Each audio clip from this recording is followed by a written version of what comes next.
Hello. Oh, that's not working. That's promise. Oh, there it is. Hello, gamers. What's up? Hang on. Did you know if I have to test something? What happens if I do this? Oh, I'm big. Oh, but the game isn't back there. I thought it might be. Oh well. Hey, what's up, everybody? Ow! My fingy! Ow. My chair just tried to break me. Look, Dad, 40 months. That's... Wait, 40 months? Is it? Oh my god. I think you're the first 40 month I've seen. Yo, Tivo, thanks for 40 months of support. Welcome back. Founder, by the way. Got that founder badge, you know? That's so many months. That's me, Evil. That's me. Ow, my chair just tried to crush my fingy.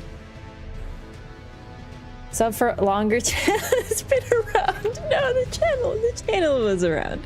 Tivo, thank you so much for the tier 2 as well. Good to see you. Thank you for the continued support. Welcome back. Not the fingy. This actually took out my fucking fingy for real. I'm spinning now. I'm having a struggle today. Listen, okay. So you're like, nah, if you're late. It's not even my fault today. There's a flat tire. I went out with folks, and well, there was a flat tire. We got stranded. We had to wait, and it was a whole thing. Chairs in cahoots with the tire. Yeah, I'm so wiped out. I'm so tired because I was like, oh, I'm gonna like have some time. I'll be on time for stream. I'll get to chill. But instead, it was like flat tire. It was bad. It was like a fully flat tire. Like the tire was not Poggies. It was bad. It's not my car though, so like whatever. So I'm really late and I'm really tired, but I'm always really tired. It's fine. I do my best to work when I'm exhausted, you know? Like night owl behavior, night owl stuff. Where's my controller though is the thing. Son of a... Where is that bitch? Controller? Controller?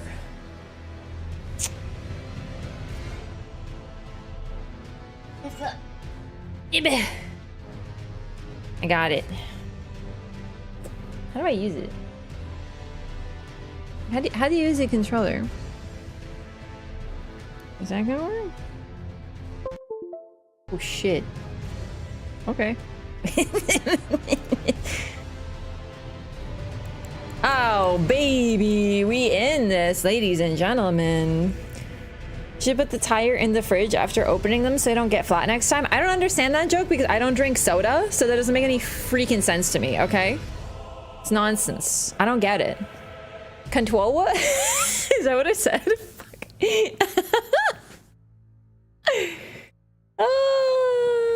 Good morning or evening, everyone. Yeah, for me, it's definitely evening, but also for some of you, it might be morning. You weirdos who wake up in the morning. This kind of strange individual. Potentially Melina and Malika tonight. You don't fight Melina in this game. You're thinking of Melania, who's a very different name. No, it's the same name. I had to make a comment. You know me. Come on.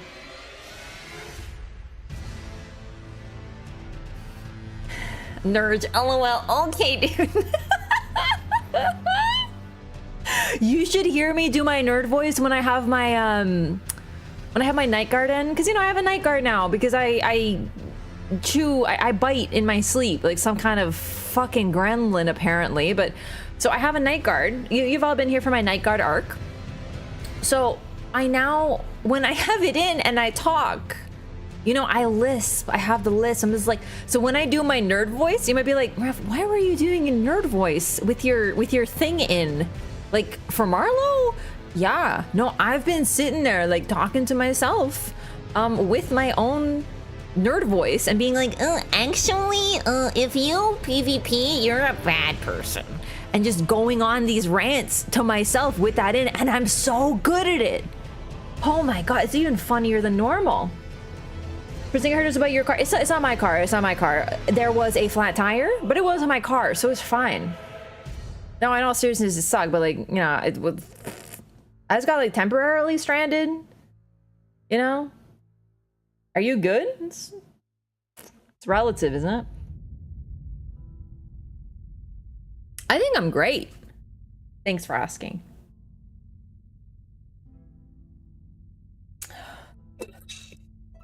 Listen, if you go to Night Guard and you were as funny as me and you didn't do a nerd voice, that's a waste. Like, I made myself laugh. I'd be like, and then I'd laugh. And then I'd keep going. Chaotic good, maybe? I think I'm more of a chaotic neutral than a chaotic good. You know what I mean? You know what I'm saying? Most strandeds you hear about are technically temporary, Monka S. Well, unless you're like abandoned on an island by a bunch of pirates or something, like forever, and then instead of that becomes your home, and then technically you're not stranded any longer. So you know what? You might have a point there. Baby. Wait to call my wife. Haven't lost our dog. No! Did you find the dog? Is everything fine with the dog? Is your dog okay?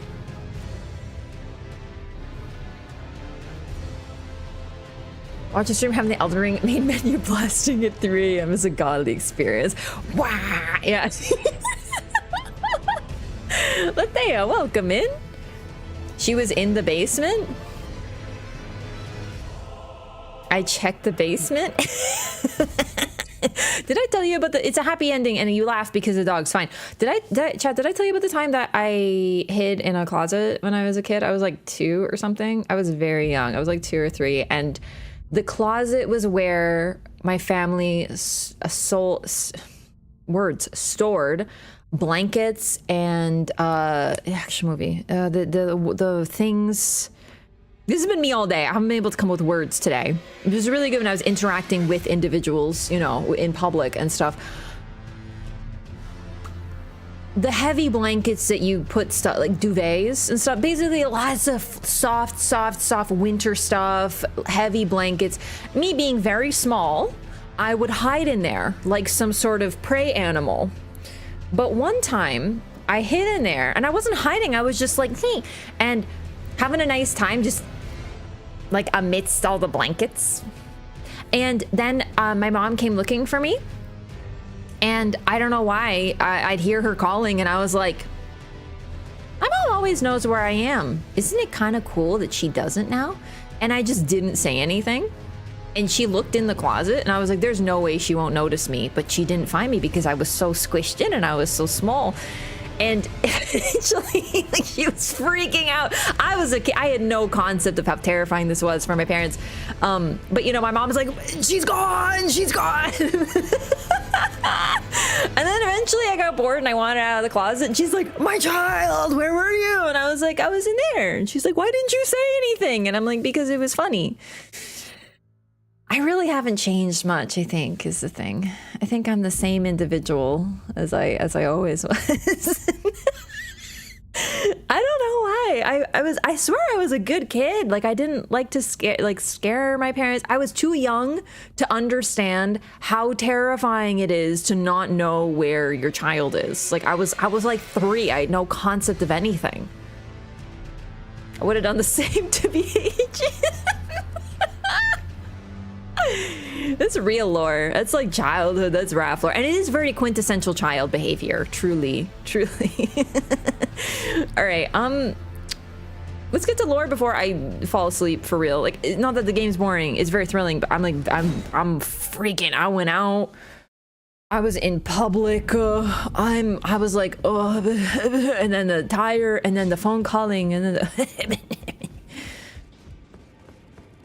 hiding in the clothes racks at the store until you hear your name on the store announcement kind of energy. Bro, for real?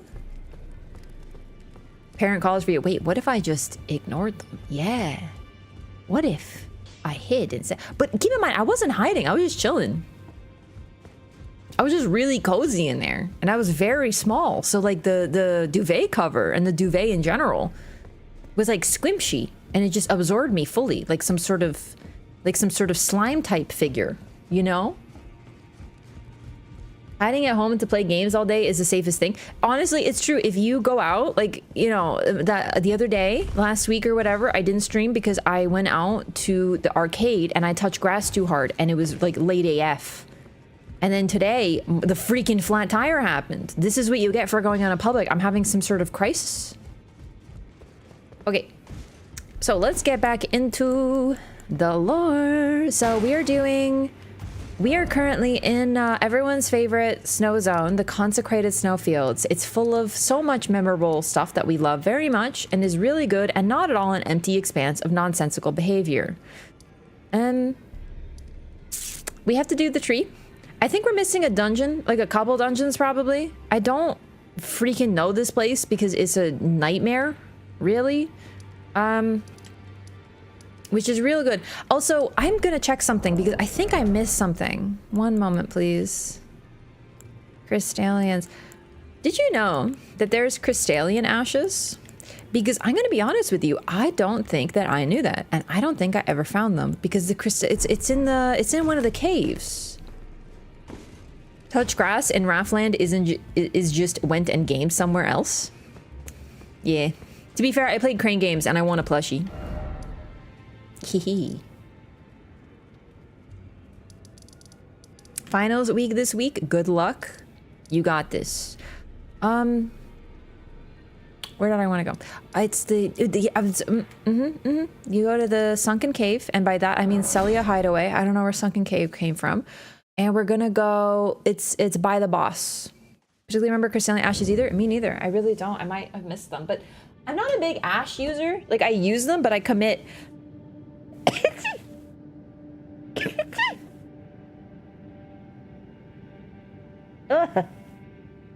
I commit to my like 2 favorites or so. Also, I think we have Tish, my girl Tish, and my girl me leveled up to max. Okay, we're listen. I'm not good at any of these bosses. We got Malekith coming up. We got Melania. We got Elden Beast, who is weak to nothing. We got Radigan, who I think is weak to fire. Don't quote me. I'm not good at weaknesses. Unless it's freaking Pokemon, then don't ask me what anything's weak to. Simply do not. So I think it's by the boss. Bless you. Thank you for the blesses. I've been sneezing so much today. It's probably just allergies or maybe air conditioning. Both make me sneezy. I thought I was insane. Ellen Beast is weak to the bonk. I was more talking element. Oh, I love this. I love it. I love it. Yes. Blast me. I'm not lost. You're lost. Don't worry about it. Fuck, I'm lost.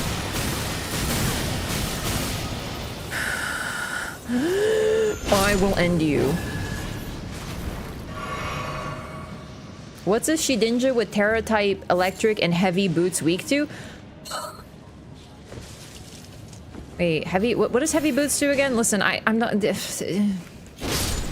You've effectively gone too nerdy for me. Just remind me. Remind a girl. Is that the one that makes you entry hazard and weather protection? Oh, Shedinja with electric? Bug ghost. Yeah. So bug ghost. Wait, why does electric Terra type help? Just ground? Probably ground? Same as electric?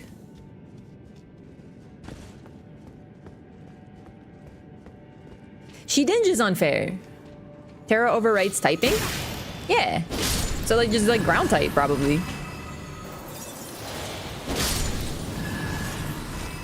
Why not ground type? Does Shedinja have some like weird shit? Might have been too long. Oh no, it went through. Sorry. I read, and then what happens is I get distracted, and then I forget what I read. It happened. I've been reading Lord of the Rings. Listen, I was gonna read Lord of the Rings. I was about to finish Lord of the Rings, the first Lord of the Rings novel. It's a freaking banger, by the way. Incredible. Freaking Gandalf. I gotta say, I really do like the writing, but the problem is I feel like the emotional levels don't. It's more like a myth. You know, where it's like, and then they went to battle, and the Balrog fought Gandalf, and Gandalf plunged into the dark and was lost. And it's like, you know, it's more like a story. You're not saying, and then his friends wept. You know, it's like that. It's different. Geez, spoiler. That story was written in like fucking 1910. I'm exaggerating, but like. Was intended Western European mythos? Yeah. I'm saying it hit the intent very well. But that's one thing I really like the movies for, is I feel like they are able to do a bit of both. You know what I'm saying? the writing style is doing what it's supposed to be doing. I'm not criticizing it all, but I understand why some people may not like to read it, but like I love it. People said it's a hard read. I know The Hobbit and The Silmarillion are harder reads because they're very like, and then this guy had children with this person, and then this person married this person, and this, like, I know, like, I'm with you, but Lord of the Rings is not a hard read by any means, like at all whatsoever. Lord of the Ring movie announcement about Gollum? What? Listen, what? I had no idea. I haven't heard about this. Oh, Placidusax. Oh, snap. I may or may not have forgotten about Placidusax, so thank you for that reminder, actually. Hobbit's a hard read. Okay, hang on. Does anyone know what his crystalline ashes are? Because I thought it was like by the boss or something. Don't even ask me where I heard about this.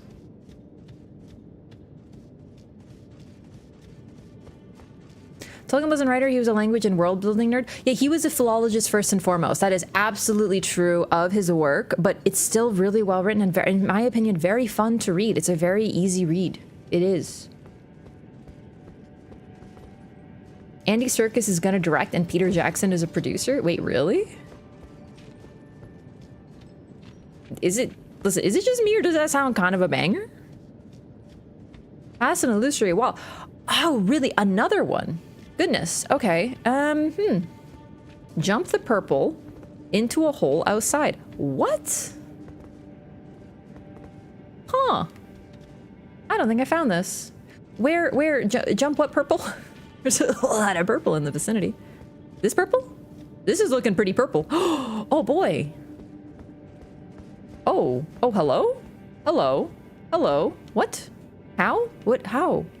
What do you do? How do you... Hello? Little faith in Peter Jackson doing more Tolkien content. Okay, one thing I'm going to say about the Hobbit movie, I'm going to wait to credit, like, I did not enjoy the Hobbit trilogy. I don't think it needed to be a fucking trilogy. This is the coldest take of all time. We agree.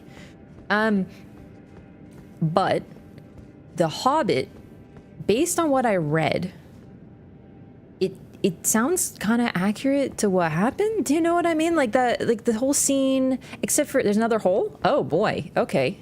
Well, am I in the vicinity?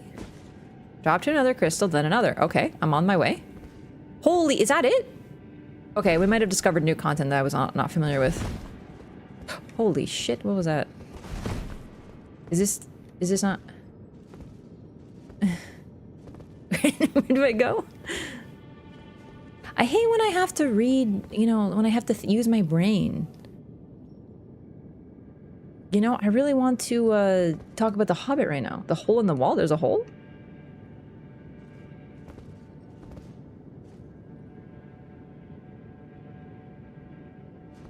See, I don't see a hole. Where is it? Is it? Chat, help. I should have watched the video. No, but for real, I don't see. Oh, do I have to jump over there or something? Don't know where I'm going. Bilbo is out cold for the entirety. Oh, well, that's fine. I don't know where I am anyway. I just thought this would be like easy to find because I was like, I know it's like by the boss or whatever. Maybe it's closer to the boss. Maybe there's a hole in the wall.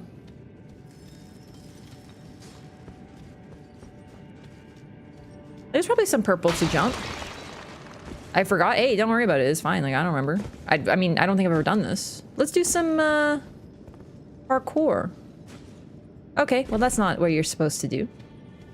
But no, The Hobbit, as a book, based on what I read, it kind of sounds like the movie is fairly accurate, barring all the exhausting fight scenes, which are like so long and excessive. It's way too much. Like the scene where they're on the barrels with the elves, it's like, ugh.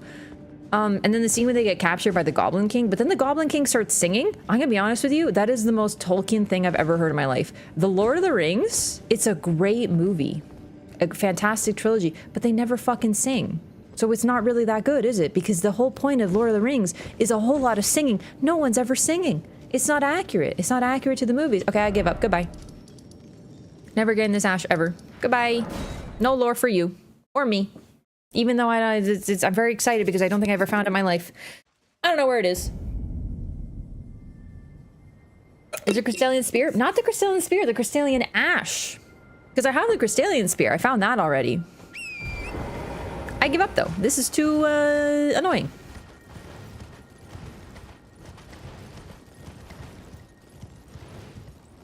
First Hobbit movie is actually pretty great. Also, and I will never stop saying this. I love Toriel. I love that they added. I feel like, listen, I know Tolkien was totally a purist. I actually think he would be cool with Toriel, but the fact that they added a woman into the story and then had her be the subject of a fucking love triangle is definitely not something that Tolkien would have approved of. And I don't think anyone else does either. How fucking dare they? Oh my god. Evangeline Lilly literally said she would do the movie if they didn't make it a love triangle. And they promised her it wasn't going to be a love triangle. And then they called her in for reshoots. And it was a love triangle. Even the actress was like, I will only do this movie if there's no love triangle. And what did they freaking do? Don't they remember love triangle in the book? There is no women in the book. Toriel is a movie only thing. And I actually do not have a problem with that. Especially one of my favorite changes from the book so far in Lord of the Rings is that Arwen is the one in the movies who rescues Frodo when he's been stabbed by the Morgul blade. And it's a wonderful scene where she shows up. And, you know, she sneaks up on her boy, Aragorn. And, you know, she puts a knife to his throat. And at first we're like, oh my god, such a tense moment. He has to find the herb. No, he's in danger. And then it turns out that Arwen's kind of playing a little prank. And then she finds out that it's dangerous. And then she rescues him. And we get to see her outwit 9 freaking Nazgul. That is so impressive. Really outrun them. It's a talent, like it's her horse, but also her riding. It's so well done. Yeah, Glorfindel is really cool, but for the purposes of the story, the fact that it's Arwen, I think works way better because it gets this one scene develops both her and Aragorn very well. It was a great addition, and once again, Tolkien probably would have approved of it because later in life, he talked about how he regrets certain things in his books. Like, you know, people were like, hey, why is there no women? He's just like, ah, bruh, like, you're right, dude. So genuinely, like, even Tolkien, as much as he was a purist who didn't want to change anything, like, there were a couple things that even he said, I would change my work now if I could. So I think that would be a change he'd be totally pleased with.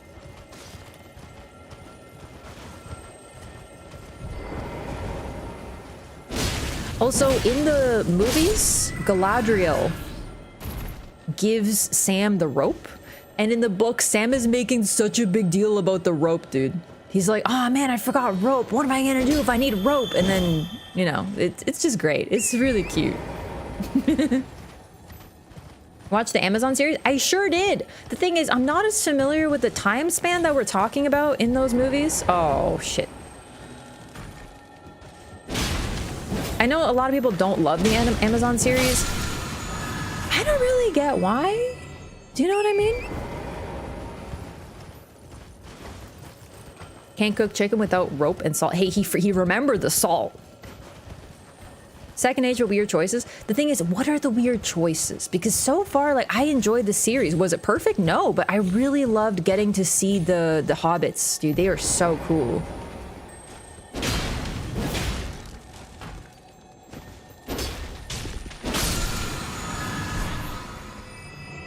Celeborn is dead?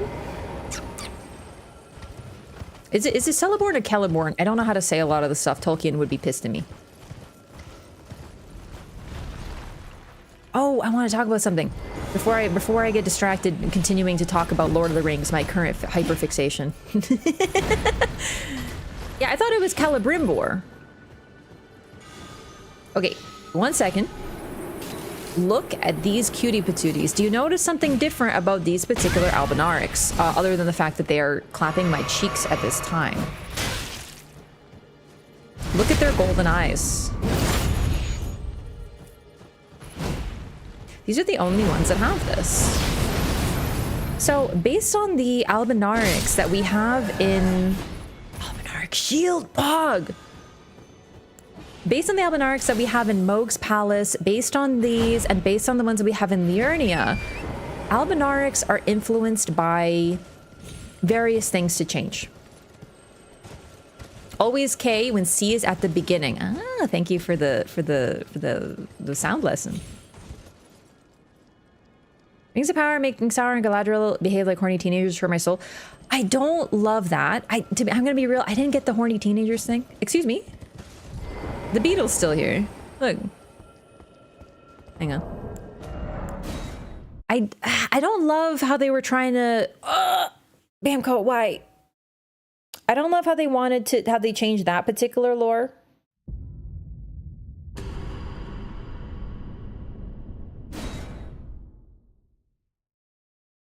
Celeborn is Galadriel's husband, very much alive during the events of Lord of the Rings. Yeah. No, he is. He's oh. Weird. Maybe this isn't a beetle? But it's weird.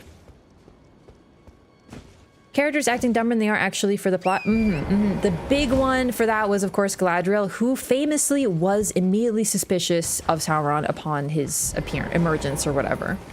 And she was very like, do not let him make the rings or whatever, because Sauron, you know, that whole thing.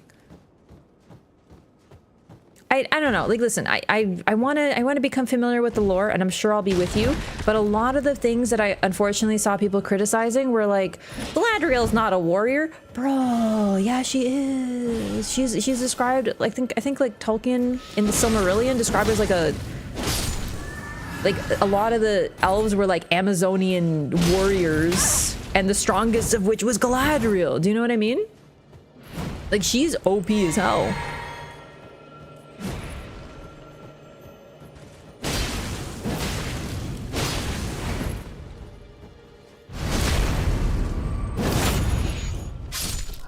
She does seem a little bit more graceless than she does later.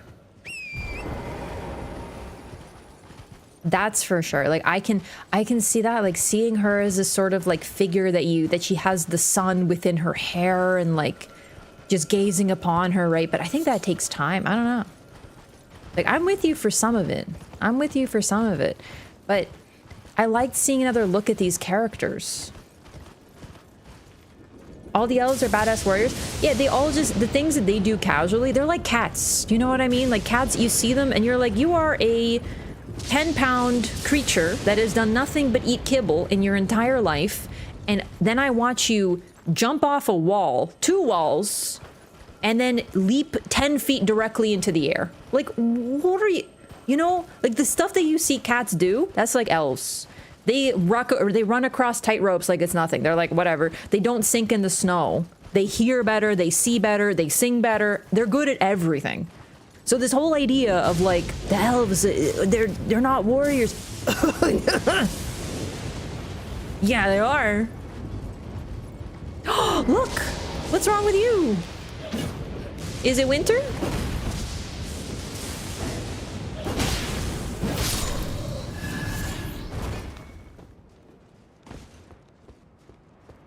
Galadriel gladiator coincidence? Weird plot contrivances that got me. I feel like they wanted to do the, ooh, it is and twimps. Spoilers, I'm gonna mention a spoiler for the first season of the Rings of Power show in a few seconds, so please don't listen. Like the whole Gandalf thing. That was like, they very much wanted to have a, I know that name. You know, like I get you. I'm not saying it's a perfect series, but I had a lot of fun with it. I liked watching it. The visuals were really great. I love the I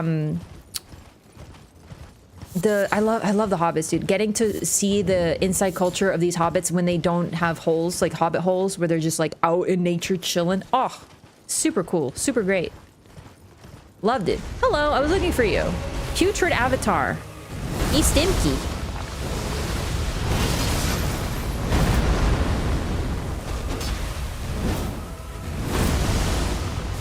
Kendrick or Drake?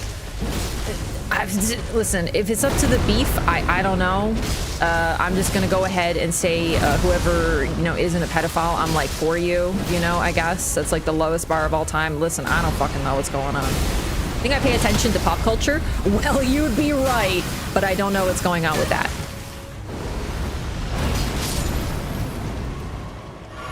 Reading Lord of the Rings is better anyway. I'm sorry. If you like the Lord of the Rings movies, you're based. Who doesn't? But I'm just gonna be honest with you, you are missing out on all the songs. The songs are so key. And if I say, oh my god, dude, I love Tom Bombadil, and one of you dinguinis in here goes, who's Tom? By the way, I'm the biggest fan of Lord of the Rings. I'm officially gatekeeping you. I'm gatekeeping you. I'm sorry. If you don't know my boy Tom,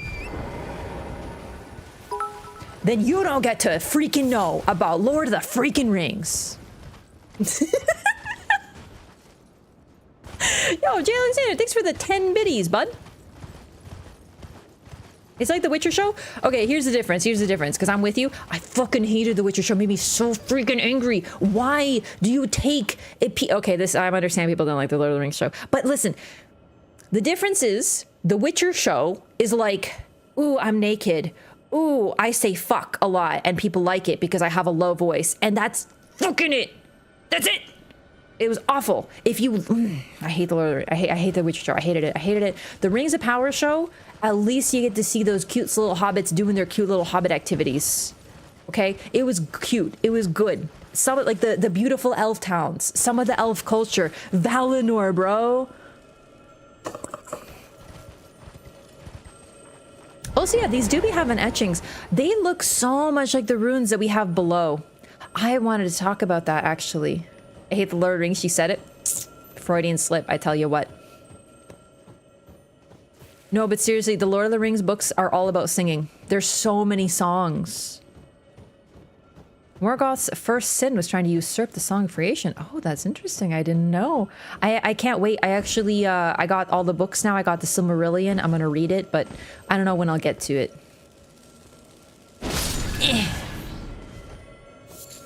Okay, so now that I've talked about Lord of the Rings lore for a long time and been having a good time,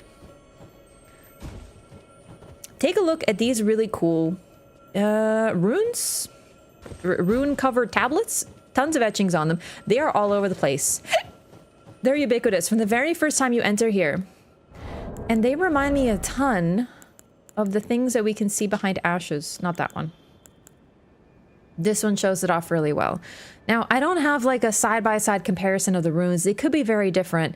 And this one, these ones, these gravestones, as I call them, I'm not saying they even are necessarily gravestones, but they have more of a straight-up curve versus these ones, the ones that are intact, have a more sort of floral, decorative aspect. And these are very faded, but it is pretty interesting that we have them all over the place here. We also have, we'll do a comparison when I get to a bonfire. The tablets with runes in Marika's chamber as well. This area is really interesting. I don't think, I'm like cycling back through my head, I don't think we see things exactly like this elsewhere. We have in the Nokron and the Ancestral Woods, more areas like that. We do have the runes, I keep calling them runes, oh my god, the tablets that we light on fire, and they seem to tell a story. And in the background where we light the fire, it looks very much like these. The background of the ashes. Now, ashes, we know what they are. They are ashen remains in which spirits yet dwell. So remains have been burned into ashes, and we and various other people with the spirit calling bell are able to summon them, and they sort of remember their lives, and for a brief time they fight. There's also puppets, which exist in a slightly different state. But one really interesting thing, I actually wanted to point this out. So compare this tablet behind the ash. It just looks like a gravestone with runes on it. These ones have two suns behind them. The same runes and the same foreground, as far as we can tell, like the same gravestone image. But these ones have suns on either side. I actually wanted to talk about this when we got to Castle Sol, but I forgot.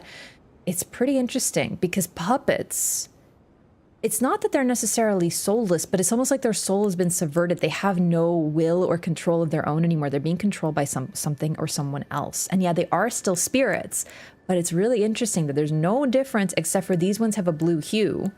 And then they have two suns, or at least what looks like two suns behind them. It's pretty cool. Puppeting a body removes its soul, maybe. It's something the victim can feel. We know that from Dung Eater. He knows what's happening and he's terrified of it. Spirit ashes are basically necromancy, something like it, but what's really interesting is if we compare, where is it? I don't remember what I'm looking for. The weapon that the Deathbirds like to use. Like a possession? Effectively, yeah, it seems like it. Here we go, the Death's Poker. The birds are graveyard firekeepers. It is said they rake out the ashen remains of the dead from their kilns.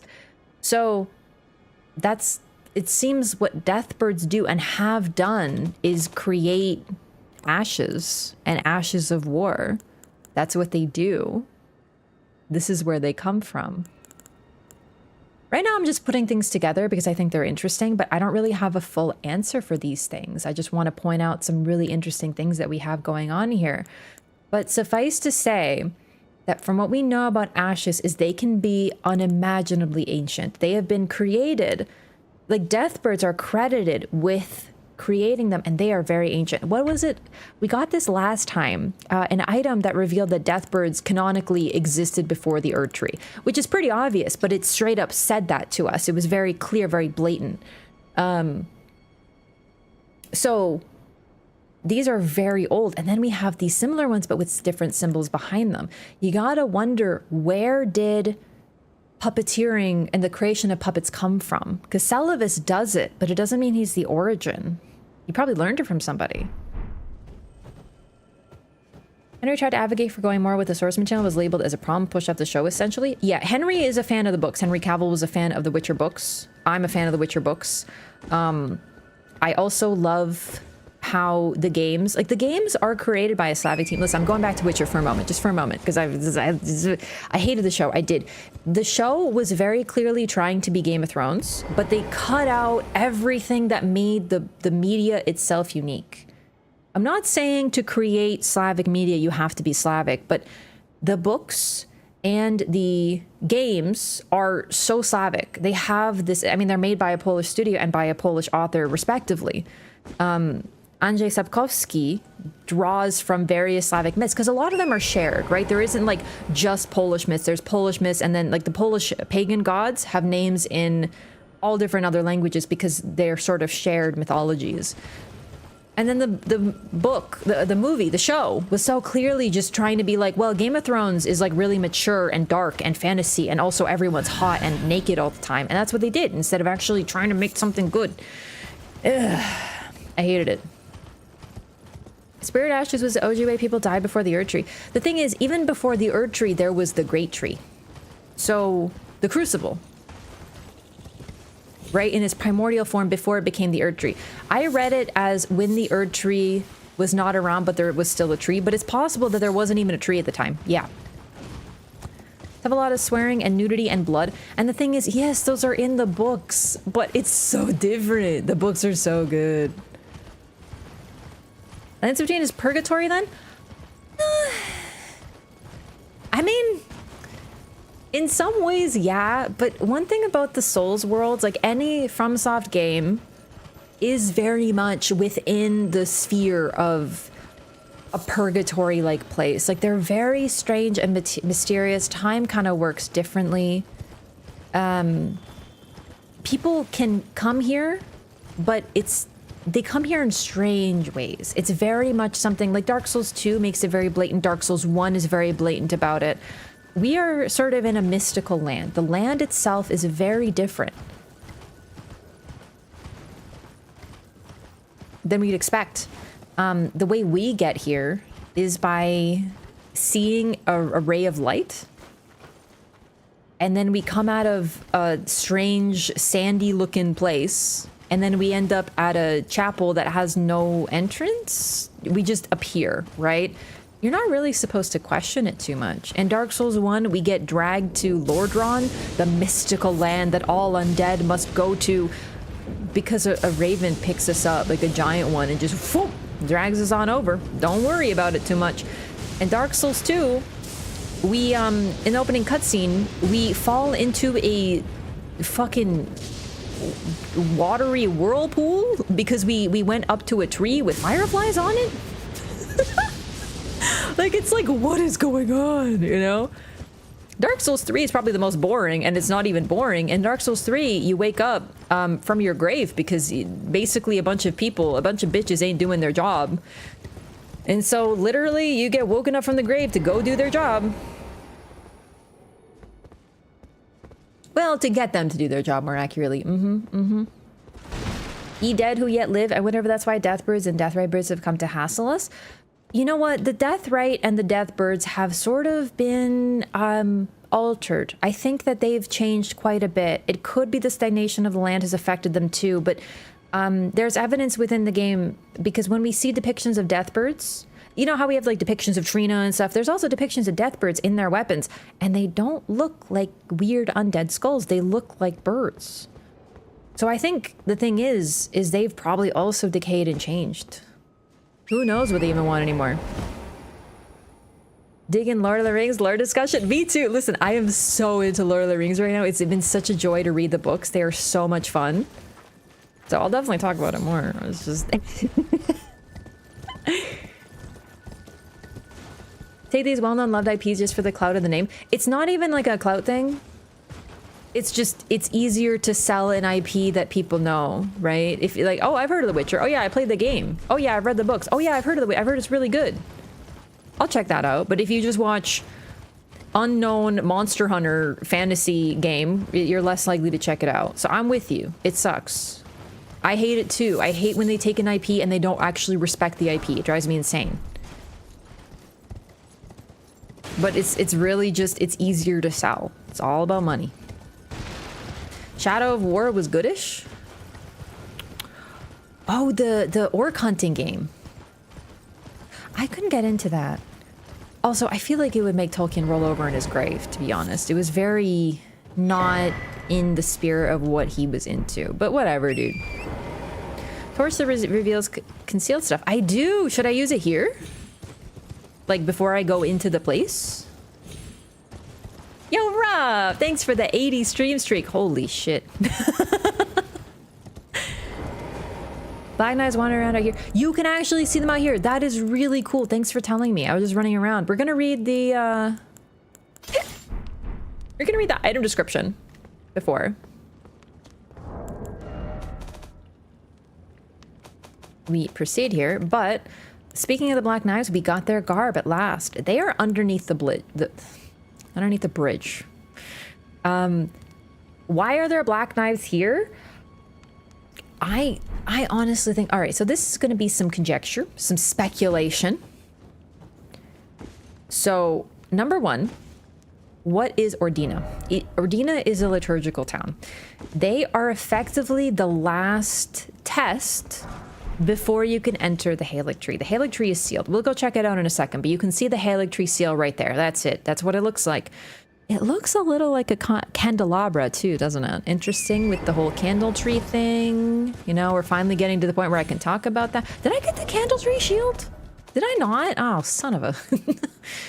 I don't remember. Oh, the Albinaric shield. Oh boy.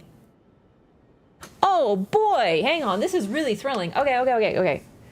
Tall oval shield made of metal carried by young albinarics. The ornamentation represents the primordial drop of dew from which they are said to have been created.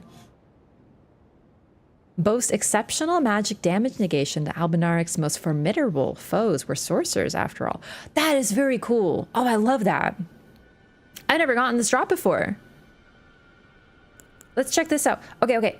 Do I have the weapons associated with the... Did I talk to Pydia in this run? Bruh, it's been like 10 years. I don't remember. Yep, sure did. So, this is it. Okay.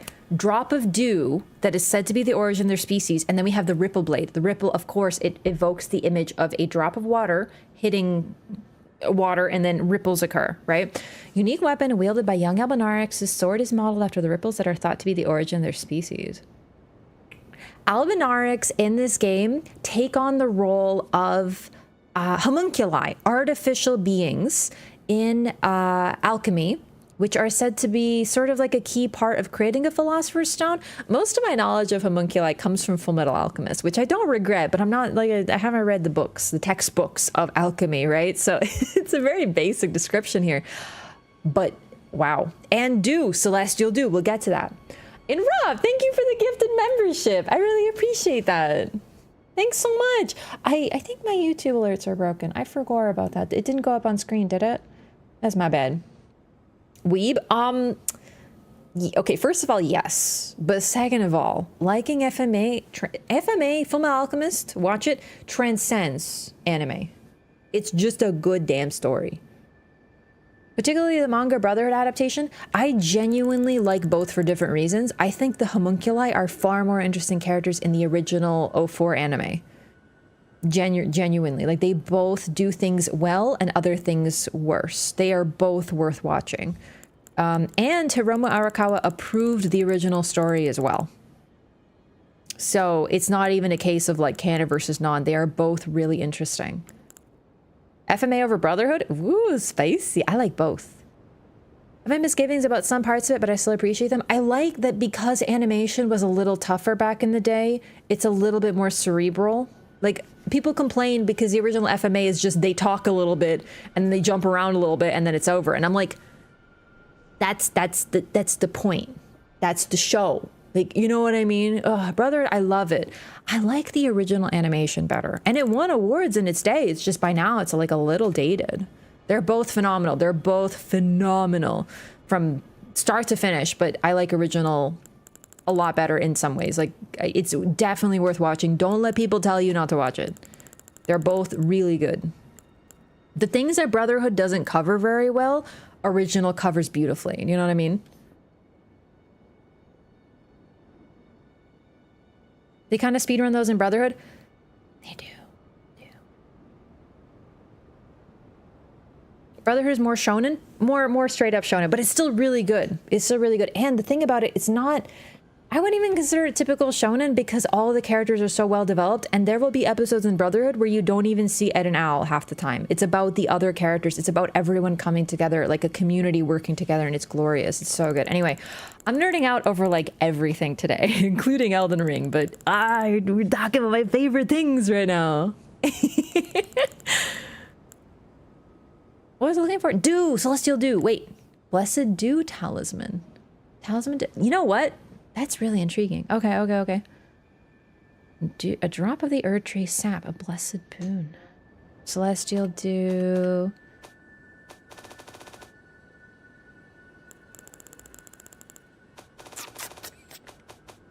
I'm thinking very hard. Once upon a time, the stars of the night sky guided fate, and this is a recollection of those times. What a great item description, too, by the way. Also, very notable, the celestial dew. Once again, a dew from the eternal city, a night tier. You can see the ripples in the water of the bottle as well. It's like they've captured a ripple. It's pretty interesting. Yo, Lanolin! Thank you so much for the membership. I really appreciate that. Thanks so much for the support. Whoa, that audio was weird, eh? Hippo Blanket. Yo, what's up? Thank you so much, Lanolin. Seriously, well, welcome back. Oh, actually, isn't that 2 months? Thank you so much for the continued support. I really appreciate that.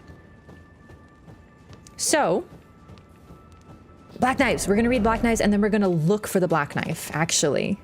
The ones walking around. I didn't know, but Zeph just mentioned that apparently you can see them walking around, which is really interesting. Let's go try to catch them. And I want to talk about why I think they're here as well. Black Knife Hood. Hood used by the Black Knife assassins. The assassins that carried out the deeds of the Night of the Black Knives were all women, and rumored to be Newman, who had close ties with Marika herself. So close ties can be read multiple ways. Close ties could be like familial, like literally they're closely related in terms of blood. Close ties could be personal ties, like they're very close emotion, like they have a bond. Maybe someone told me, maybe someone lied. We're gonna find out. But it's still interesting. Yeah, they could also be like a part of Marika's history. I mean, the fact that Melina, who is strongly believed and hinted at to be Marika's daughter, fights exactly like a Black Knife, does suggest like you gotta wonder who taught her. Did she learn before? But either way, I think that the Black Knives are very key to Marika's past. This is like a very cold take. Like there's something about them. I personally, my theory is that she made the Black Knives garb in the first place, because we know through hints that she is a craftswoman. And with the mimic veil, it looks fabric-like. It is a veil first and foremost, so I wouldn't put it past her to be able to create fabric that conceals those who wear it. And then we have this. Scale armor used by the Black Knife assassins, forged to make no sound. Traces of power yet remain in its concealing veil, which muffles the sound of footsteps. The assassins that carried out the deeds of the Night of the Black Knives were all women. Same lore. Let's read the hands. I don't remember where they are. Probably passed them already. Oh man, it's the worst. Finding hands and feet is the hardest for me. They're near some more. Okay, they're pretty low.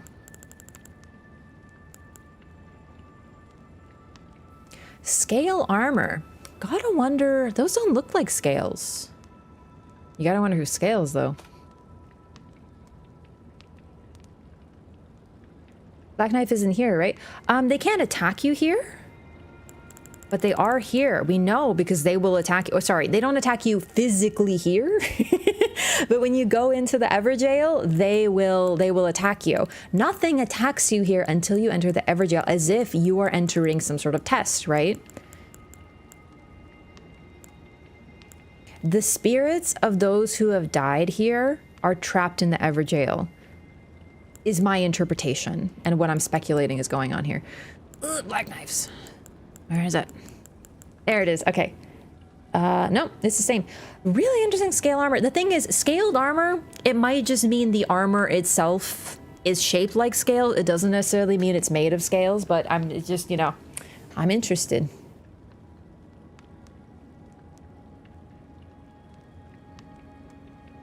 Stars were kept in check by him. That's definitely possible, MCP. The thing is, I really wonder if the stars freezing... The stars freezing seems to have frozen the people who are guided by stars. So it's like, did the stars freeze or did the people freeze? Do you know what I mean? There's like... It's interesting. Scale refers to layering for the metal. It does, but the thing is that sometimes... Scaled literally means it's made with scales. Like here, it's reinforced with rock hard scales. This is reinforced with dragon scales. So when I hear scaled, I'm like, is it the crafting style or do they literally mean dragon scales? Because it could be both in this world. But no, I'm with you. I'm with you. I think in this case, it literally means the style of layering, which we can see. Spirits of wolves here too. There are no wolves present in the Everjail. Yeah, they are linked with the Albinaric women though. They rode them to battle and apparently they sort of die at a similar time. Okay. What is this? This is a weird little thing, isn't it? I mean, it's really low poly, but it's... I wonder if this could be something that enhances like the... There's a bunch of them. It's probably just like decoration. Buried, but cool. Huh.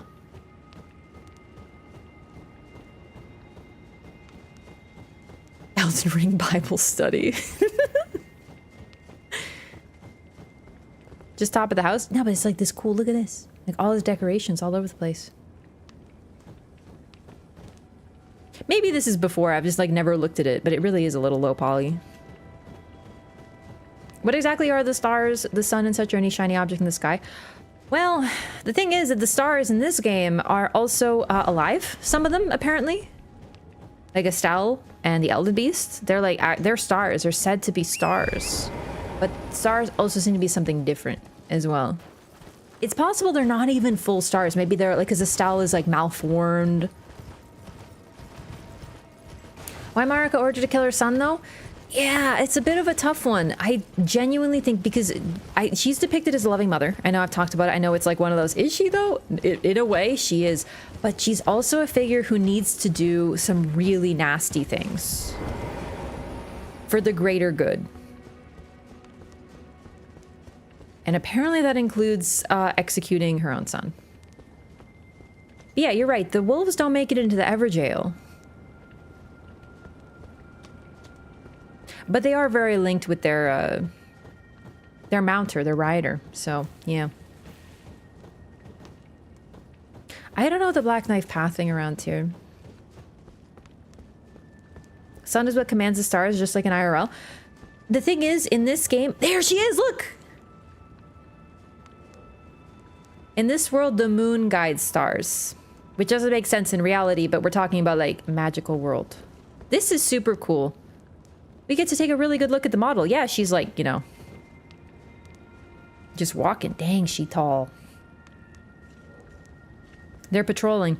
Okay, so the Albinarics came here via Loretta. Loretta guided the Albinarics here. Generally, oh, this is, by the way, because of the sentry torch. Oops, that's great. It allows people to see the unseen. So when I, oh, wait, no. Oh, isn't that cool? It's only with a sentry torch. Oh, that's neat. Another knife next to the fountain to your right. Honestly, look, I know there's more than one, but like I just want to find one, period. Should I buy the $500 Mulaney arm? Do not ask me for financial advice because I'd probably tell you to buy the cool stuff if you want to. If you want to buy it and you can afford it and it won't like ruin your life, like, and it makes you happy, like, I guess it's very expensive. But like, you know. Okay, so the Albinarics came here. Loretta guided them. Loretta was a knight who worked for the Carian royals. And some people, we don't know, because she also rode a horse, and people are like, what if she was secretly an Albinaric? The game implies there was an absurd rumor that she was. Either way, whether she was an Albinaric in secret or not, what we do know is that she was a knight. And she clearly felt for the Albinarics and how they were treated, specifically, probably, maybe by even the Carian royals themselves. They didn't necessarily treat their Albinarics well.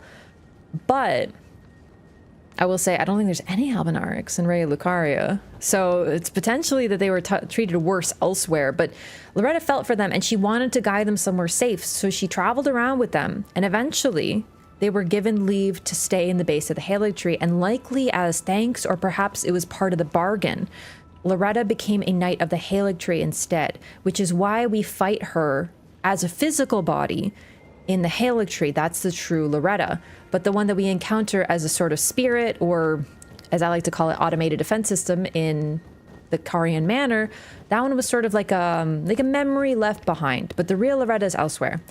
Now, I really wonder, Mikola seems to have been kind in his way, but I find it rather interesting. It's potential that Loretta was just like, hey, as thanks for letting the Albinaric stay here in safety, I will become your knight. But I also wonder, Mikola also seems to be pretty pragmatic, a lot perhaps like his mother. A powerful knight comes to him and he goes, okay, yeah, absolutely, your friends can stay, but you need to serve me now. I can see him doing that too. There's an argument to be made about both, because he gets another powerful defender of his territory. This is interesting. Now, then we have this place, Ordina, the last test before you enter the Halig Tree proper. All of this is supposed to be like a pilgrimage, like a test. At first, you have to get the talisman. I'm forgetting the word today. The thing you hold up and it takes you up the elevator. You need that, right? And then that's one test. Then you get here. There's a bunch of nerds beating you up. You finally get out into the snowfields. It's foggy. It's a huge storm. You can't see anything. You're blinded. You're assaulted by enemies in the dark. You can't see what's going on. You make it through that. Congratulations. Now you're in Ordina.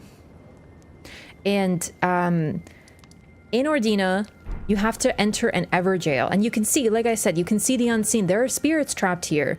The Albinaric spirits, we know that Albinarics right now are pretty short-lived. They seem to die pretty quickly when their legs stop working, which is why the female Albinarics ride, not horses, they ride wolves as mounts. And they're linked very closely to them. Like, they have a very powerful bond. And then, of course, we encounter spirits of these not particularly long-lived beings. Oh, right here, there'll be a Mikola statue. This is the thing that Mikola's statue sits on. It's pretty interesting. Okay, so Albinarics, they don't live long.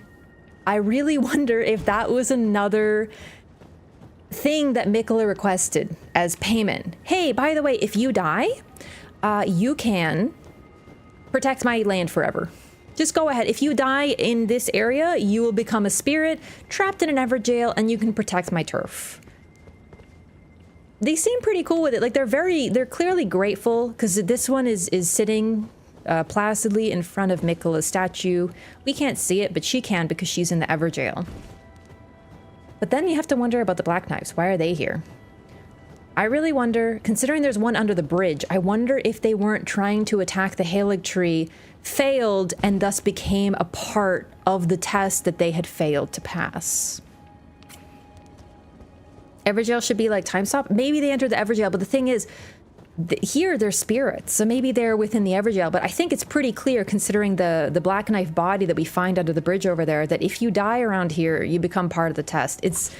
It's really cool, actually. Like, that's a cool concept. That sort of, if enter a test and if you fail it, you become part of the test, right? Like, you join the obstacle course that you died in. It's very spooky. Like, imagine, like, you enter a catacomb, and if you die in the catacomb, congratulations, you just became another body. A necromancer kills you, you're a new weapon for the necromancer. It's very cool, actually. And it's a test that makes itself tougher the more people fail as well. And they're spirits, they're self-renewing, apparently. They're trapped here. You kill them, and they respawn.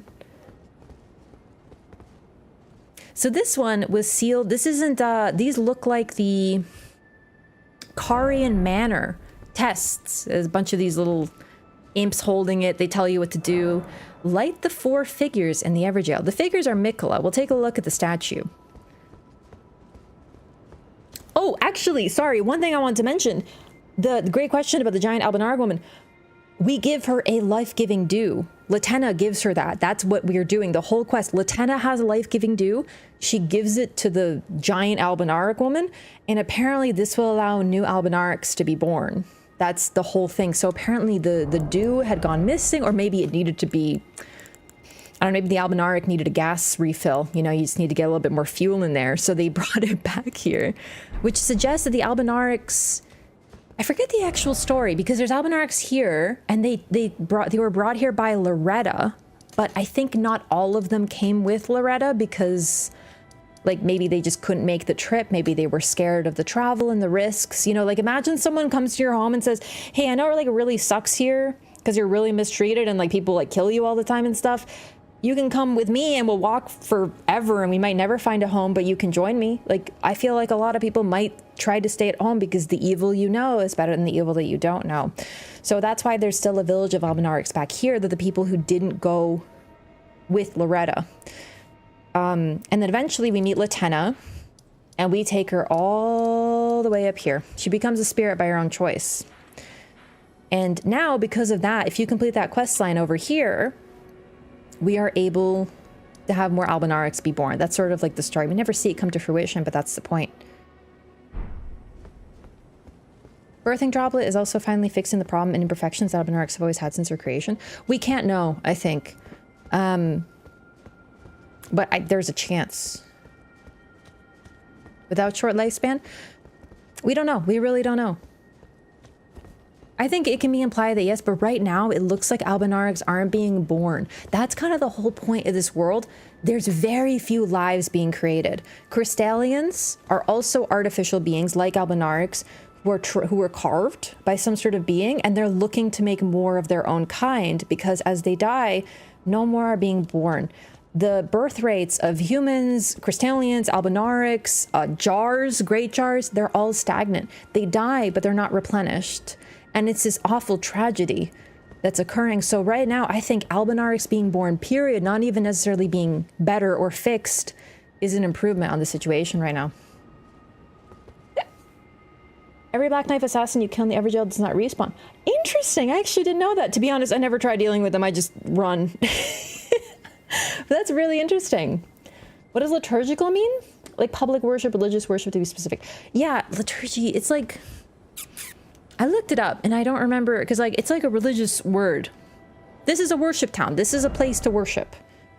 It's gotta be like, also I just want to mention consecrated snowfields, Saint Trina, the liturgical town. This is supposed to be a pilgrimage. Very, very interesting religious words being used here that are very specific. That's why the Tarnish are returning. It's like a ceremony. Yeah, I mean, they are trying to breathe new life into the land in their way. Yeah, for sure. They're worshiping Mikola. Basically, this entire place is a pilgrimage to enter the Halig tree. And oh, Halig tree, by the way, Halig, Old English for holy. It literally means holy tree. So yes, this is all a pilgrimage to prove you are worthy to even enter the holy tree.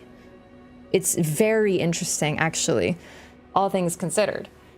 So once again, Trina has links to Mikola, but it's not fully outlined. So I'm not going to go too far into that, but I'm just pointing out these words are really interesting choices. Another word for sermon. Oh, interesting. Yeah, okay. I can see that. All right. Give me a second, though, gamers. Got to use the restroom, and then we shall return, okay?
Hello. I'm back. Trying to grow trees in some kind. In the shaded castle in the prison town church. Branches in some towers.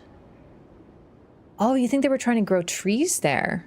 That's interesting. I didn't read that as them trying to grow trees. I'm reading that as the trees grew there without them wanting them to. Especially a volcano manor. It's above a volcano. But I don't know. There are branches. That is interesting. Okay. So we're basically done Ordina. I'm going to clear it real quick. Brief once over. Not even that brief of a once over of the lore here. It's really interesting.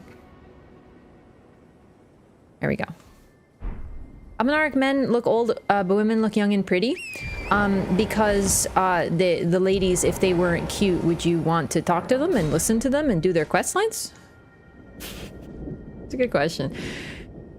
Listen, I love FromSoft, but like they do have pretty lady bias. Like imagine if Latenna was like an old lady who was like, Oh, Sonny. Help me. Gotta get some more babies out here. I went the wrong way. Oh shit. You know, like I feel like people are like, oh, okay, I guess whatever, grandma. Because like, look at Albus. Albus is like open mouth coughing during a pandemic. You know, and Latenna's like, you have killed my wife, Lobo. My wife, my wolf. Oh, shit. Good start, good start. I forgot to take out that one because she really do be blasting you. It is canon that Ampharos loafs in the way that cats do. I was not aware.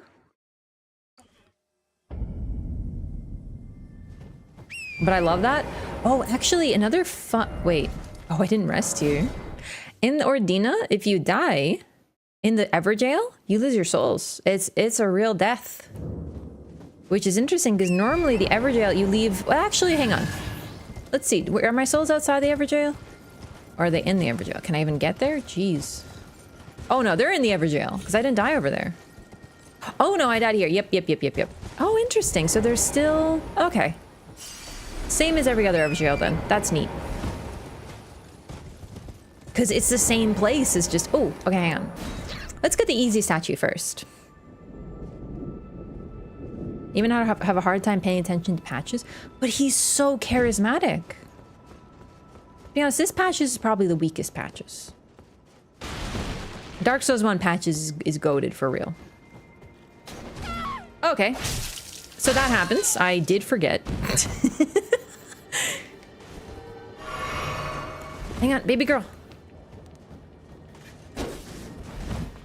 But we can see her with the sentry torch, though, so it's fine.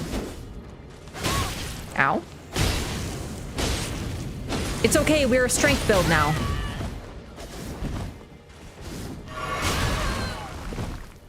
Is Marek an Abenaric? Probably not. Probably not. But who knows? I don't know.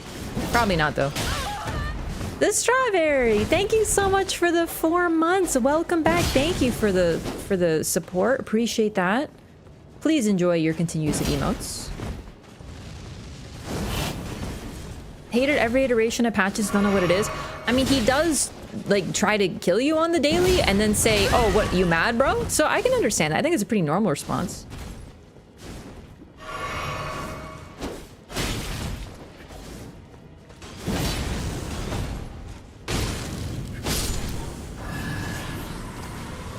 You get a freaking Ghost Glove War for killing them? Okay, Chad, this is new to me. I've never killed one before. I've never bothered. That's really sick. Okay, so this statue is only visible within the Everjail. This is near 100% a depiction of Mikola. We can see a tiny crown on his brow. We can see going all around his head. His hair is long and like braided or tied up, loose.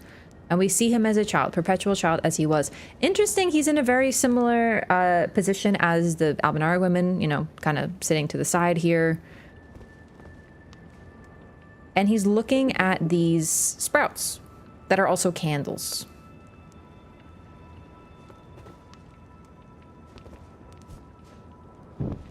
And to pass into Halig Tree, we have to light 4 candles.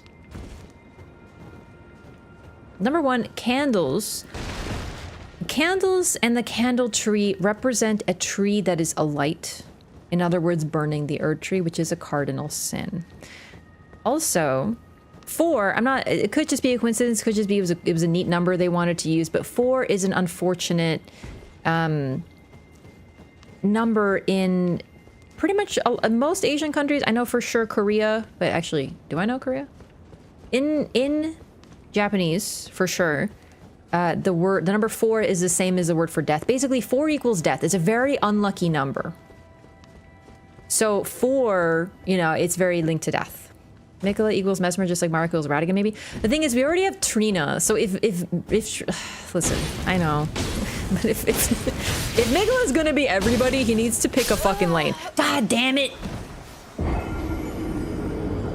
Like, that boy needs to pick a lane, okay? Like, who is he? Exactly. You know what I'm saying? I drew the connection because of the 3 wolves in Malekith's arena. Why? Oh, because they ride wolves. Yeah, no, there's definitely a lot of interesting thematic links here, but the 3 wolves, like hanging out with 3 wolves versus riding wolves is something really interesting that's depicted more in terms of like the Tarnished rides with or hangs out with 3 wolves. That's the very first summon you get. There's definitely a link to, I would say, Marika, but we don't know who else because the three wolves is interesting. I personally see the spirit tuner who gave you the bell, Jesus Christmas, as Marika because of the 3 wolves and the fact that she's ancient and her origins are mysterious. Do you know what I mean?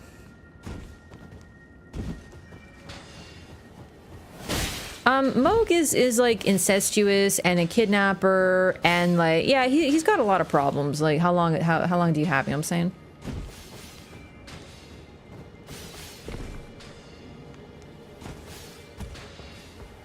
I know there's better ways to do this, but this is the way I do it.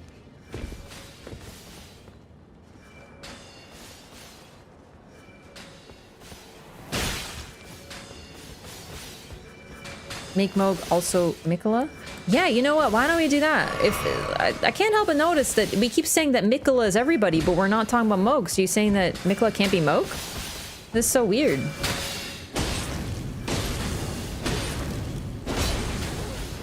You know what I think it is, and I'm not joking? Any interesting character, people are like, you know what would make them even more interesting? If they were another interesting character also. And I find it really funny. Because I don't see people talking about how Morgoth equals Mikola. But they both use gold magic, and they're both mysterious.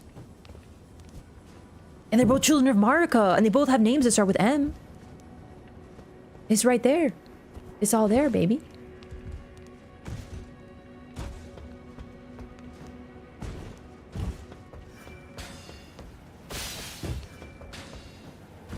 Now the thing is, if we get into, like, for example, Hinduism, I know that a lot of the gods in Hinduism have a ton of different aspects. Like, I think some of the more important ones, like Shiva, got like dozens of aspects. I'm not even saying that it's not a thing. It's just, I think that would be a little over the top.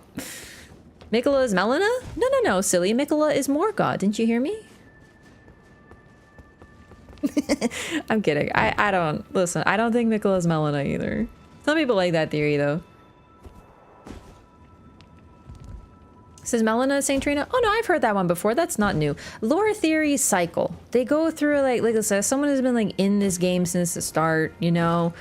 We cycle. At first it was Mikola is Trina, and that was the revelation, and everyone was like, oh my god. And that's a pretty that's like a valid one, right? But then it goes into, what if Melina? There you are. Hi. What if Melina is Mikola? What if Melania is Mikola? What if this is what if Mesmer's Mikola? We saw Mesmer for like 5 seconds. What if he's Mikola? You know what I mean? It's just a thing. There's always stuff. The characters are very linked together, so I'm not even saying it's out of nowhere, but you know. Is Ronnie anyone else? I've heard, right, thank you for mentioning Ronnie. She is apparently Mikola according to some folks, and she's also Melina according to some folks, but since Trina is Melina, is also Ronnie, is also Mikola, then really they're all just one person.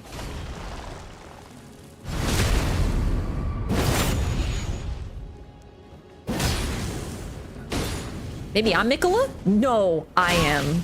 No, it is I who is Mikola. Maybe we are all Mikola. Ronnie's Rena? Rena is Renala, who is also Ronnie. Ow. I'm being a little facetious. It's just, for me, all of these series have cycled. You know? Is Morgoth Margit? That one is for sure, yes. But the thing is, it's not some weird, mysterious thing about him using an aspect. He just changed his name a little.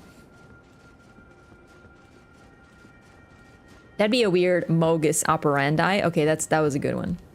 This is a build you're using for the DLC? No, I don't have a plan for my DLC build. I'd like to set that up. I think eventually, once we're sort of done with the LOREATHON and once we're getting to the DLC is coming now. Oh, that's all of them. Perfect. Then I'm gonna make a DLC build. I'll probably do it last minute. I do everything last minute. I procrastinate. It's fine.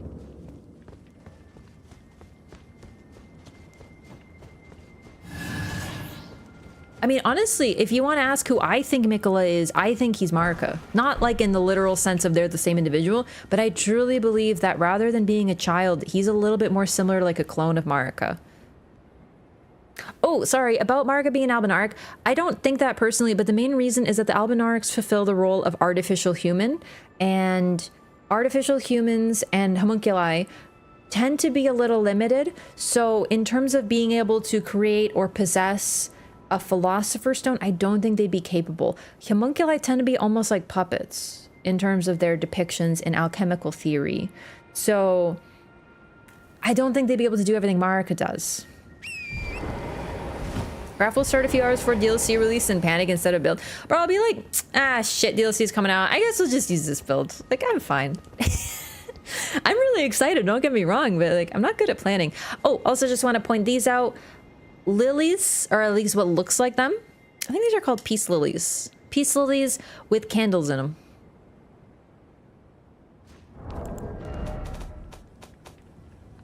Mikola loves lilies.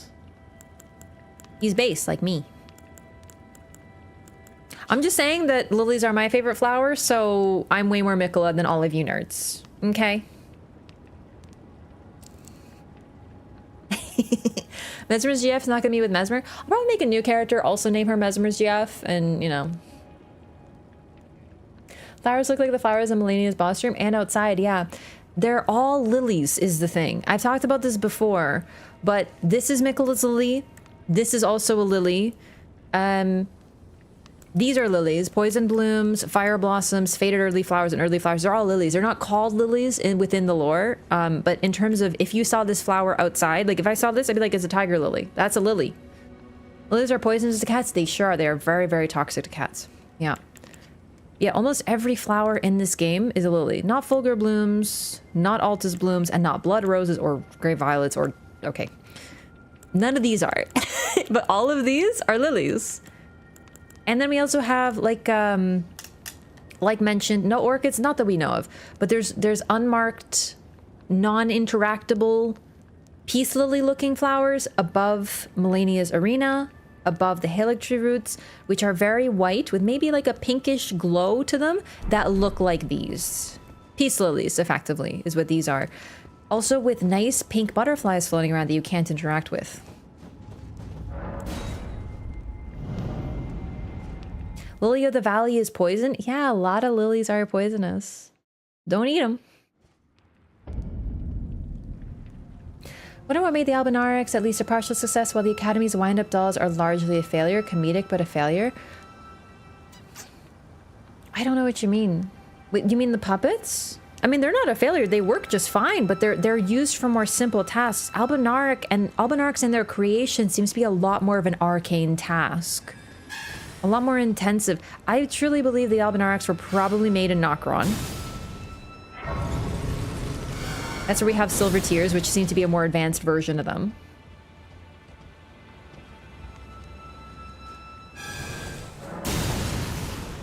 Wow. So we're at the Halictree now, baby. Okay. We can put away the sentry torch. This is the... you nerds. I'm trying to lure, you dingus. You marshmallow asshole.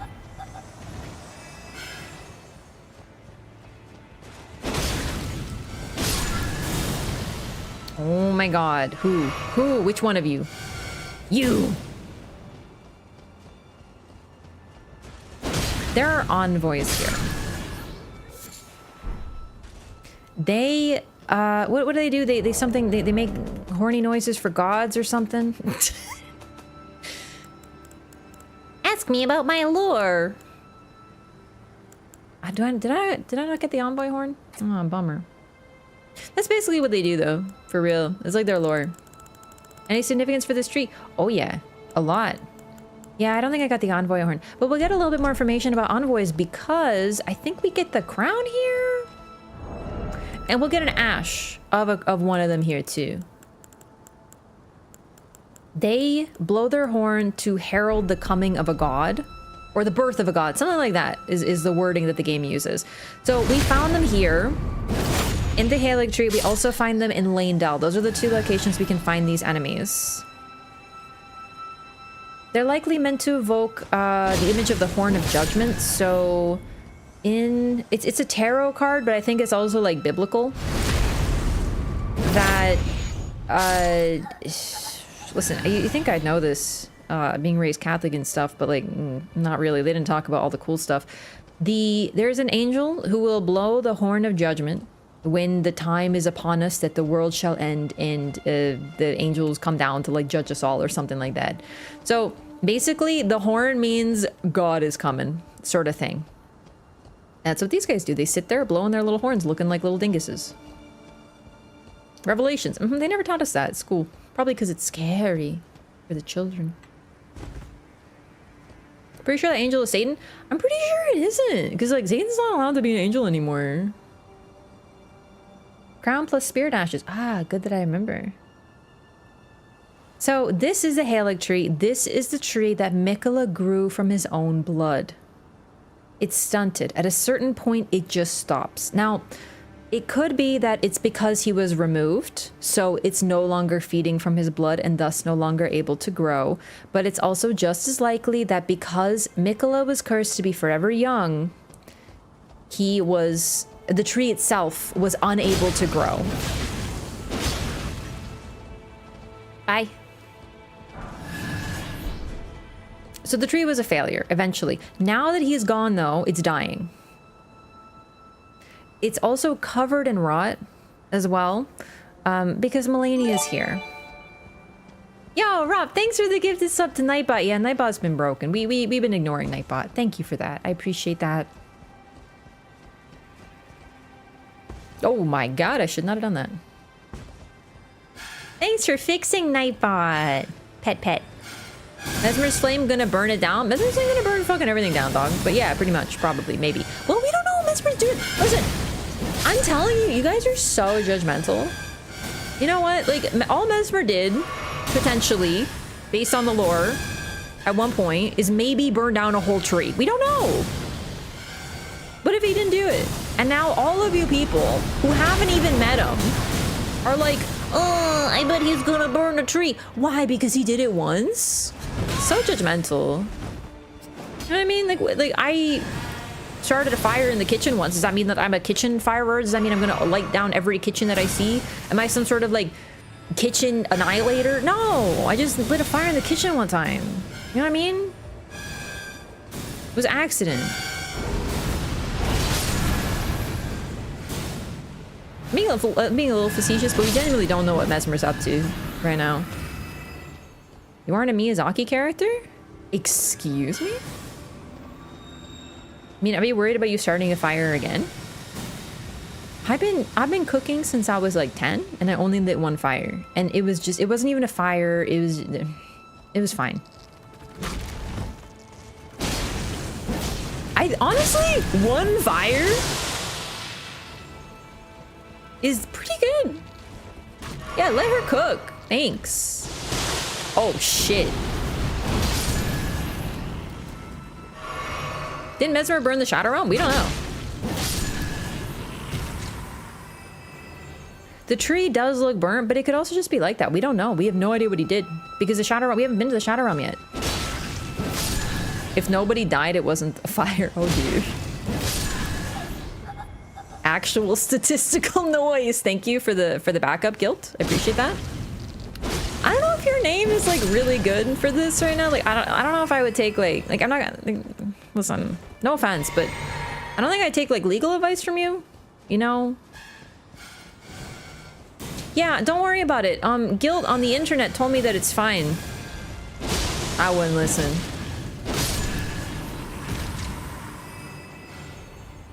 Oh boy, there's a thick one up there. Picking up some minimizing here?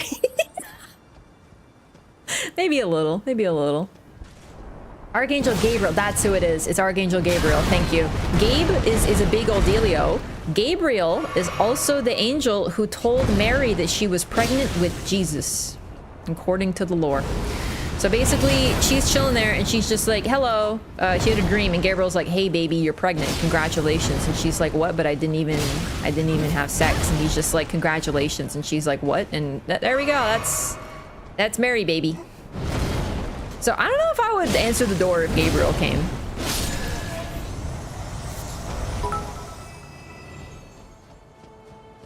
If you were a Miyazaki character, you'd be Lady Wrath, immolator of the scullery, and all your lore would revolve around channeling embers to destroy the kitchen in which the gods cooked children.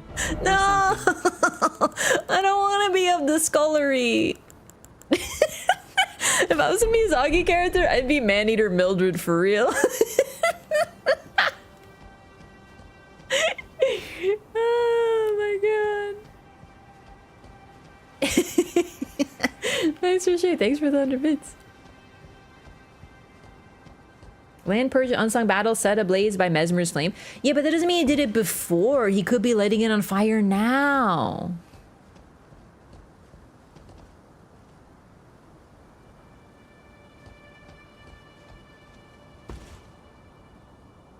I love how this clips. Like this is what Miyazaki intended.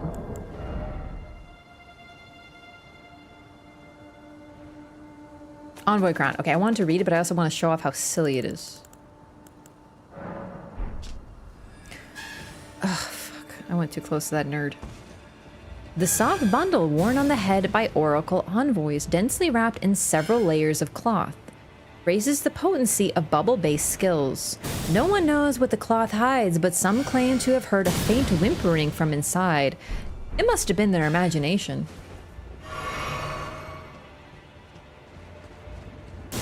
Ow. Seriously though, FromSoft manages to make gooey marshmallow boys who blow horns seem really epic, but also hilarious at the same time.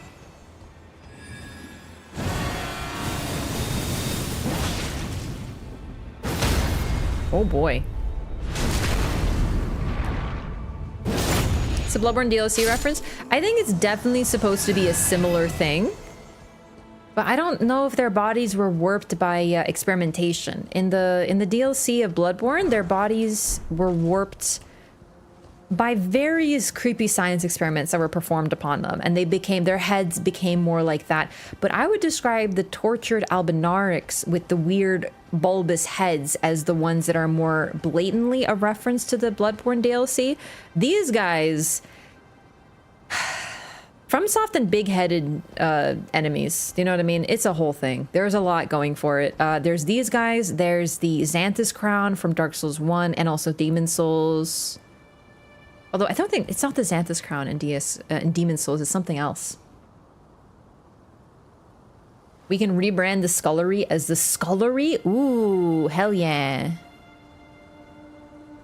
So are we fighting Mikkel in DLC? I don't know, maybe.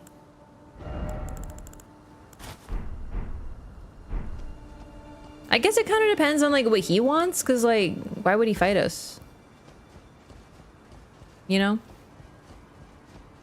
Something covering the eye, but the wearer can still see. Mm-hmm.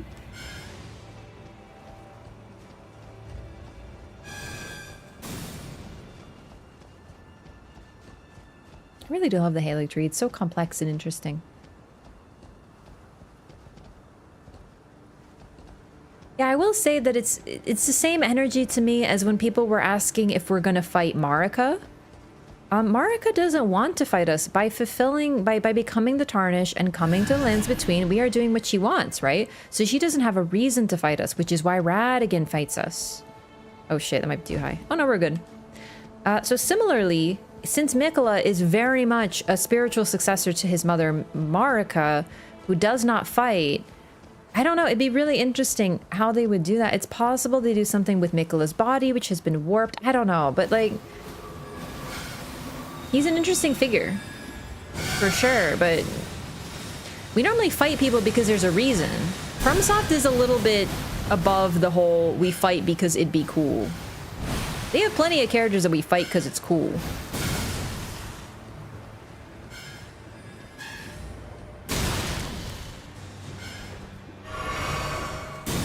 We don't need to fight everybody.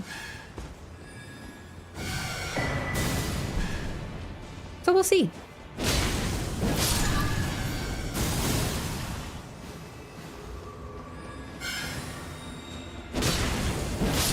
Is Marika alive?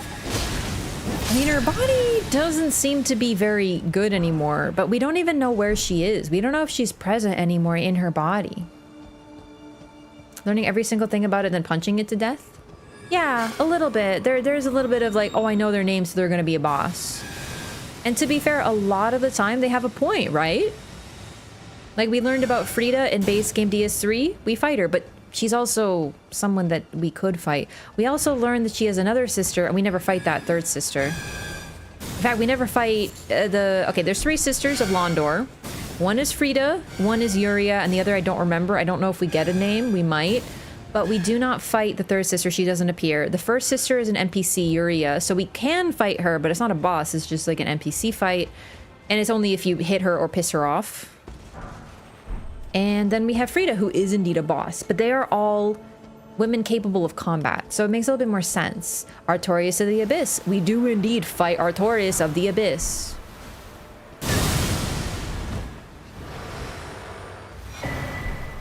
The DLC is named after him, and we sure do be fighting him. But we don't know. We have no idea.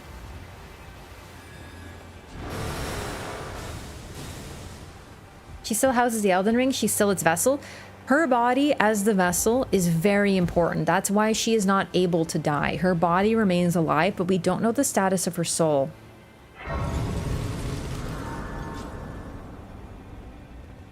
Introduce as an option if you want your consort to be a dude. But no, you're the consort. Because Mikola is, the Empyrean has a consort, not the Elden Lord. The Elden Lord is the consort.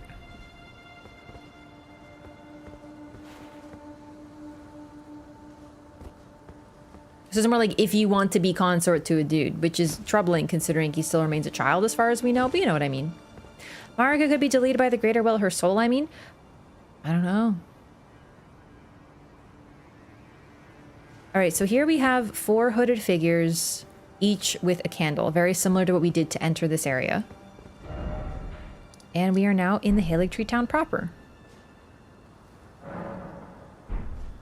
It's very, very, very elven. Like, this is like Tolkien's Elf City 1-to-1. Well, except for the stone, I guess. But no, they could use stuff like this. It's intricate, detailed. Everything looks like knots and roots. It's very natural. It's built into the tree itself. Liliana, that's what it is. So we learn about a character. We never encounter them. Hi. Ah, there's Misbegotten here.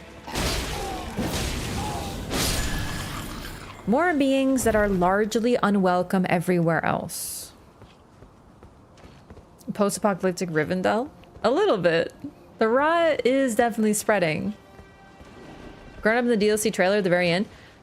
I don't know. I don't think he looks grown up. I just think he looks tall.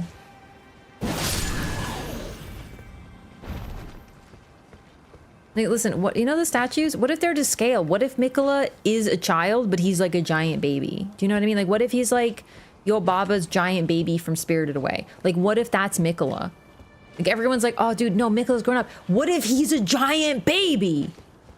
No one's addressed this. Why is no one talking about this? He's a giant baby.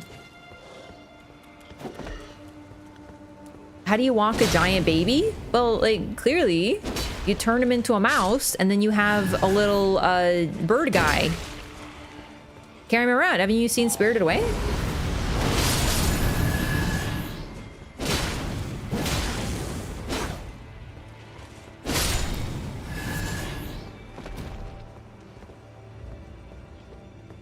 Makes sense given Melania's relative height. Yeah, a lot of folks are really tall in this lore. Melania, right? Oh, sorry, you said Melania. I meant Marika. She looks pretty big too. Radigan, you know, we'll see. I don't know.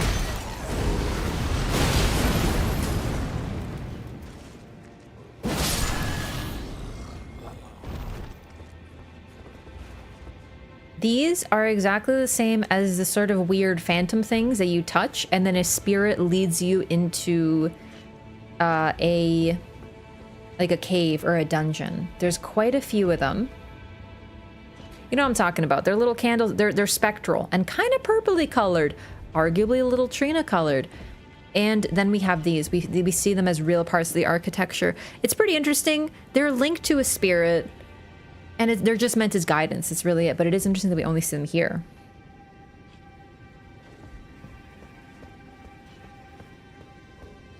As the gods go, Melania is the short girl of the bunch. It's true. One thing I will say too, once again, I'm giving my little asterisk detail about height. Height, this is a game before it is anything else. They want the game to be fun. Some of the coolest fights in the game are human fights. The closer a character is to your height, the more epic of a battle it's going to be. Having a character as your height and a little taller is pretty much the sweet spot for the best fights in this game. So the fact that Melania is not that tall could simply be, well, yeah, because she's a cool fight. What's going on here? I don't remember what's down here.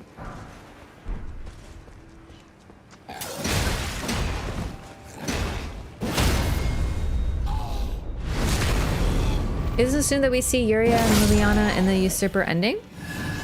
Yeah, we do see their oh, here we go. Okay, I wanted to show this off. So, it's all right. Listen, I'll talk about the Usurper. I just wanted to give it as an example of even if we hear about a character doesn't mean we're going to encounter them, right? So, you know, who knows? Okay, this is a guy in a sort of prone... Not prone, he's curled up. This is you can actually see. This makes it very clear. This is a head. That's the arm. That's the whole torso. Those are the legs. This is a person who curled up and is slowly turning into a cocoon. We see cocoons here too. Some people think they're eggs. They are most likely to be silkworm cocoons, very specifically. This would be something very identifiable to a Japanese audience. Are you winning, streamer? I sure am. What's up, Volpine? Thanks for the 100 biddies. What's up? I said what's up twice. Then you have to answer me twice. Oh, this literally just leads there. Yeah, so we see this one over here. These ones are like blatant cocoons. But yeah, silkworms. Silkworms, they turn to cocoons and they become cute little fluffy moths. They are so freaking cute. It's also where we get silk from. Like real silk comes from silkworms. It's a little macabre, but this is where we get them. And this, it would be a design that would be very, like they would look at it and be like, that's a silkworm. Apparently, from what I've heard. I was curious, so I looked it up. Yeah, these are silkworm cocoons, pretty much, like guaranteed. Love the lore, OMG. Yo, Ivar, thank you so much for the resub. Thank you for 3 months. Welcome back. Appreciate the support. Enjoy your new butterfly. It's red. They became the envoys? You know what? No, they do look a little eggy, don't they? They look a little cocoony. Same train of anything to do with the ethereal lamps? I don't know. I really don't know. But we know they're spectral. And they lead you somewhere. A ghost leads you somewhere. And the place they lead you is always kind of random. But what I will say, of the places they lead you, one can arguably be linked to Mikola, very vaguely. Most of the places they're just there to help you find things that you might have missed. So I don't know what link they have, but it's pretty interesting.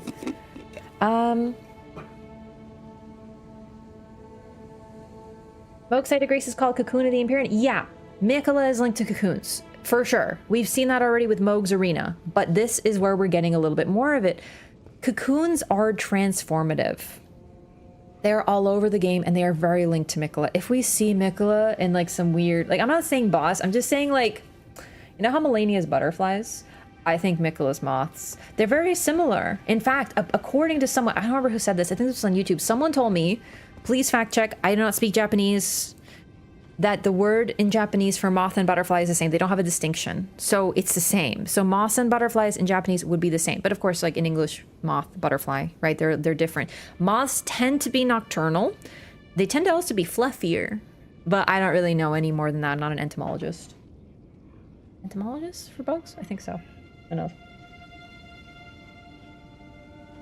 You're missing this catacombs? Ah, sorry. I got so distracted talking about other lore. Please remind me where that dungeon is, and we'll go to it.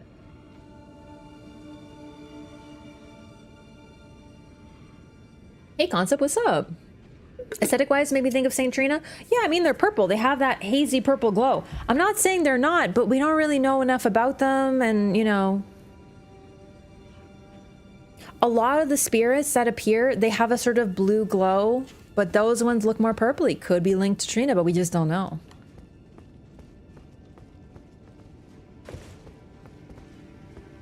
Rest of her would have to be carried out by others. I think that's a good point, Dr. Professor. I agree with that. So basically, Marika knew that a part of her plan would be to martyr herself. Like, she knew that was going to be required. She knew that she would be, not dead, but imprisoned. And that's effectively what happened to her.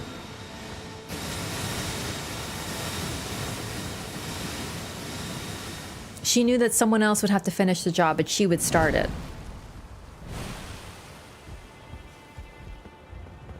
Ew, he becomes moths, fucking nerd. How dare you? I love moths. I love moths. They're fluffy, soft friends. I've gotten distracted. I want to discuss the cocoons. The cocoons are a transformative symbol, and here we see people who have likely come here having fulfilled their pilgrimage, and their goal is to enter a cocoon and transform into something else. That's what it is. That's what cocoons are. They're very liminal, because in a cocoon, you are both what you were and what you will become. Apparently, in a cocoon, you literally, well, not you, because it doesn't happen to a human, but... Hey, Miranda Blossom, can you shut the fuck up? In a cocoon, a caterpillar enters a cocoon and eventually becomes a butterfly, but within the cocoon, it becomes goo. It literally dissolves and becomes an unidentifiable goo. And then it turns into a butterfly from that. It is a full, it's not like in the cocoon, the little caterpillar starts growing little wings and its little body starts to become small. No, it fully becomes goo and it comes out something completely different. It is one of the most fascinating, transformative things that we know of. There's a reason that, you know, transformation is always a butterfly or a moth. So the fact that Melania, upon her transition, or as part of her transition to becoming a goddess, is a butterfly, it makes perfect sense. And considering the silkworm links between her, like with her and her brother, there's something going on. Also, once again, the silkworms are where we get silk, right? Like the fact that Mikola is often credited with spinning and linked to it, creating things, understanding life, creating needles, which are used for sewing. The fact that it creates needles, because needles, yeah, you can inject needles, inject people. Needles have a medical concept, right? Like, yeah, a needle is used to inject medicine or a vaccine, but the needles he has are literal sewing needles, effectively, in terms of their shape. So they didn't like the moonlight butterfly because it looked too much like a moth, because they said it would be a butterfly. So if you tell me it's a butterfly, if it was called the moonlight moth, I'd be pleased.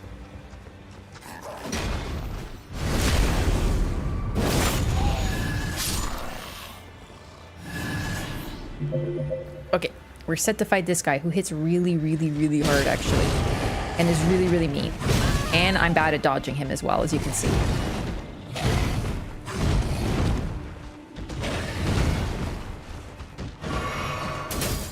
Oh.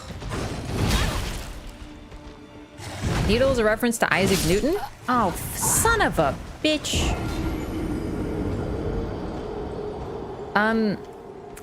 Haven't heard that one.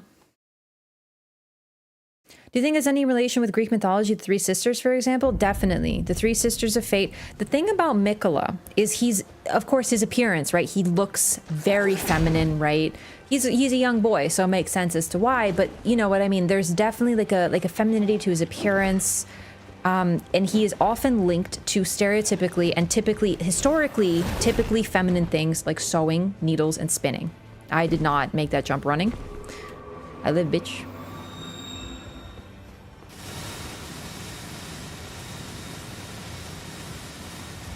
Lenia's rot make goo, rot make butterfly. I mean, she enters a bloom, which is sort of her transformative cocoon.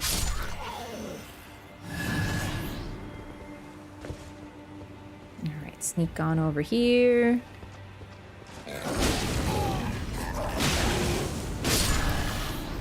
The three fates of Greek myth are associated with spinning.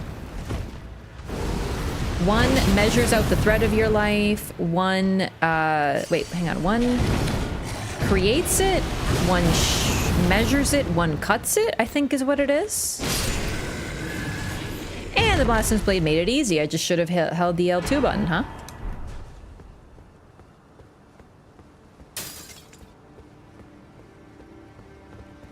Look familiar? So this is a statue. We see this in, I actually forgot there's one here. 2 other places in the game. One is going to be right over there.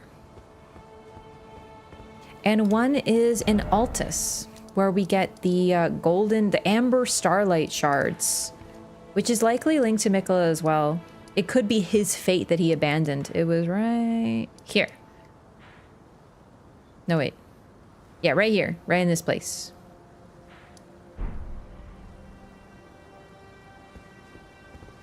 Some mad scientist stuff for the morphing caterpillars. It's very cool. Why did Melanie get rot? It's part of her curse because she is a child of one being, one god. So she got cursed and her brother got cursed. We don't really have more information on that. He was sort of an alchemist and tried to put a needle inside his eye in order to see things invisible to the eye. Crazy.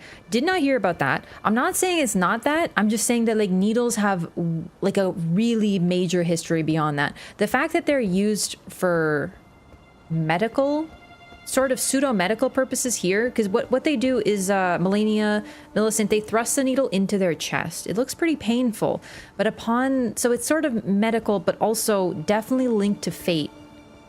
And actual spinning as well. So I think it'd be a bit of both. The needle helps to prevent things from having influence on you, is what they do. And it's pretty notable that they're put into the heart from what we see. Oh my god, these bully nerds who push you.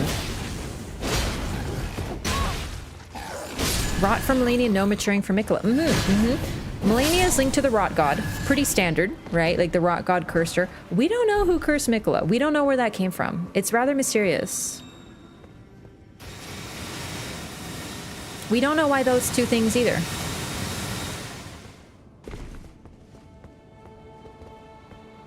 Also, not talking about the statue because I want to go to this one. This one I think is prettier and a little easier to access.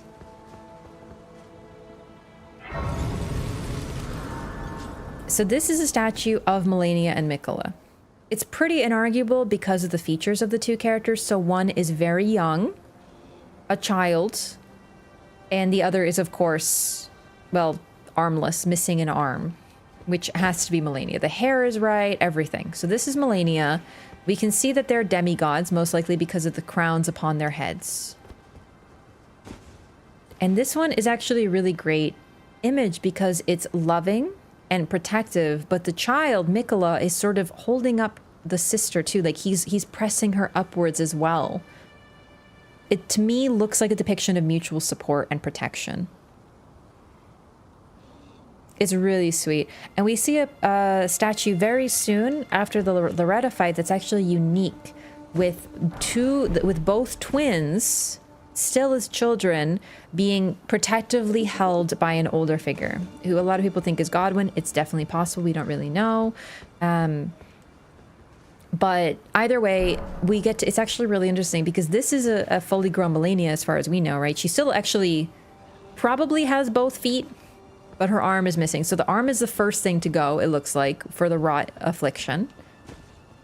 But in that statue that we're gonna see, Godwyn, or not Godwyn, Melania is still bigger than Mikola, but she's not fully grown. So Mikola,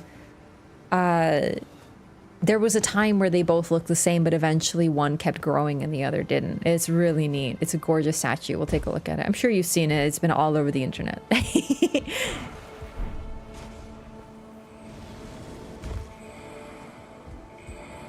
Oh, hello. And then we have these lovely spirit calling nerds. These ones are particularly cute, aren't they? They look very... like deeply adorable.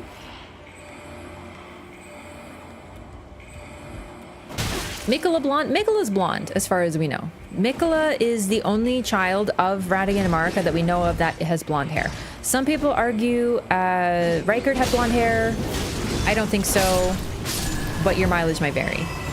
It's really interesting that they summon Crystallians. It suggests that Crystallians like have a spirit to be summoned.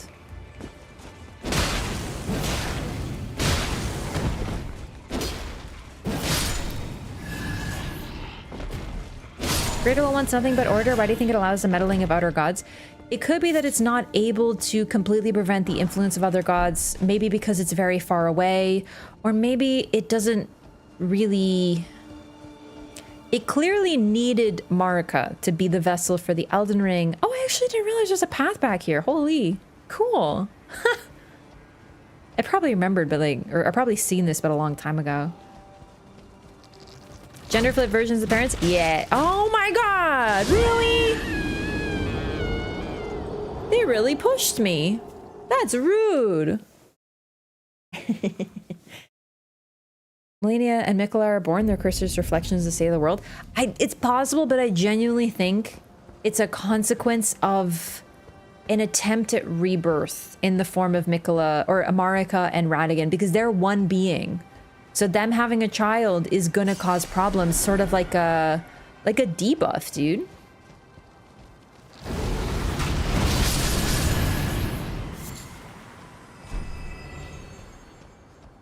Just a couple of Aeonian butterflies. Highlight reel montage of your lore streams?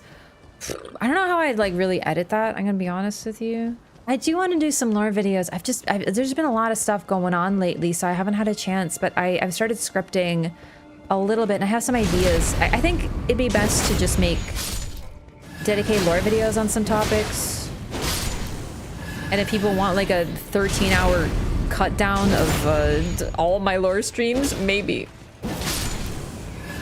Almost like a genetic defect from inbreeding? Kinda, yeah. It could be like that. Round table, why it looks like somewhere else? Yeah, listen, I love talking about the round table. It's just I talked about it just the other stream, so I don't wanna fully repeat.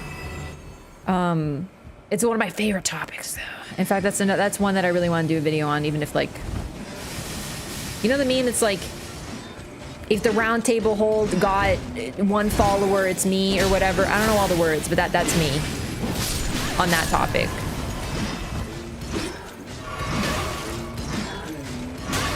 Whether the statue 3 is Mesmer, Melania, and Mikola is possible. We don't know anything about him.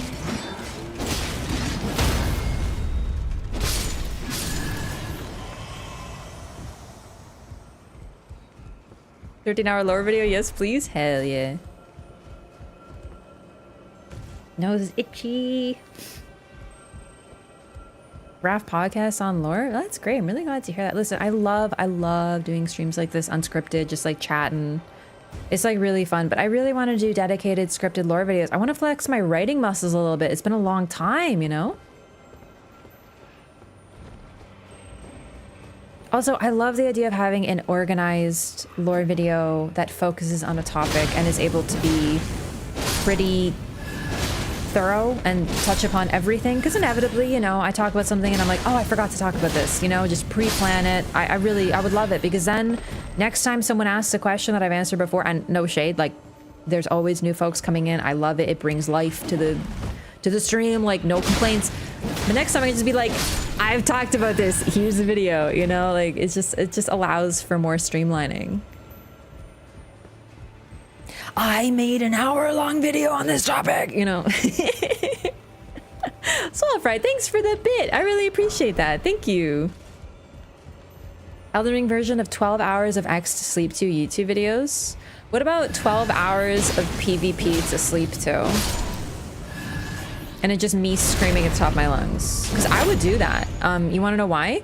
Because I'm a freak who falls asleep to horror video games. So like it wouldn't even be that weird. I turn on a horror video game and I'm like, you know? Bit weird. All that is came from the one great. Does that mean the outer gods too? We're getting into like really big cosmological stuff. Do you know what I mean? Like, yes, maybe. But the thing is the one great supposed to be like, is the Crucible focused on our Earth? Like, this isn't Earth, it's the lands between. But this is a planet where life exists, and we also have the cosmos, and we have other stars and stuff like that. But when we talk about the Crucible, does the Crucible tie into every single world, or does it tie into this world? Do you know what I mean? Like, is each individual planet that bears life its own Crucible, right? I don't know. I would say probably. I would think that there's divisions between them. Maybe there isn't. The fact that in the Elden Beast fight, there are tons of pillar-like Erd trees visible in the background suggests that there's many Erd trees out there, which means that there's likely many crucibles on each of these areas, or in each of these areas, you know what I mean? Fall asleep to readings of horror novels, short stories, Sam, with you there. Hell yeah, they're soothing, I'm telling you. Is it planet we don't know? To be fair, this is a place where stars move and they literally fall on the land, and it turns out they're crazy alien beings, so we have to question everything.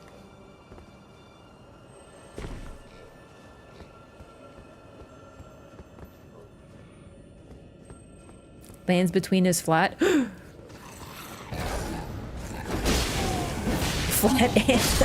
Flat lands between her.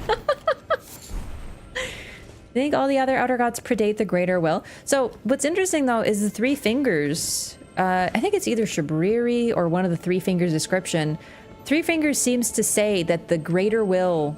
This is probably Shabriri. Or maybe it's Crazy Lady, the finger reader for the three fingers. Irina, not Irina. I'm forgetting her name. You know what I'm talking about, her. I think she's the one who tells you that the three fingers wants life to return to one and there to be no more divides. So they want to return to the one great. And it's said to you by a three fingers individual that the greater will is why life spread apart in the first place.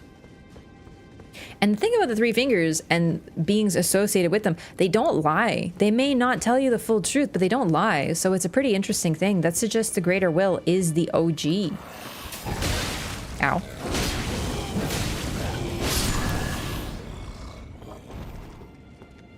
Elden Ring only controls lands between. I think that's true, but I think it always only controlled the lands between. However, there are worshippers of the two fingers who exist outside the lands between, so maybe that isn't necessarily true even.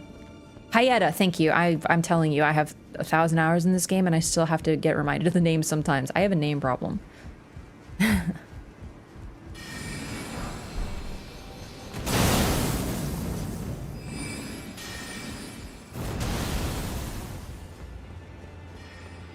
Haircut.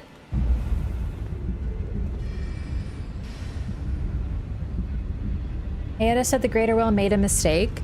It's one of those life being created and separated is a mistake according to them. But the thing about the three fingers is according to them, the greater will made a mistake by creating life. But what the greater will, what the three fingers wants is to burn absolutely every single life that exists until it's all recombined into one. And while they say it's like it's such a good thing, and there are people who call for it, Melina begs you not to do it. Melina, who normally is very cool, very calm, generally speaks with an aloofness and distantness. The only time you ever hear her fearful and desperate is when she talks to the three fingers and when she says, please don't do this, because it's horrific. So some people, like I said, they don't lie to you. Hayata, Shabriri, the Three Fingers, if it could talk, all its affiliated individuals, they want you to burn everything, but Melina begs you not to. It's not lying, it's just everyone has their own perspective here. Melina's pleas from my favorite bit of voice acting in the game. My favorite is when Celavis is pissed at you and he goes, ugh, your dulladry knows no bounds, or something like that. That's my favorite. But like, that's like probably a close second. I just like when people are annoyed at me. It's really funny. That's it, that's it, that's it. Ugh, you are peerless in your dulladry. It's like when like your boss is mad at you, but you just quit. You don't give a shit. You know?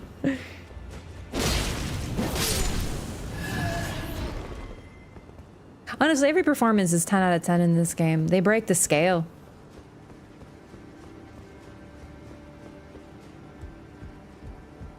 Oh, right. I forgot to talk about why these guys are here. I have no fucking clue. They're really close to Loretta. So I get Lieutenant and Loretta confused, sorry. They're really close to Loretta. It's possible they went with her. These guys, I think they're the school of Haima. Like that's, wait, do I not have Haima's hammer? Hang on, let's read. I don't know if I have Haima's hammer. Also, I did get freaking bonked by it, so let's find out. Holy shit, the damage is fair and balanced. It's a fair and balanced video game. I did get counter hit though. I was mid-roll, so that's also like part of why it hit so hard, for sure. Yeah, it doesn't look like I have the cannon of Haima or the gavel of Haima. We need to go get those. Karya and Mikola were in cahoots. The thing is, I don't know, because there is some suggestion they were, right? So for example, there's a sword that we find in the Halictree that is in the Carian style, but is Mikola's amber instead of the Carian aspects, right? But now you may be like, oh, that means they were working together. Also, though Loretta came from Karya and went to the Halictree, it's possible as a knight she would have had knowledge of things like that, right? Maybe she taught that to her new master, right? Some people think Ronnie and Mikola are working together. It's possible, but like, I really wonder. We don't really get much hints on that.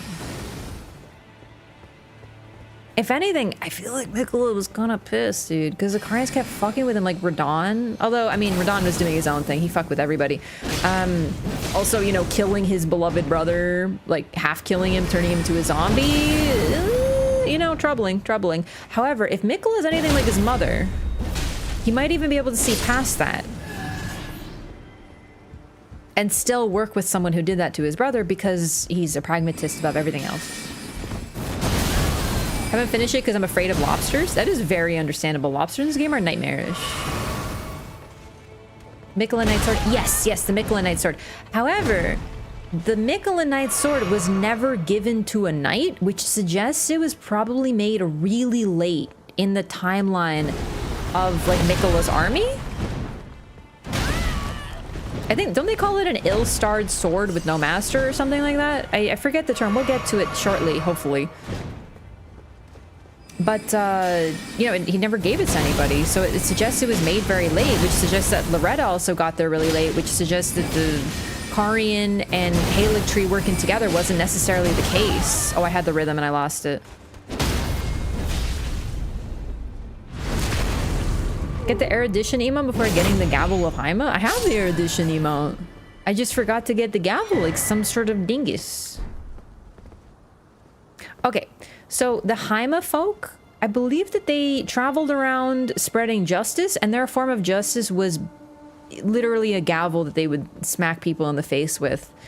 So it's possible they came here to get Loretta back because they're like, yo, you were supposed to be a Karya knight and now you're working. Wait, no, sorry. These guys hate Karya because they're the sorcerers of Raya Lucaria and they betrayed Karya. It's possible they're hunting Loretta or it's possible they work with her, but I don't know why they would. Maybe they're the police, you know?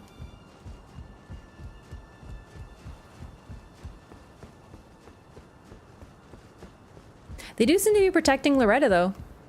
Oh, I forgot there's this statue here, actually. So no, we see it 2 more times. I completely forgot. The Haima Conspectus was the only group of Rea Lucaria that would leave the school. They would spread justice according to the Rea Lucaria Academy. Like their own, like, rules, I guess? Let's go get the Gavel of Haima. Chat, I don't remember where it is. I remember it, I think it's somewhere near the Frenzy Flaming Tower? No? I don't remember. I think it's... Isn't it around here? Yeah, it is around here. Yeah, there's like a guy, I think. Yeah, I just never did that.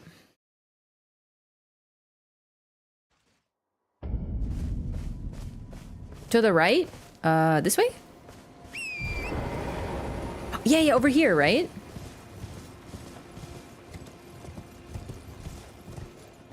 Somewhere? There is this tower. I don't know if I cleared it, actually. I might not have had erudition when I came here.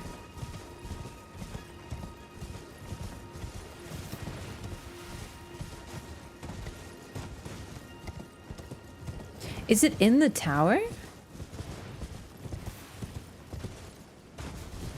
You know what? That... Oh, interesting. We have them here, too. The exact same... runed tablets, these constructions made of runed tablets, as we see in the consecrated snowfields, are around the Frenzy Flame village and in Liurnia. We also have these, but these don't have any runes on them and never have. Well, actually, do they? Wait, oh, no. Let's double check. That one looks smooth. Twin Sage Glintstone Helm? Sure do. Yeah, these are smooth. Or no, wait, there's signs of runes on them. Maybe they're simply worn. Look at that. There's still hints that there was something carved into this at some point. Yeah, these are runes. They're just particularly time-worn. Battle mages were outside at the moment of the shattering. Perhaps they weren't really interested in coming back to the academy. They probably also couldn't have, for sure, because the keys were hard to get. They wouldn't have given them to every single person leaving. Noise happening more often? I still don't know what that is. Yeah, no clue. May erudition light the way. Looks like I never cleared this.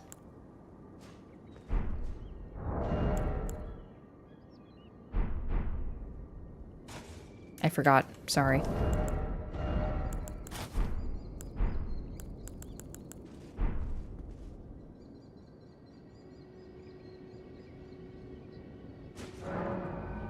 The seal on the rise opened. It's a little weird this one's Marika, isn't it? There's a couple that are Marika.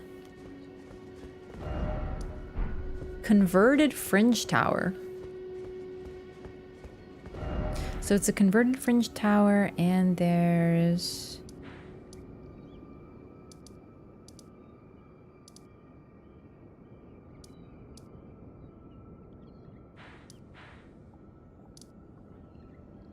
both the converted towers. So do you think that means they were converted to the Golden Order? I just realized, I never noticed that. Both of them are converted. Hi! And from the void does he come. The Graven School, seed of a star. No idea how those towers work till I saw this. Fascinating. It's cool. So just to be clear, you probably noticed it, but when you wear a glintstone crown and you do the erudition gesture, it lights up. That's why you had to put it on. Erudition, you have to do the gesture and wear a crown. It's very cool. Jumped up with Torrent? You can also jump out with Torrent. That's what I did. But yeah, I found out the erudition thing eventually. Actually, you know what? I think the first time I found it out, I was literally doing my first playthrough and I was wearing the Burger King crown and it said erudition. I was like, wait, that's a gesture. So I don't know if I would have figured out that it glows if I wasn't wearing it because I needed the stats because I was a little baby mage. Yeah, I remember. Here we go. I forgot how important this one is. Oh, I'm so glad. Okay. Gavel of Haima, one of the glintstone sorceries of the Academy of Rea Lucaria, creates a magical great hammer and slams it down. Drawn from the scholarly conspectus of Haima, the adjudicator of the Academy, this sorcery employs might as a means to quell conflict. Cannon of Haima lobs an explosive magic projectile that flies in an arc. Same thing. Sorcery employs might as a means to quell conflict. They really do sound like the cops of the Rea Lucaria school, because they're also like judge, jury, and executioner. How long did you use that rapier in your first playthrough? I don't know. Watch the first playthrough. I don't remember anymore. It's been so long. I used it till I found Moonveil. And trust me, I didn't even want to use Moonveil. I don't like katanas, but it just, I couldn't find another freaking weapon. I found so many weapons that were int and dex, but they were so freaking trash.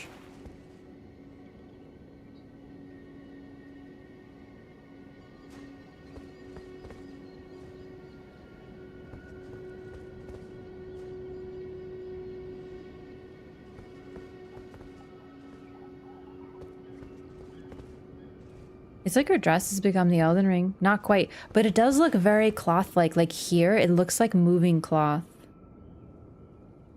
I'm not even sure this is the Elden Ring behind her, but it looks pretty reminiscent of something evoking that imagery. Believe it or not, I never noticed the statue had feet. Moonveil is goated for Battle Mage. It's a really incredibly, unbelievably strong weapon. But I didn't want to use it. I don't really like that playstyle. Like, I wanted just a melee weapon, and that's the first one I found. When I found Wing of Estelle, I converted pretty quickly.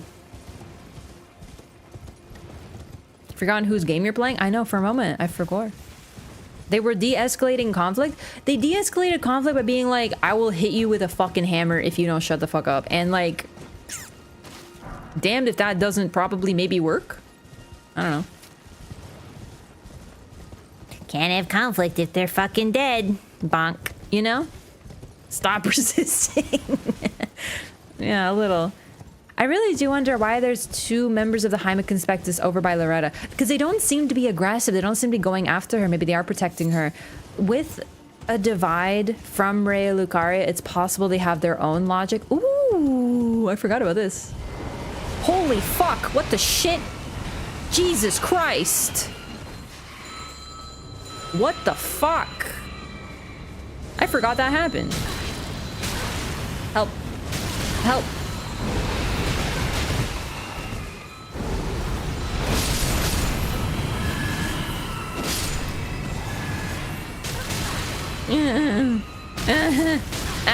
Stop. Stop it. I completely forgot this happens. It's weird they come from here, though. So these guys worship angry spirits. That's their whole thing. They use a summoning bell that summons specifically angry spirits. These guys, I mean, a bit mixed. This one, Frenzy Flamestone. This one's waiting with his arms open and his eyes, his hands up and his eyes up.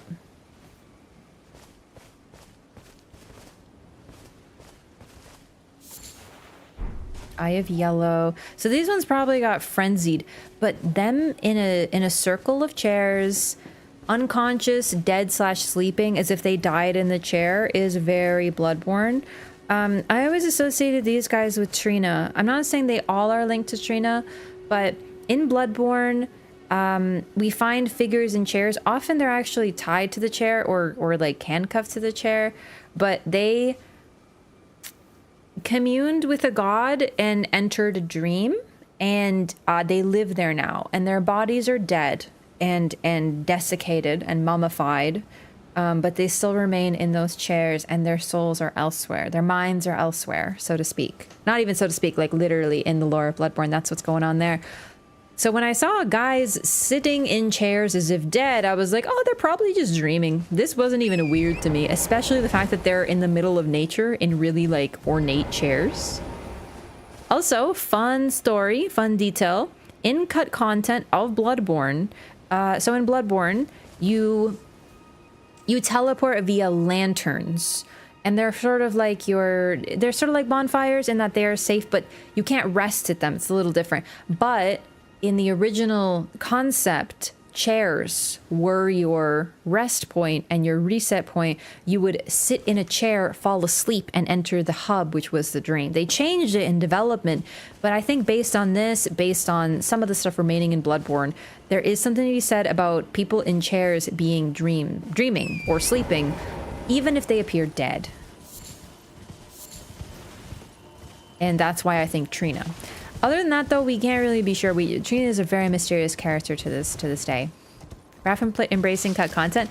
I do for Bloodborne. I'm really aware of it. Give credit to that to Lance McDonald. Lance McDonald's videos about restoring Bloodborne cut content are basically the reason I have all this knowledge. Watched them years ago. Can't recommend it enough.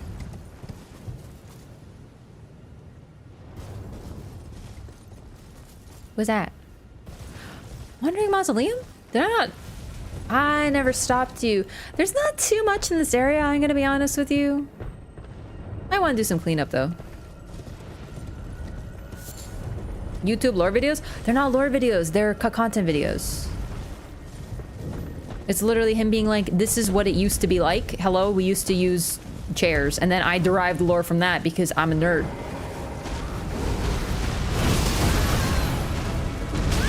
Fair and balanced damage, by the way. Okay, don't die yet. I have to show something. Please hit the... There we go. Do you notice how he's absolutely mowing them down?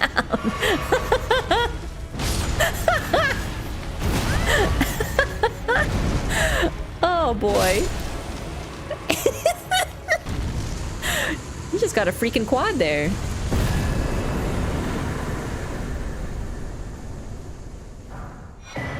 Oh my god. He gives you 3? Damn, in this economy? Bloodborne also has frenzy status in it. It sure does.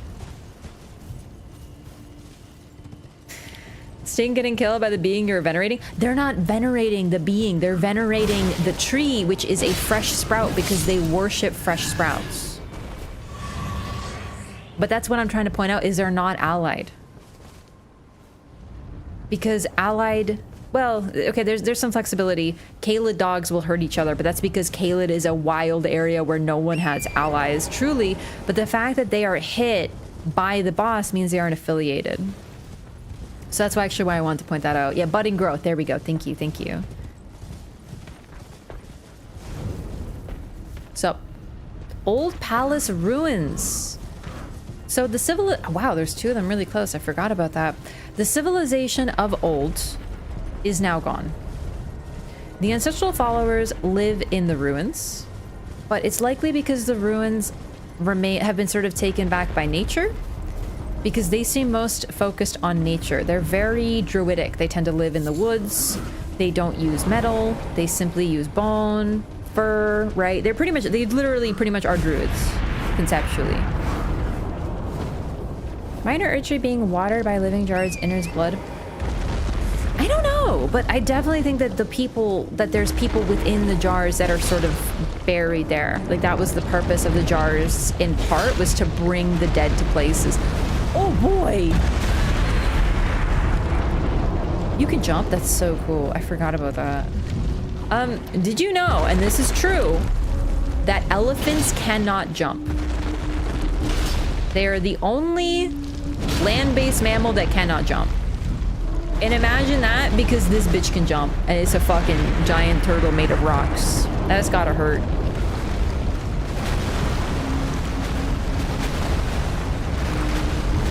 Yeah, I wonder why?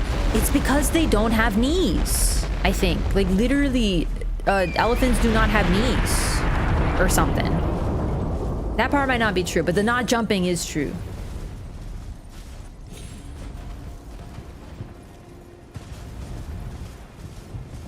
I'm jealous of things without knees after getting surgery on one. Ah, shit. He's right.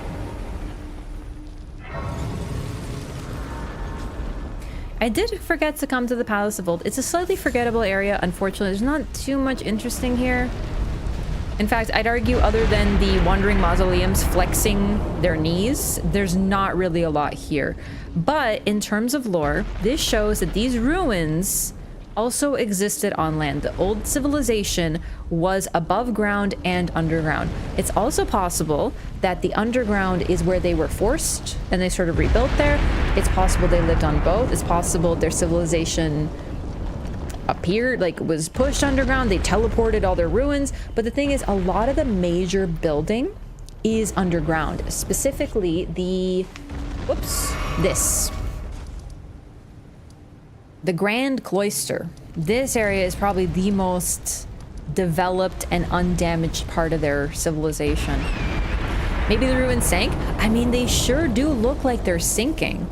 But to sink all the way to the land, to the Lake of Rot and remain intact? I don't know if I buy that, but who knows? Because they do appear to be sort of sinking already.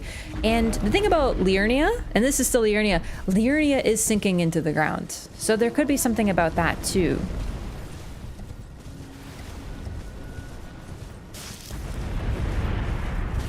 But this is apparently the old palace and what's left of it. So this, if it's a palace, this would be where the ruler lived. Well, that's fun. Either way, this is where the ruler would have lived, likely being a palace. So it's interesting there's like nothing left.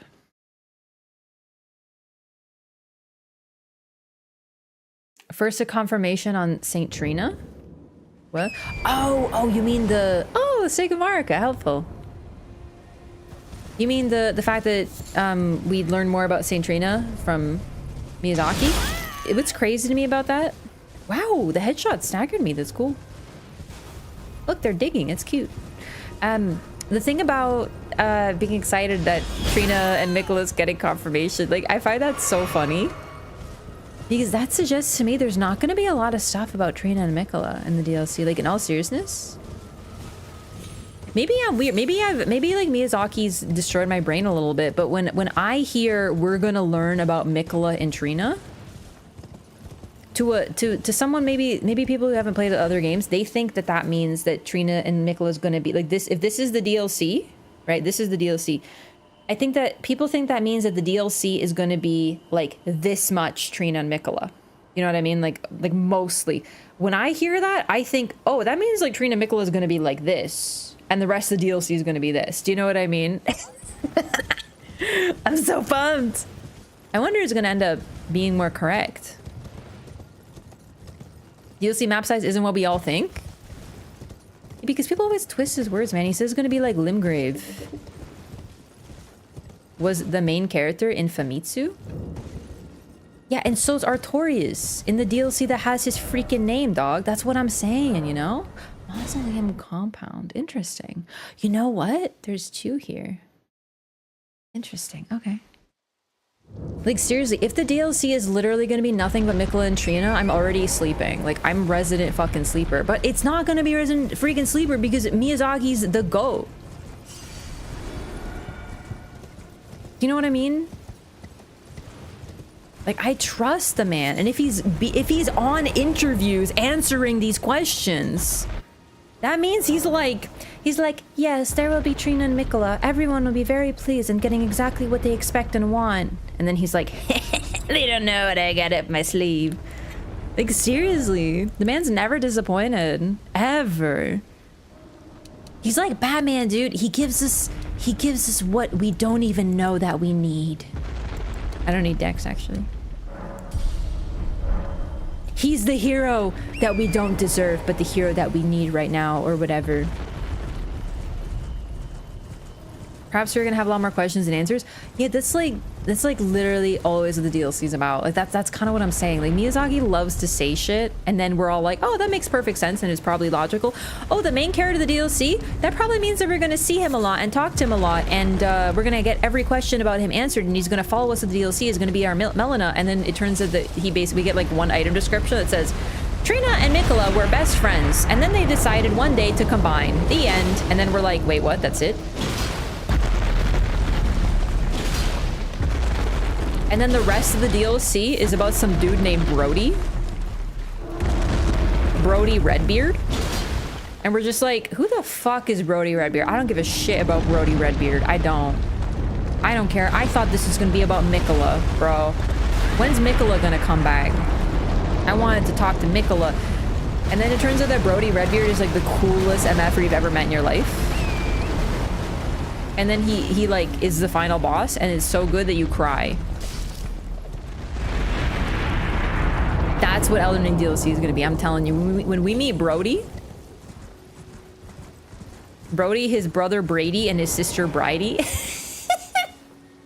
That's exactly right. I don't know how you knew.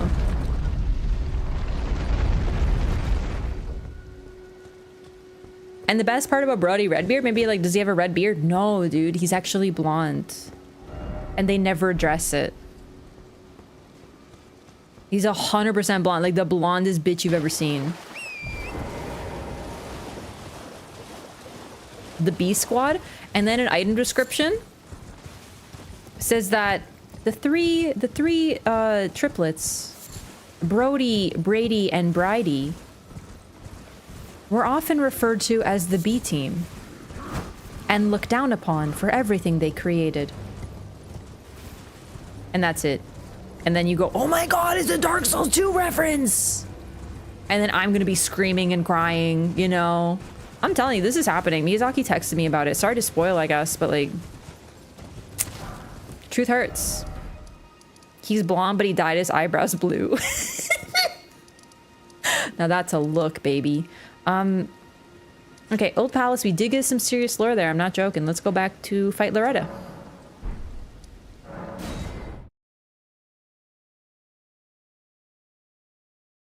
I'm just thinking about being bullied by a porcupine hippo at the moment.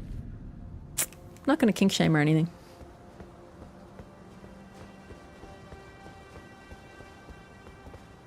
He doesn't even have a beard. That would be better, actually. Not even having a beard. Ah, tarnished, are you? My name is Brody. Brody Redbeard. I'm of the strong family, the Redbeards. You must have heard of us, surely. Haha, truly I see that the Tarnish are rather provincial. Worry not. I will fill the gaps in your knowledge. And he's like, Alfred, you ask him 2 questions. He's like, and you're like, why are you a Redbeard? And then he goes, I don't understand the question. I had a beard, but that was a long time ago. True. Whee! All right, we're gonna fight Loretta. Hey, what up, baby?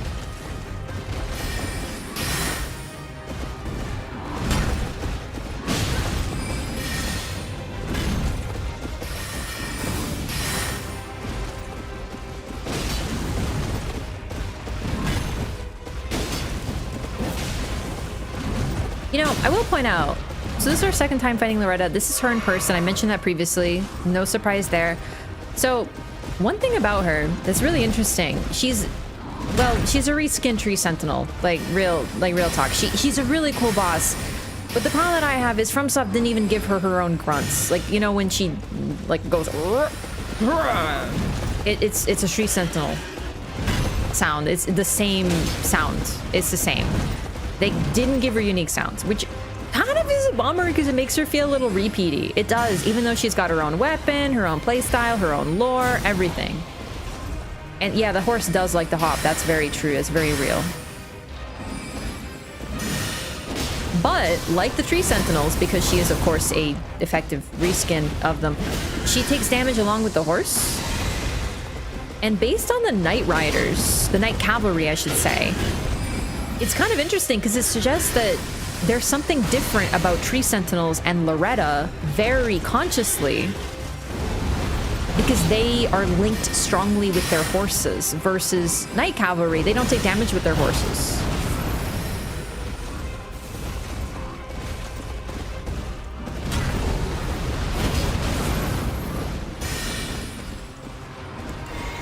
Oh, she's pissed. You're getting greedy? Oh, yeah?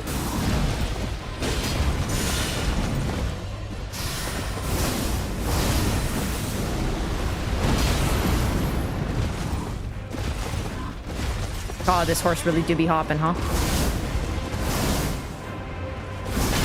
Okay, that was really cool. I'm not gonna lie, I don't remember that move. I don't know if she's ever done that to me. It's probably a phase 2 only thing. No, I remember that. I didn't know how to dodge it, so I'm surprised I dodged too. Oh shit. Oh shit. What? But I was doing so good though. Aww. Huh. You gotta love Loretta, man. You're doing great, and then you get freaking hit for 75% of your health bar. Oof, oof. Greedy with wanting Loretta to have her own sounds. Oh, that's what you meant. I thought you meant in the fight. I was like, oh, dang. I thought I actually wasn't being greedy for once. Guarding something, Garl of Inland vibes. Oh, you know what? A little Garl of Inlandy. Not sure she had cut audios?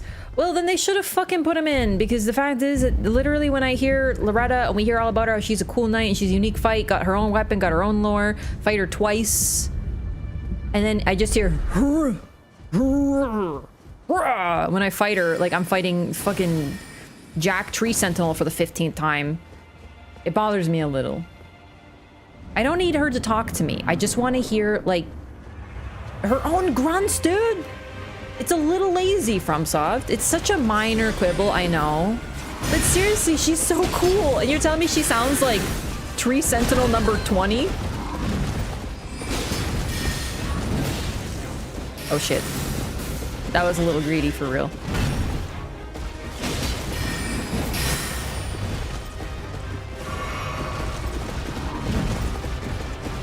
Zero voice sounds? When she swings, you'll hear it.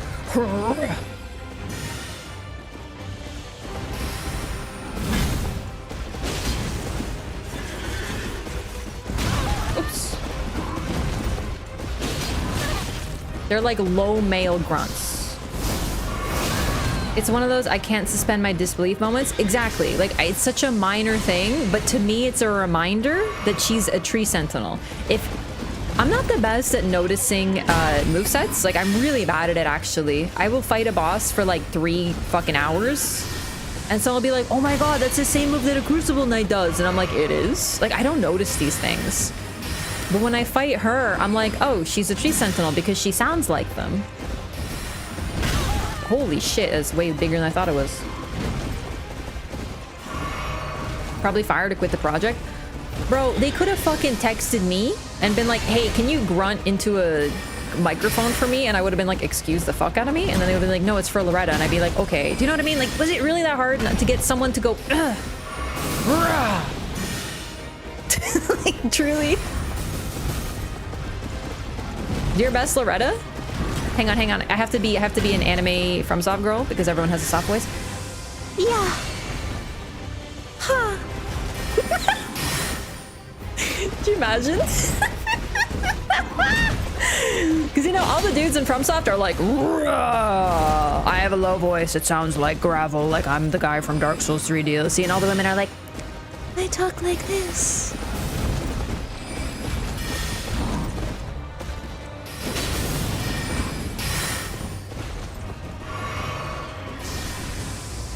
This is not going as well as the last run, I have to tell you. I'm not very great at Loretta. She's tough, but also slow weapons. You know? I'm bad with them. It's true. Ooh. I'm probably dead. Talk about the Albinaric theory?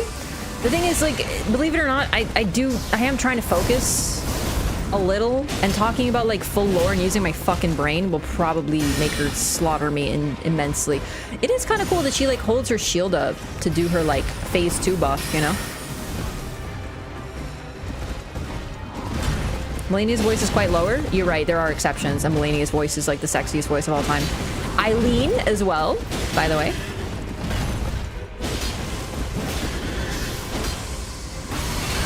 I ran out of stamina. I got greedy. It was my fault. Oh, dude, I love Nephili's voice. She's really great. She still speaks pretty softly, all things considered.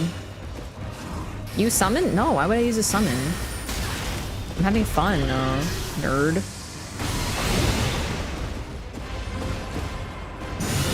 Eat my ass, Loretta. It was a joke. It was a joke. It was a joke. It was a joke.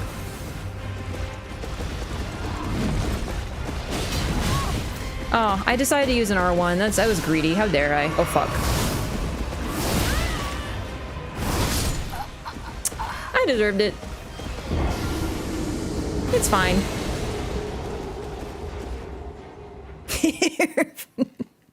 Her horse's little hat too. Ass devoured. No!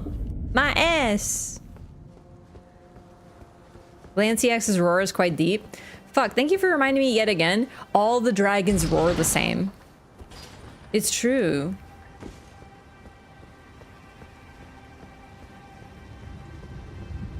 Favorite female voices, Melania and Maria. Oh, dude, Maria's voice is so great. Maria's voice is great because it's the doll's voice, and the doll is like quintessential soft from Soft Lady, but then Maria's like soft but will kill you from Soft Lady, which is my favorite.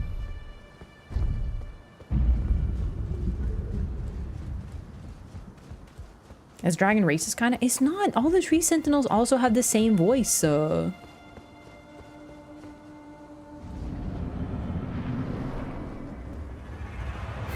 I'm doing Maria's accent when I talk. Honestly, that's not weird because, like, accents aren't gendered, actually. Excuse me.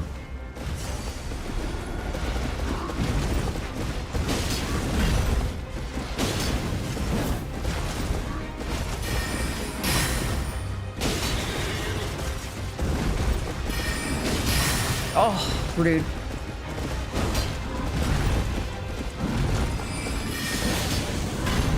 Okay. Okay, I'll take it.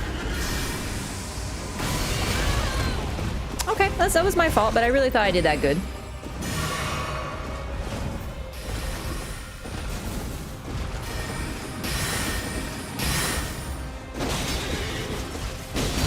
I don't know why I tried to do an R1 there. I knew I didn't have time.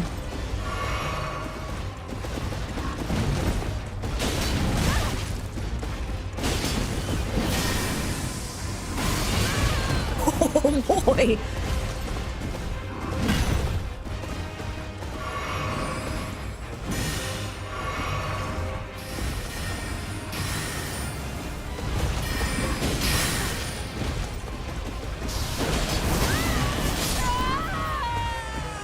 I deserved it, I guess. Loretta truly to me feels insufferable with a slow weapon. She's one of the worst for me with a slow weapon, because like you're just sitting there and you're like, and she's done 3 attacks in the meantime and has cast like 15 spells at you and you're just like, I'm so tired. Mikola's voice was deep, like he sounds as old as he is. You know what? So Mikola's voice actor credited in the initial game or whatever, maybe it was a network test. I think it was a network test. Is the same, I don't remember her name, sorry, but it's the same voice actress as Chloanne from Dark Souls 2. Chloanne as in Chloanne, if you want to look it up. Oops. She has actually a pretty low voice with a, it's like a little raspy.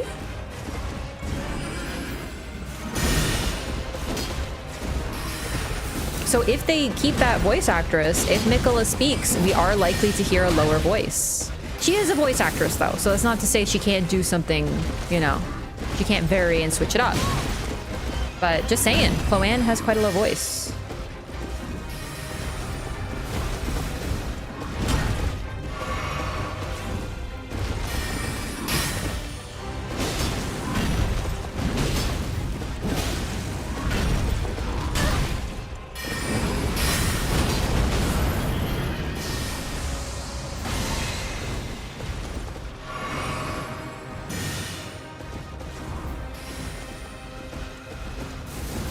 I bet you wonder what kind Mikkel is doing here. Yeah, you mean the old man voice? I would love that. I would love if it's an old man voice.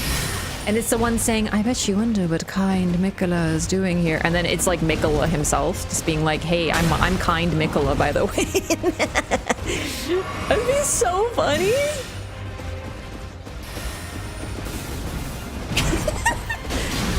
Hey, what up? I'm Mikola. Kind Mikola, though. That's my name, bro.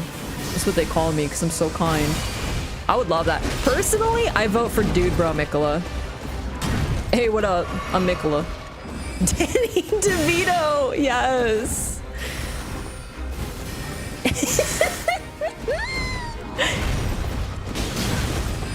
I'm super humble, by the way. Yeah, what's up? I'm Mikola. Everyone loves me. What else can I say? I'm really kind. That's why my nickname is Kind Mikola. I'm really humble. I'm good at everything. Like, literally everything. Except for humility. Because I'm great at it.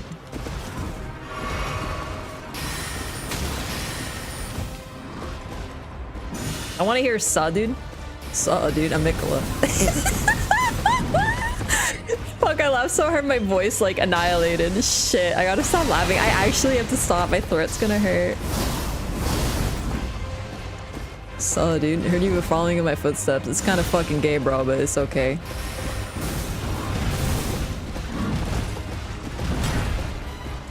What were you looking at my feet for?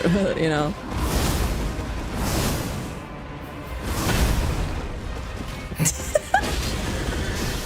Bro, Mikola, I'm telling you, this would bring me around on Mikola. Like, I like Mikola, I just think everyone likes him too much. It's like over the top, do you know what I mean? Like, every cool thing in the lands between is invariably tied to Mikola. And I get why, because he himself is very cool. But like, for me, like, a fucking dude bro ass surfer boy, Mikola, wait, he's a skater boy? He rolls up on you wearing some cargo pants. So, dude, heard you were looking for me. What's up? What do you need? You need a favor? Because I could probably help you. I'm fucking good at everything. Do you need a needle, bro? No problem. I got everything. Oh, dude, I'm making sound like a drug pusher.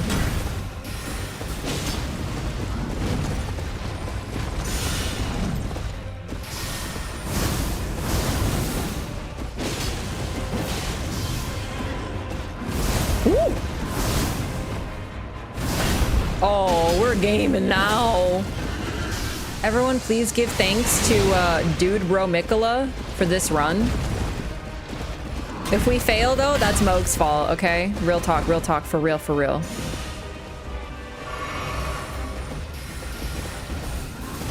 So, dude, Trina? Nah, dude, that's my cousin. That's my cousin, bro. Don't worry about it. Everyone thinks we look alike because we're both, like, blonde or whatever.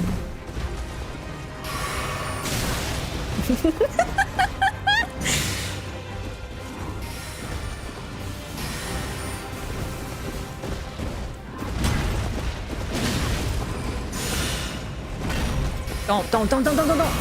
No. Fuck, I fucked up.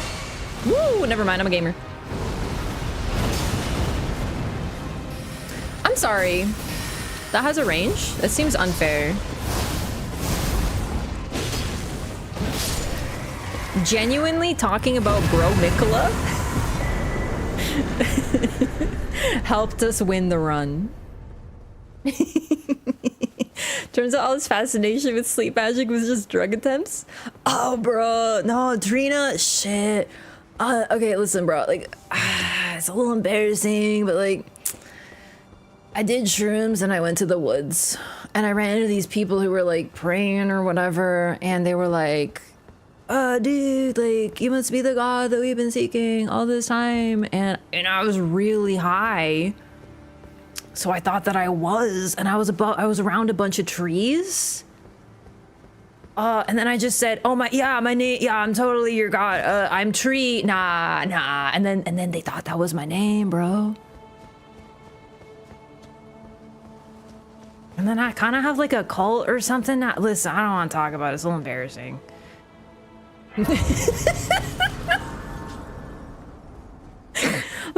Like that fucking old ass bit on Family Guy where he's like, "What's your name?" And he tries to come up with a fake name, but he looks at like a P and then a tear and then a Griffin and he says Peter Griffin. And he's like, fuck. Okay, anyway, sorry. My brain has to turn off when I'm doing boss fights because I'm like an anti-gamer. But now that we've gamed, we can talk about Loretta for real and get back into the lore. Okay, I'm getting rid of the bro voice. We're back. We're intelligent. We're wise. We understand discourse. Sorry, I do actually love the idea of Saint Trina just being drunk Mikola because he looks like a little kid. You know, like, isn't there a scene where in like Hercules, the Disney Hercules movie, where he runs into his trainer, the little guy, the satyr, and he thinks he's like a little boy because he's short, but it turns out he's like an old dude. So like imagine, like you look at Mikkel and you're like, oh my god, it's a cute little boy. Are you lost? Do you need your mother? And then he just goes, hey, shut the fuck up. I'm literally like 5,000 years old. I'm just trying to drink my alcohol in peace, okay? Get the fuck off my dick. I don't care that I look like a cutie patootie. I'm fucking so old, dude. Just let me die, you know? Oh my god, it's so funny.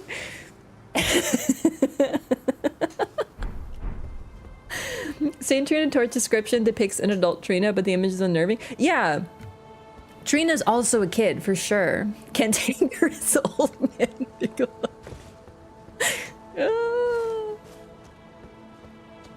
Thinks it's a goat that got sucked, but it's Phil and he's peeping on nymphs. Oh yeah, I haven't seen that movie in a long time. Okay, so we got Loretta's mastery. Here we go. Loretta's great bow. It is said that the bow was Loretta's favorite weapon.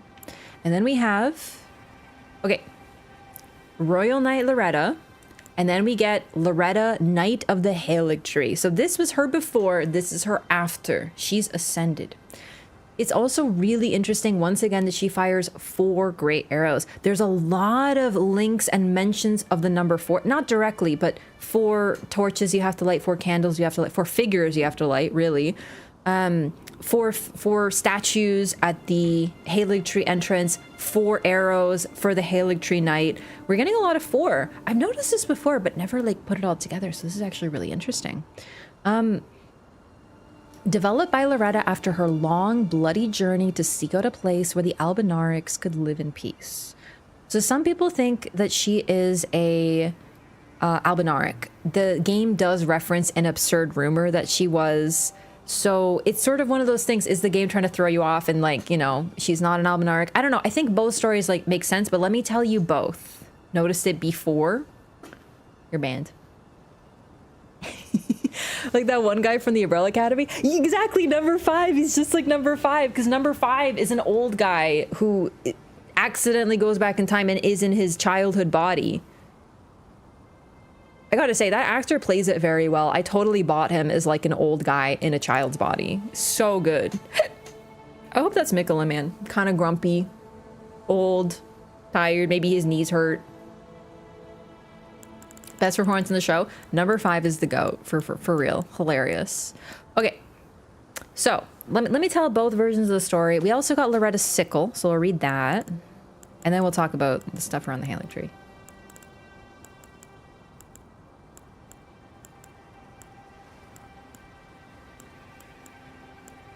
Ugh.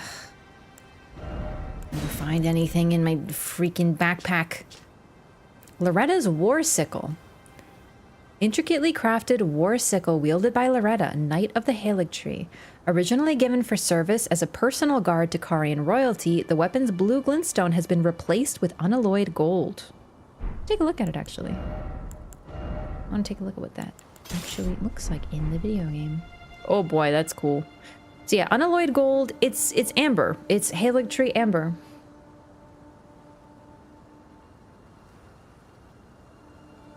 But she still uses it to cast sorcery. Actually, really interestingly enough. Bruh, like, I got so high I grew up my own weed tree just so I wouldn't have to keep going to Lidl cause Morgan's such a buzzkill. And now people are, like, living in the branches or something? I guess it's kinda sweet, but like, I kinda just need a weed nap so I'm letting my sister run it while I nap. That's actually, this version of Mikola that we have created today on the stream is my new favorite version of Mikola. Gonna miss Loretta's discussion next time sing for a full stream. Yo, take it easy, like, good night. Have a good one. Thanks for hanging out. And Maestro Shade, thank you for the 100 bits. Yo, what if this is literally just one dude's weed tree and he accidentally created like a religion because it's the only, because everyone around here is high, they're chill. Do you know what I mean? Like they just been smoking and they're just like they're vibing. They don't want to fight anymore. They're fine.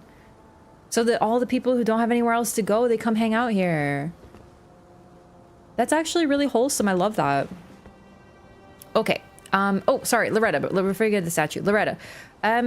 So she still casts sorcery even though she's using the glintstone. It's like an unalloyed gold glintstone. The Haligtree Amber. Otherwise, she's the same, but she's grown. Basically, it's been a long time. She developed her sorcery and her knowledge. Now, she was a Karian knight. She was a bodyguard. And at one point, if we can... was it this? Where was it?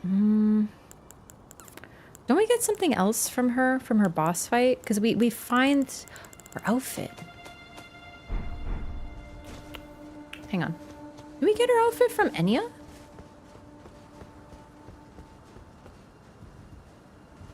You're gonna use unalloyed gold to cast sorcery, so glintstone's not unique then. It is rather interesting, because the thing about glintstone and Erdtree Amber and Haligtree Amber is they're all linked together. They're kind of said to be the same thing. Her weapon and the bow spell. I'm thinking about her outfit though, and I think we get that from Enya. No, sorry, her original fight. What do we get from her original fight? Because now I'm not sure if we get something else, because I'm thinking of a lore description that I can't think of. There it is. Okay, great. Loretta, once a royal Karian knight, went on a journey in search of a haven for Albinaurics and determined that the Haligtree was their best chance for eventual salvation. And her helmet itself, it's actually pretty cool looking at it when you see it without her moving. It's pure silver, and then the top is cracked and a tree has bloomed all the way around from within it. Now, it's a pretty interesting depiction for a Karian knight. It's possible that this was eventually her helmet when she was a Michelin knight or a Haligtree knight, and then they just reused the model. But I think this was probably her design beforehand, which suggests that she was likely a servant of Caria after they were combined with the Golden Order, which is why we have this combined imagery of silver and gold. I'm not sure though, but it's really, it's a pretty cool image with her helmet. Silver armor of Loretta, a knight who served Miquella's Haligtree. Loretta was once a royal Karian knight, and her lapis lazuli blue cape is the emblem of the knightly pride that continues to guide her. Same thing. Same thing. So we know that she was a Karian knight, and she felt for the Albinaurics, and she wanted them to be safe. And then she guided them to the Haligtree, and then she became a Michelin knight. Whether she was sort of forced to, or whether it was like a loyalty thing, because honestly, as a knight, if her people that she was supporting acquired safety in a land, I would totally believe that she would swear her loyalty to Miquella. That makes perfect sense. Like, that tracks, like knightly honor. You allow us to live here, I will serve you. Perfect. Or it's possible it was a condition, Miquella being like, if your Albinaurics live here, you will be my knight. Both are possible. The thing about this too is she really does have a lot of imagery like Albinaurics. Her gear is silver. We also get her shield. And this is the one that's a little bit funny. Shield of radiant silver festooned with amber and carried by Loretta, Knight of the Haligtree. The shape is said to imitate that of a sacred drop of dew, which inspired the absurd rumor that Loretta herself was an Albinauric. So the sacred drop of dew is likely the one that gave life, is rumored to be the one that gave the Albinaurics life. The primordial drop of dew from which they are said to have been created. So she wields a shield that has that imagery, which is where the absurd rumor came from. The game itself says it's an absurd rumor, but it could be sort of trickery. Like, the game could kind of be trying to fool us. The game does seem to be pretty trustworthy, but there is evidence of them sort of being a little tricky. So they could be saying, no, for real, she's not an Albinauric. Or they could be saying, no, she actually is. She rides on a horse, so she clearly doesn't have The potential for using her feet, maybe that's why. The unreliable narrator possibility, exactly. But once we get into unreliable narrator possibility, it gets a little bit more complicated. I personally think that she was a knight who saw people who were downtrodden, and as a knight, she used her power, her strength, for good and guided them to safety. It's also possible that she herself was an Albinaric who was trained as a knight and a bodyguard for some reason, unlike the others. Maybe because she was a higher level or a more advanced version of one, a perfected one, like some people say. And thus she wanted to find a safe haven for her people. Both make sense. Personally, though, I really think it's more that the game is being honest. She was not an Albinaric. She simply felt for them because she is a knight. The game makes mention, her garb makes mention of her knightly code, which she remains, she continues to follow. The knightly code of chivalry, to protect people, you know, to guide the weak. Like, that would be something that she would do. She's a true hero. In another universe, she would be the main character of a video game where we find a safe haven for the Albinarics, and we played through her entire story, right? They could make an entire spin-off game of her story. But in this game, she's basically a footnote. So, whichever way you see it, both make sense. Loretta / Ash of War. I did forget to read the Ash of War, actually. Let's get that, just see if there's anything interesting. I think it's really just, this is what the Ash does.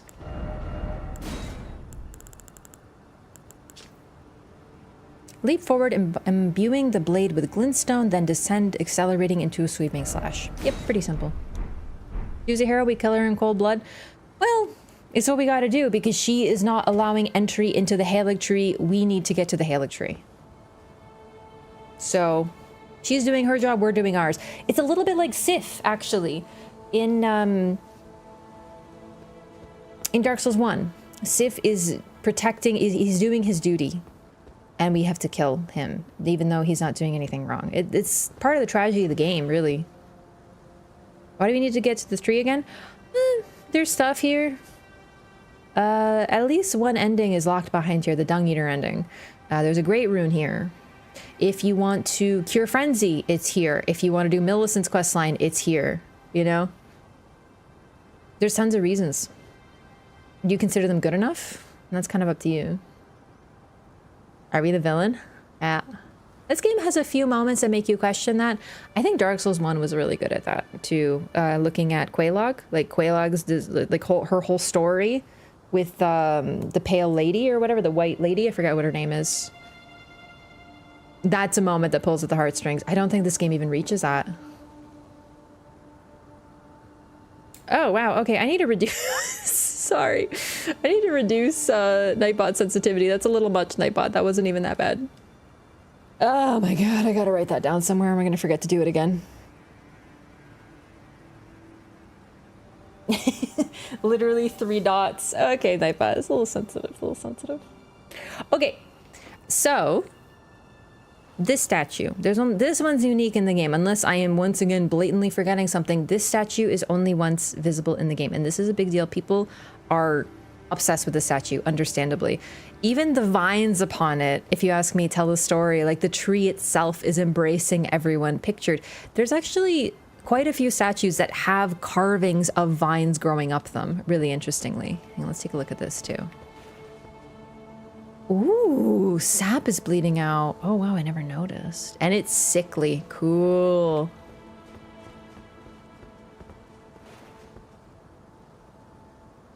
So, here we have a figure that we don't really know who they are. It's possible it's Mesmer.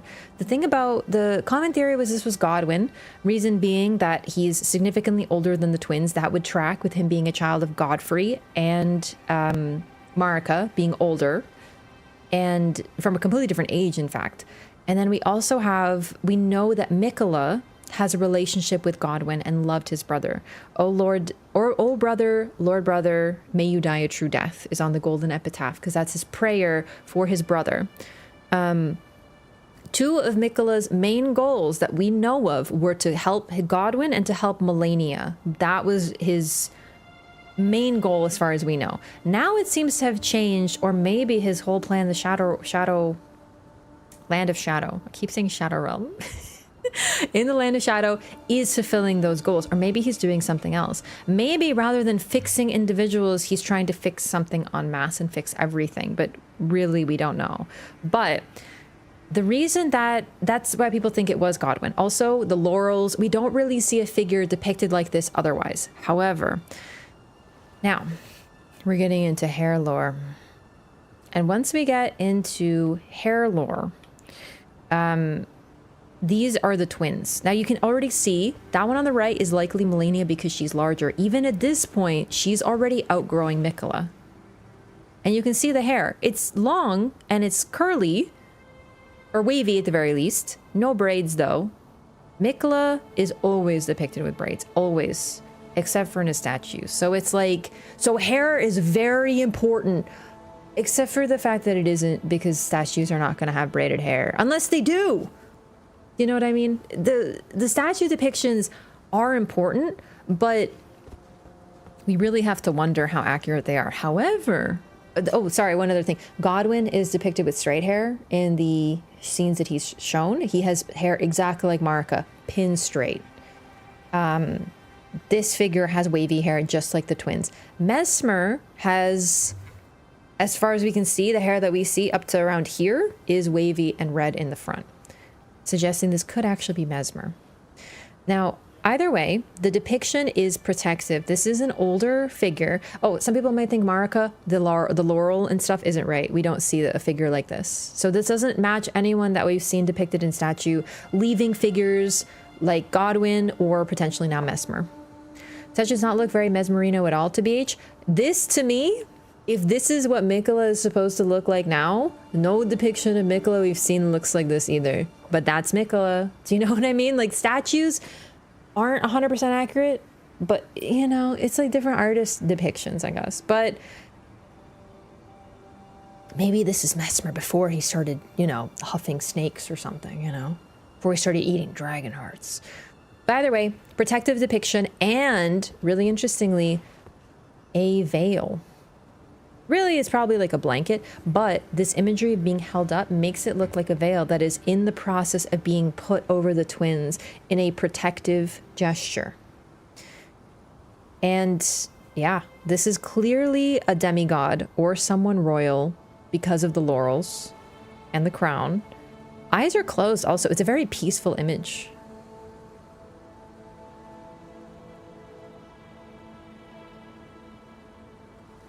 Hair is very Mesmer, though.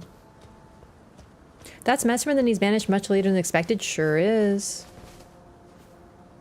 Mikola statue looks just like the Mikola statue in Ardina.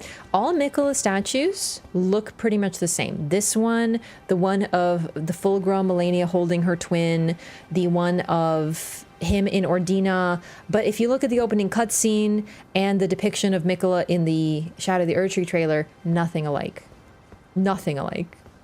And if the whole point is that Mikola has not grown, he doesn't look like that. He looks like a chubby cherub over here. Maybe mom? The hair isn't right because once again, Mikola's hair, oh my god, too many M names. Marika's hair is pinned straight. The laurel is not one we've ever seen depicted with Marika. Marika has a very specific depiction in almost every single one. Even if her hair is a little different, it has a similarity. It's likely not Marika. Could be Radigan, but Radigan is not depicted like that either. Make that Micklin beautiful frat boy voice. Bruh, you think that's Marika? Dude, I've never seen her in my life. Hello? My douchebag dad kept her away from me. Bruh, for real, what a douche. Heard it here first, gamers. Radigan? He is a rat.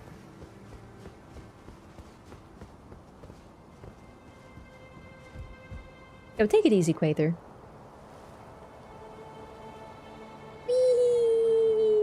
So we're descending. This whole thing, this is actually a really fun area. It's not the only area that we do something like this, but we start near the top of the tree and we're descending lower. Eventually we're ending up at the roots, of course. I'm Melania, Blade of Oh, Nickel. this is more right. Look, sis, that's I think I'll go the cool other way. and all, but I kinda like. Just made you the gold arm cause you suck at beer pong left-handed and it sucks that you have an STD cause dad got pregnant while jacking it. But you didn't have to put a sword in it. It freaks everyone out. Now Mesmer. God damn it, Radigan.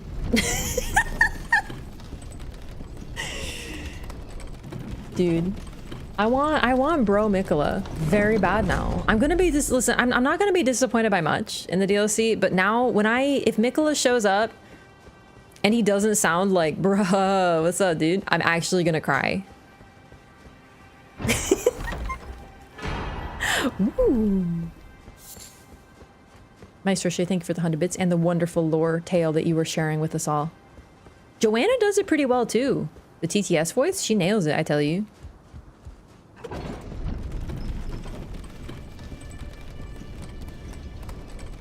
Man, remember when I thought that I was gonna, like, I actually thought I might finish the LOREATHON on Saturday.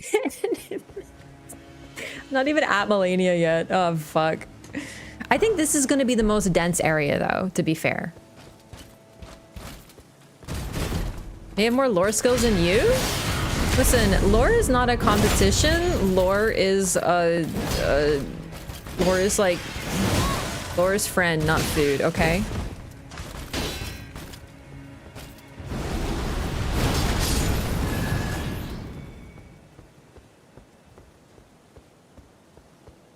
This is my favorite area. It's beyond stunning.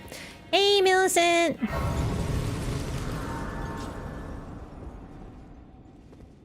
Can you get all the games done in a month? Listen, I don't want to talk about it. I'm fine. It's fine.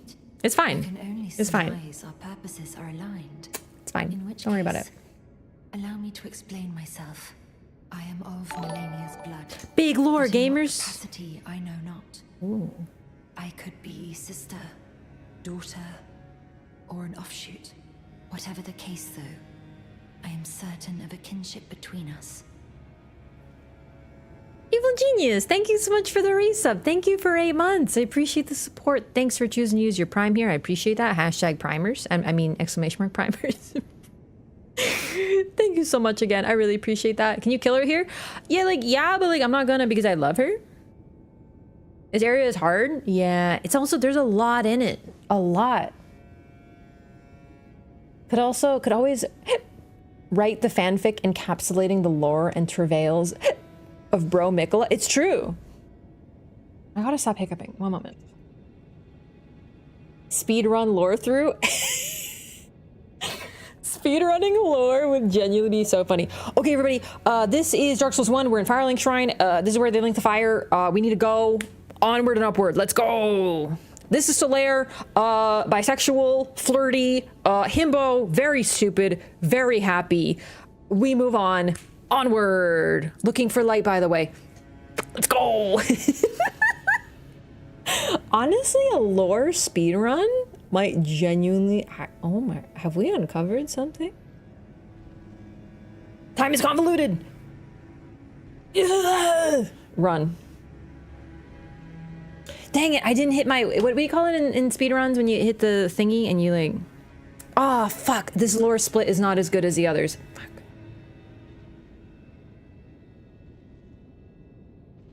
Oops, I'm bad at drinking water. It's fine.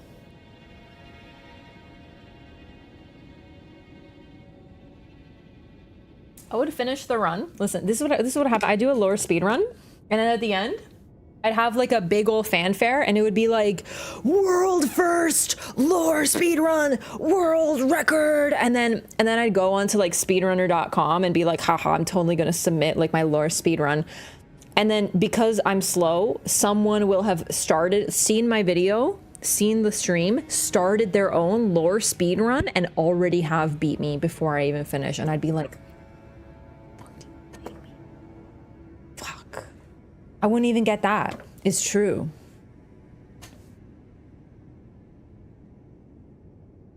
"10 hours doing it post-run discussion." Honestly?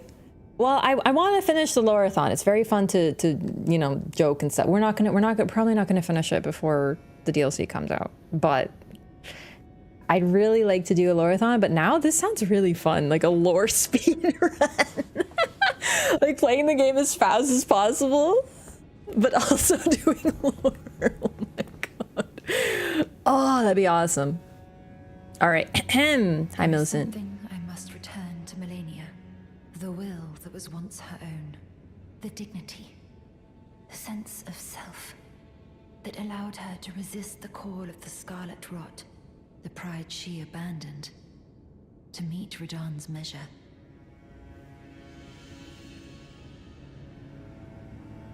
I have to say, I know that Melania and Radahn were evenly matched, but I think it's kind of interesting that Melania literally had to abandon her pride to fight him. Like, she was holding back so much of her power, but it's this cursed rot power that she didn't want to use. She basically was doing that whole fight with a hand tied behind her back, except she only has one hand in the first place.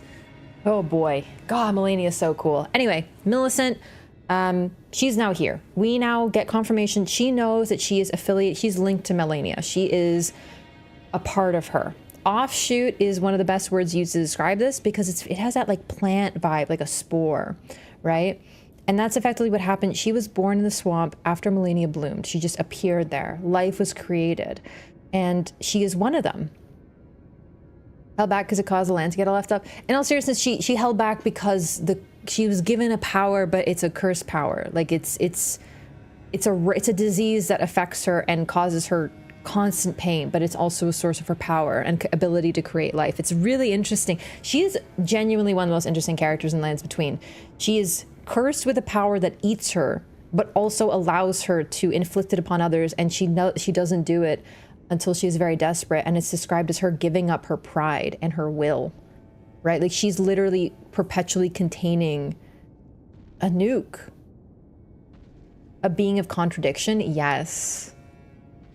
Yeah, like very much a nuke. And she's holding it back. And the thing is, like, they don't address it too much within the story because they don't have time, or really it's not the type of game or for it, but that probably takes effort. Do you know what I mean? Like she has a voice inside of her constantly saying, let me out, let me out, let me out, let me out. And she knows it would make her stronger, but she doesn't want to because she despises it. It's sort of like a possession, right? It's kind of like a Naruto with a nine-tailed demon or whatever, or like Yuji with Sukuna from JJK. Do you know what I mean? Like that. Have you done a quest before? Yeah. What do you think is the proper ending? I mean, I personally think it's the one where you let her not bloom because she would hate that. But yeah.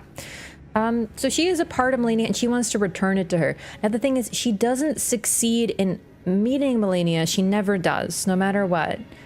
But she gives us the needle. So it's really interesting because it's almost a suggestion here that, well, really, she fixes the needle. Okay, needle timeline. Melania snaps the needle, she blooms. We acquire the needle way later. We give it to Gowry, he fixes it. It fixes it, but if you notice the needle before you give it to her, there's a little red tip in the center where it was repaired. This is likely something that is going to force her to bloom at a certain point in time. This is Gowry's own addition and manipulation. And then eventually, if we do Millicent's questline, we acquire the needle in full and it's been repaired. And I think they use the word like a clean do or something. That manipulation of Gowry's has been removed. So Millicent truly repairs the needle, and thus we're able to give it to Melania. That's sort of the true end, because that allows us to acquire another needle as well. You can make her bloom too if you're some sort of Scarlet Rot worshiper, but Millicent herself is able to fix the needle within her, with her own will, somehow upon death. There is something I must return to Melania. The will that was once her own. The dignity. The sense of self. That allowed her to resist the call of the Scarlet Rot. So, I mean, they do hint at it that Melania had to resist the call of the Scarlet Rot. Like, it was very much something she fought. It makes her even more impressive if you ask me. Oh man, this place is pretty at nighttime, but I want it to be daytime.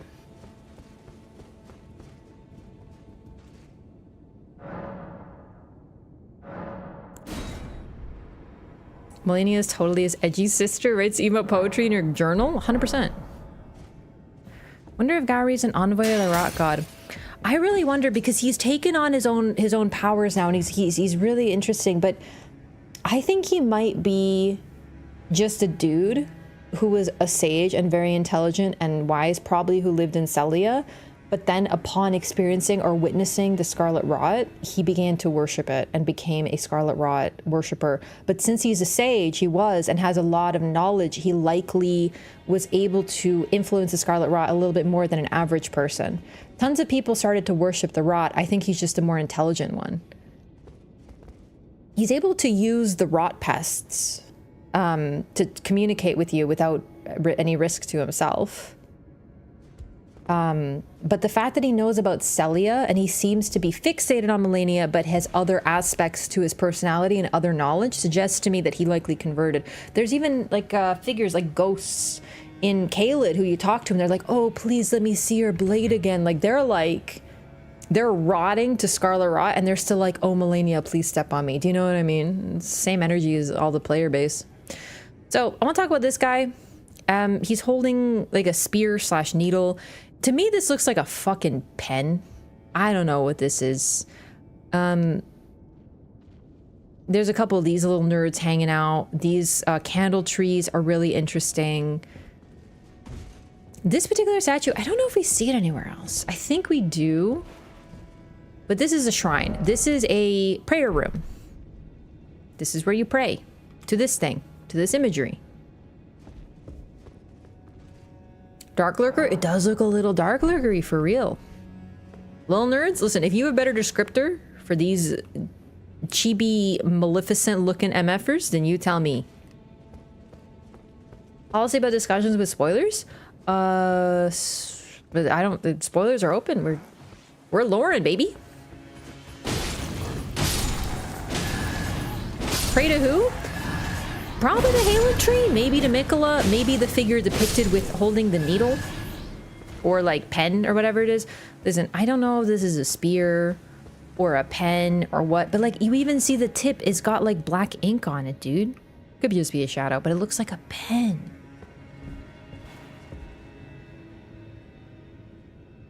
I think some people think this is Mesmer. I don't know. He does really have long arms, though. Other rings cut content in the future? So, I'm wondering, like I heard, listen, I know this isn't really my thing. I'm not very good at this sort of stuff, but I did hear that the, like the background stuff that people use to access the game and like manipulate it and get it to spawn enemies and stuff and read like the background is like leaked now. So I might be able to access it. So, maybe.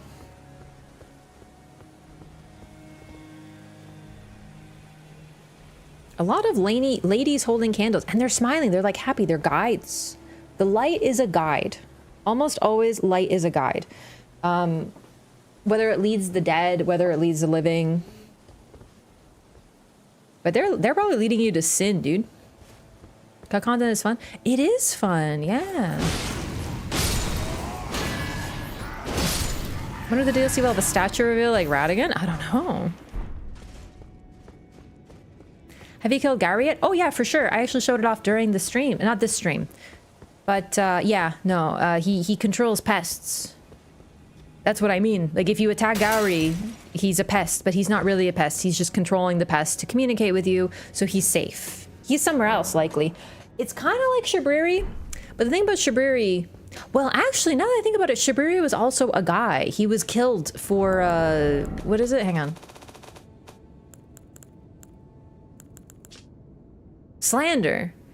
His eyes were gouged out. He was just a guy, right? So it's possible that Gowry has taken on a similar role as Shabriri indeed, and they were both just guys.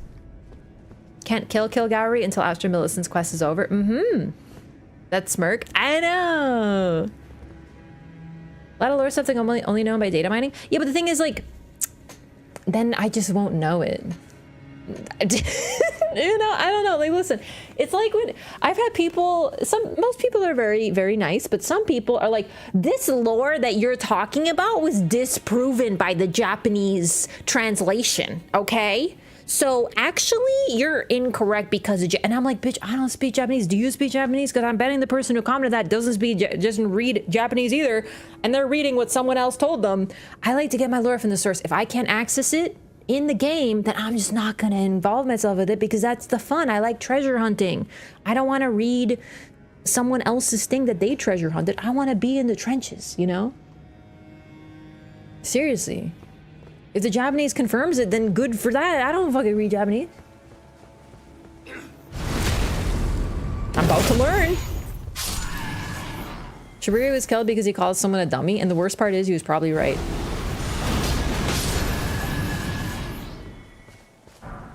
I have some lore, and this is very important. I want you to take this very seriously. Shibuya was truly the Joker of the world.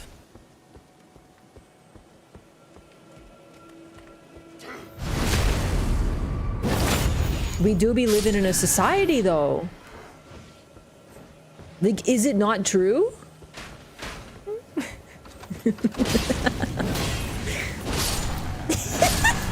Does that make him worse or better? Personally, that makes him worse to me. He was the Elden Joker. He was cut for reasons? It's fun to look into. It is. Like, especially a lot of the Bloodborne stuff that I know because of Lance McDonald, right? Like, when I say the chairs used to be how you entered the dream, well, it's not anymore, but there's other figures within the game who use chairs to enter the dream. So they kept it in one way. Even though you no longer enter a dream with chairs. Does it make Melon a Batman? Yes. Pink-haired Batman. That's what I've always wanted in my life. Actually, there's one thing I should mention. You see how this guy was literally out there looking like this? I wonder if they're not just waiting for Mikola. Like, seriously, because they are seeking. This would be a weird place to be looking. Maybe they're looking for someone or something else. Pretty neat. Oh, shit. Like how they redacted the asexuality of the world? Exactly. I still think there's hints of that, but they didn't make it as blatant. Because the thing is, sometimes they hide lore because they were too obvious and they like to obfuscate it further. But we don't know the difference. Whether they cut it because they don't like it anymore and they want to go a different direction, or if they cut it because it was too obvi. Mikola Knight's Sword. Sword forged by servants of Mikola of the Halig Tree, with the design modeled after those carried by Carian knights. Instead of glintstone, however, amber from the Halig Tree is embedded in the blade. A sumptuous piece, yet it has never been offered to any knight, an ill-starred sword with no master.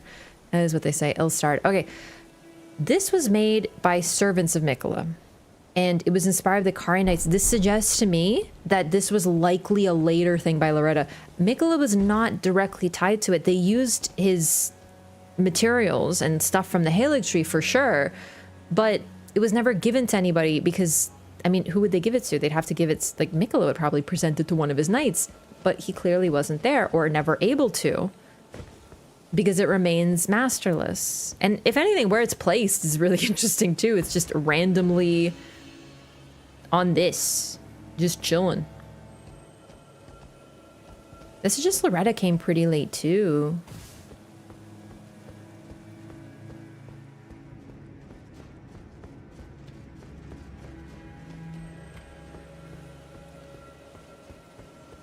I can't believe I've never discussed how Shibuya is totally the Joker.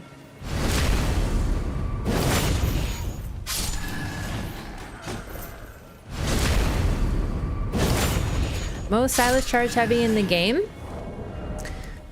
No. Wing of Estelle wins. It does have a unique art too, though. I should show this off. And it's a beautiful weapon in the first place.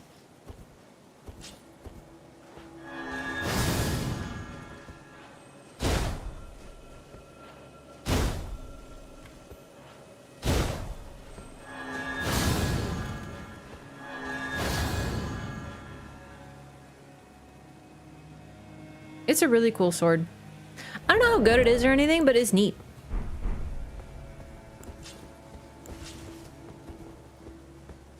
Some content is cut just for the sake of making lore more vague. For sure. No, definitely. And to be fair, I appreciate that. I really do. Because, you know, sometimes I play a game. I'm swear by FromSoft. FromSoft makes my brain work. It makes my brain excited. Most games is like, this character was evil. And they were really evil. We're telling you, don't even worry about it. The character's evil. And then there was a good guy. And in case you missed it, this guy was very good. And this guy was very evil. You know, it's like, oh man, like I get it. As soon as I want to use my brain.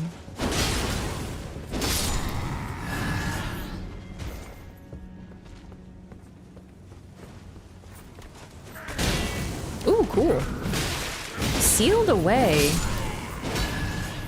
You know what? Marika's source seal is sealed in here. That's pretty interesting. Certainly the case with mainstream games typically. And I don't mind like when the story is just given to you. I really don't. But it's just, you know, for me, when I get so excited about FromSoft games, it spoils me a little bit. I want games that challenge me a little bit. And not in terms of gameplay. That's very easy. I'm talking in terms of story. Triple rings of light. So they are clearly treasured. This could actually be to keep it safe rather than to keep it away. Here we get the triple rings of light. Forget how late you get this, actually. So we get the discus of light. This is a gift from the young Mikola to his father. And then we have one of the incantations of the Golden Order fundamentalists. Is there any light? Okay. Yeah. So it's basically more powerful OP version. Mikola got better. It's otherwise the same. One of the incantations is the Golden Order fundamentalist, but it's 3 rings of light, firing them forward, and then they return. It's really strong. A gift from the young Mikola to his father. Int and faith, just like Golden Order fundamentalists incantations usually, from 13 to 23 of both.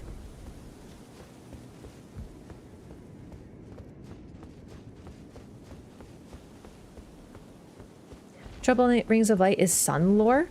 See, the thing is, I honestly don't personally buy Mikola as sun because we have a sun and it's the Fel God. If you want to talk about a sun, what the heck is this?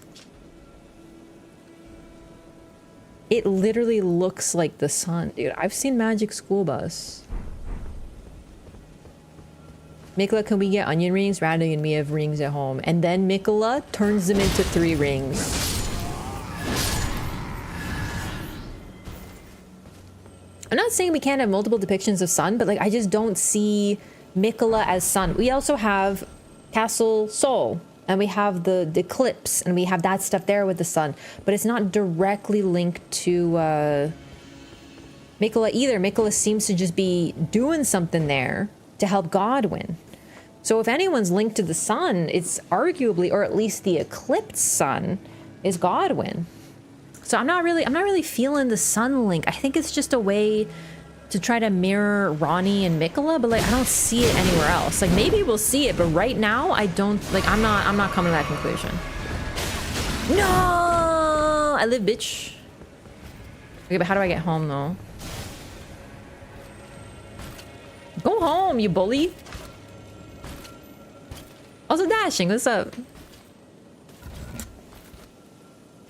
Castle Soul and Dung Eater's armor do have sun associations though? For sure, but like in terms of what a sun actually looks like, okay. Ronnie and Renala summon a literal moon. The fire giant spell looks to me like a sun when it moves toward you. The picture there does look more like lava, but when it's in the air, it looks like a sun. Very much so, in my opinion. Survey yesterday? Yeah, no problem. Sorry, I had to go right away. I was so hungry I was gonna die. I'm afraid you are doomed. Who's doomed? It's called patience. You should look it up. Says the most impatient person on the planet, me.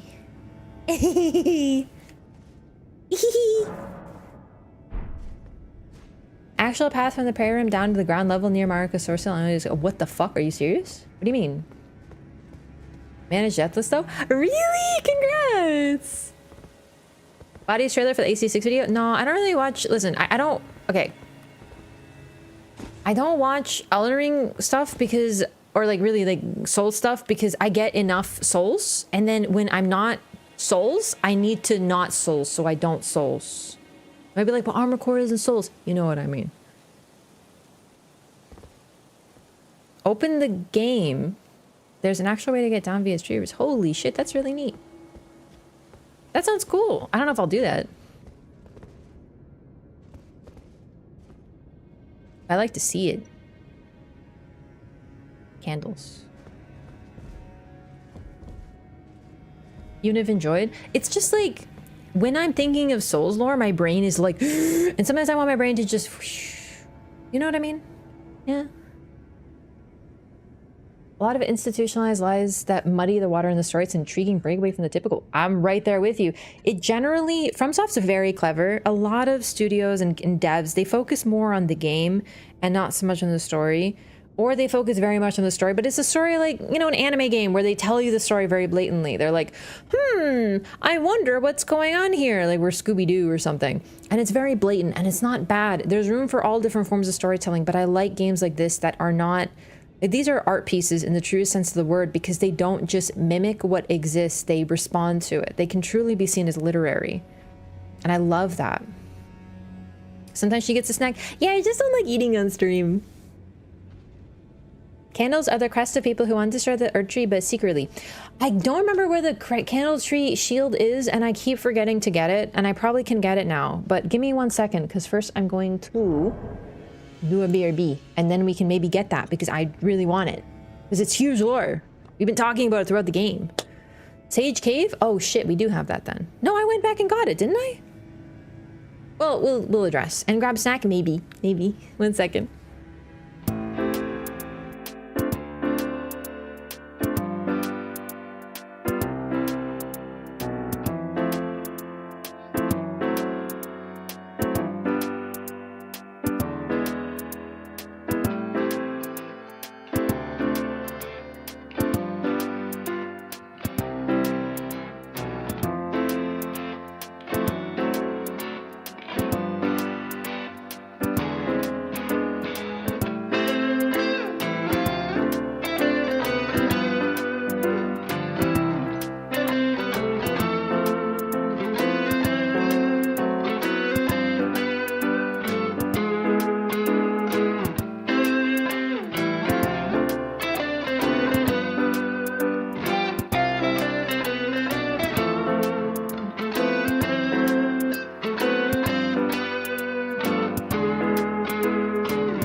Okay, hello. Back.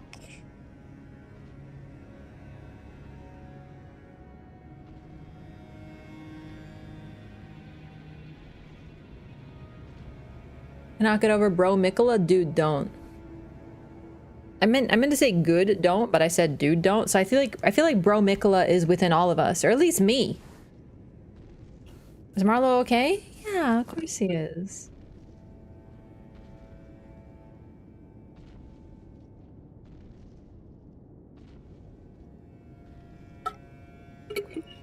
Water! Alright. Back to it.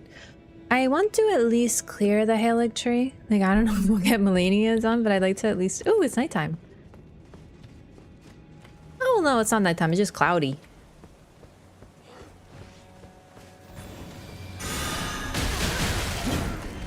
That's a cool spell, actually. Also, how they martyr themselves. Like, these ones will explode at you.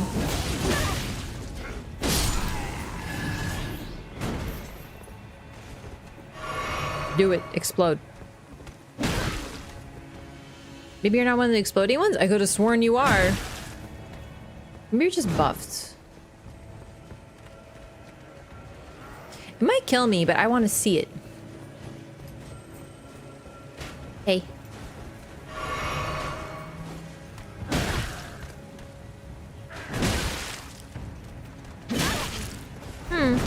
The ones with the glow inside will often lunge at you and explode. And it will do like most of your health there. It's a lot like the guys in DS3 who immolate themselves. In fact, I think it's the same animation. But it's sort of like they will protect this place at the cost of their own lives. Like, they are insane, but they're still protecting it. It's a lot of the games have that, or the regions have that. Even Stormvale, Godric, his knights are insane, but they still defend. I think it's particularly interesting with these guys. He's looking out with his torch back and forth. Like, what are you seeing against the wall there, brother? Maybe they're just stupid. Yo, Thor, what's up? Welcome in. Ooh, we do want to take care of that guy. Okay.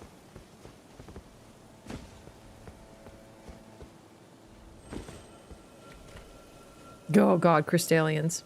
I'm gonna try to take out the Crystallians, but oof. To this day. Will we find Melania this stream? I don't know. I'd like to, but it depends on how much time this area takes, because it's a dense one. There's a lot. There's stuff I for sure don't want to miss. I really goofed up that dodge.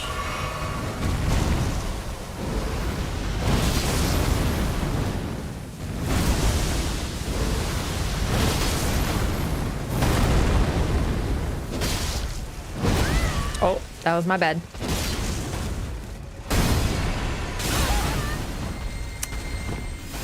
I don't know what I expected.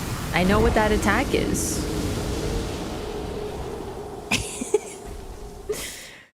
Deliberately kept his soldiers away from the castle, had the banished knight soldiers guard the actual castle, the ones who got infected with Deathblight. They did get infected with Deathblight, but like, the thing is, they're not really Deathblight in the traditional sense. The thorns of Stormvale are really unique. Kind of makes you wonder about that. But no, I know what you mean. Oh! There we go. Hey, that didn't hurt as bad as I thought. Maybe he's a big B. After all. Help.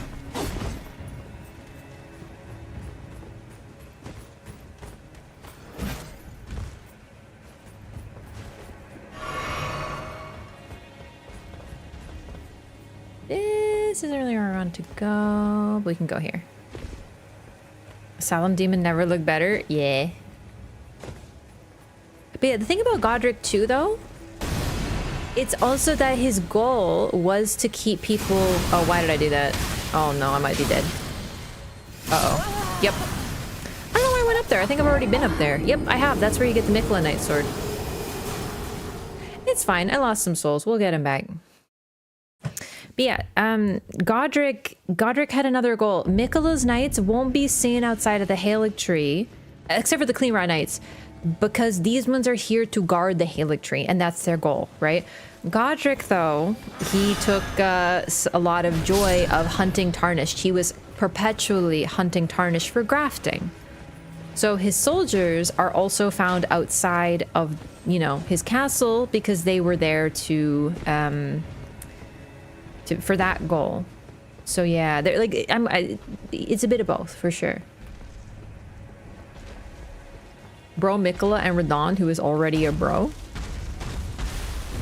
Mikola would be like, hey bro, like listen, sorry, like it's something personal, but I do have to kill you because like I'm trying to like help my brother who's like dead. You know, like half dead though. So like no big deal. Like be cool, bro.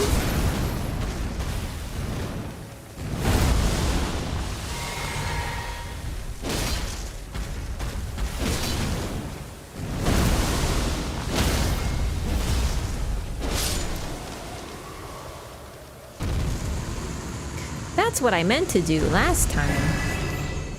Rotten staff. Yay.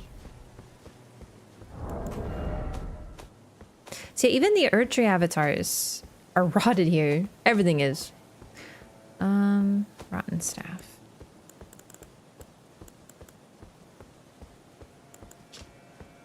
Ceremonial staff depicting the Erdtree and its historic radiance. It festers with scarlet rot. Wielded by the avatars to protect the minor Erdtrees. And there's one here. 2, actually.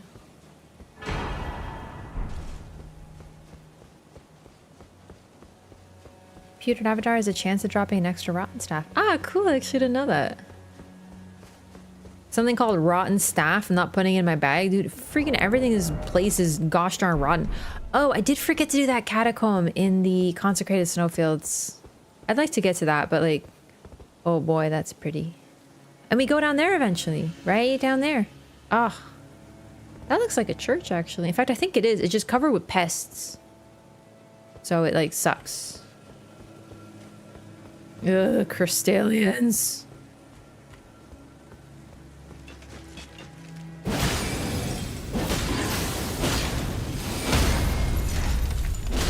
Good thing he's stupid.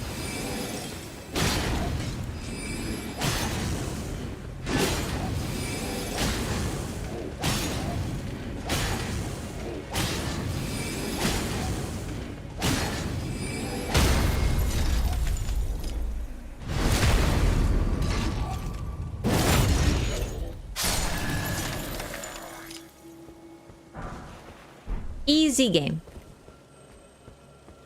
Tree needs a bug exterminator. This tree's already dead. Like, I'm with you, but this tree's long dead. Okay, it's not quite a parasitic tree. Like, it's not really quite like that. But I will say that it dies the moment Mikola isn't there to feed it. Right? Like, the rot is a symptom. But at its roots, where Melania is, it's pure. There's no rot. Could be because of Mikola having been there, like his proximity or something like that. Very telling, the only way they could think to make Crystallians more interesting to fight was, what if 3? No, you forgot a step. Give them some more credit. There's a few, let me tell you about the steps they put in for Crystallians. First, they were like, what if non-stop attack spam? And then they did that. And then they were like, what if 2? And then they're like, and then they were like, what if a 3? And then, and only then were they like, but what if rot? And it was like, what? You can't do that. 3 and what? You know? They really cooked with that one, except the cook was a fucking war criminal. What it was. Sorry, Nightbot annihilate that one. I'm gonna reduce its symbols thing. I'm gonna turn that off probably. That one doesn't really matter. My ellipses were too strong. I apologize. Okay, this guy.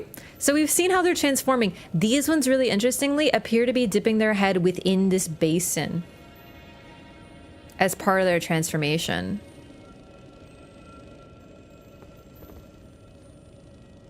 Now you might be like, that's weird.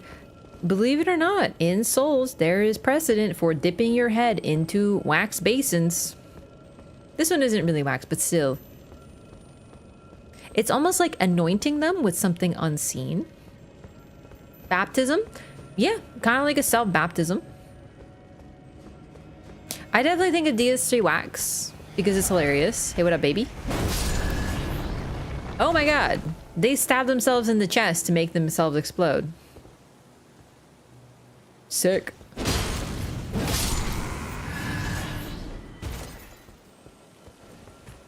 Moths attract to light. It's true. It's almost embalming, like a natural embalming process that replaces rot. As much as I dislike yesterday, the wax is a top 10 FromSoft moment. I'm right there with you. That's my favorite area in the entire game, the Grand Archives. It's so fun. But I just love libraries, dude. I'm just a nerd. What else is new? Drinking whatever was in the basins to induce their metamorphosis. The thing is, we see others without basins who aren't drinking anything in the Halig Tree town. So apparently it wasn't required. It's possible that they drank something or dunk their heads into it. Because yeah, it evokes baptism. Drinking some. Oh my god, just swing your fucking Zweihander 3 times and everything dies. You're so cool. Eat my whole ass. Amber eating nerd. Got him. Why are there crystallians in the Halig Tree? Everything is here. Seriously. It's pretty interesting because the first ones we encounter are summoned by a spirit. Like they're like the little snake boys. Why are there snake boys in the Halig Tree? Who fucking knows? It's very much a place where everyone can exist in relative peace. Halig Tree embalming with sap? No, I don't think they're being embalmed. The dead aren't being embalmed. They're trying to transform.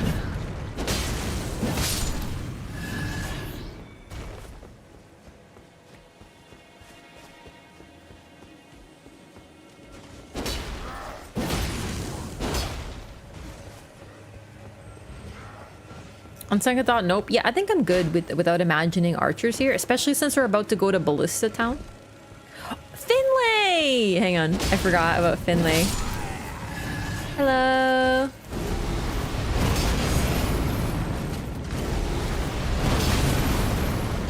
So this is a place of worship and of honor. Clearly, this statue, this Cleanrot Knight was standing here looking at this statue again. But here, Cleanrot Knight Finlay. This is honestly probably the prettiest place in the Halig Tree. Right here, too. Nice pond out here. Shut up, beetle.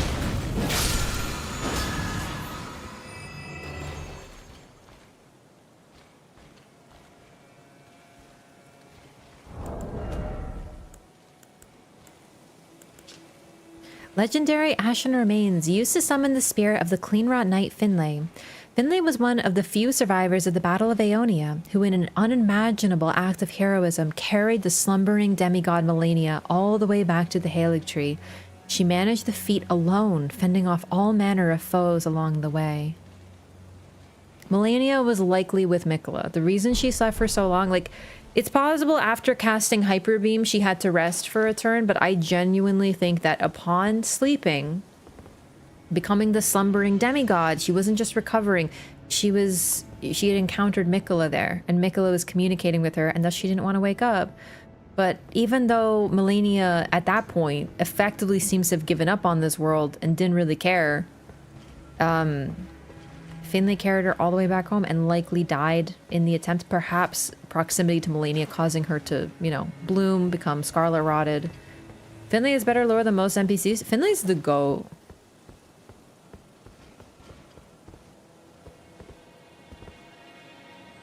I think Melania has gone to Land of Shadow. I think she's at least able to communicate with Mikola. The reason for that is there is no way that she would go from fighting Radon and then leaving that undone in part to chilling peacefully waiting for Mikola to come back, because clearly the plan changed, and if Mikola was gone, how did he tell her? Halig Tree Crest Surcoat, yay!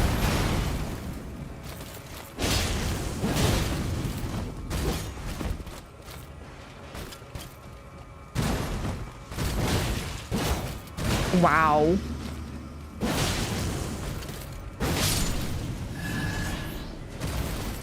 That's what he told her to do? Yeah.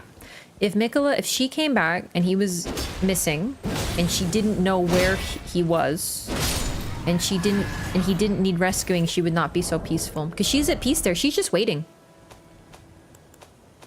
She's in a very serene pose.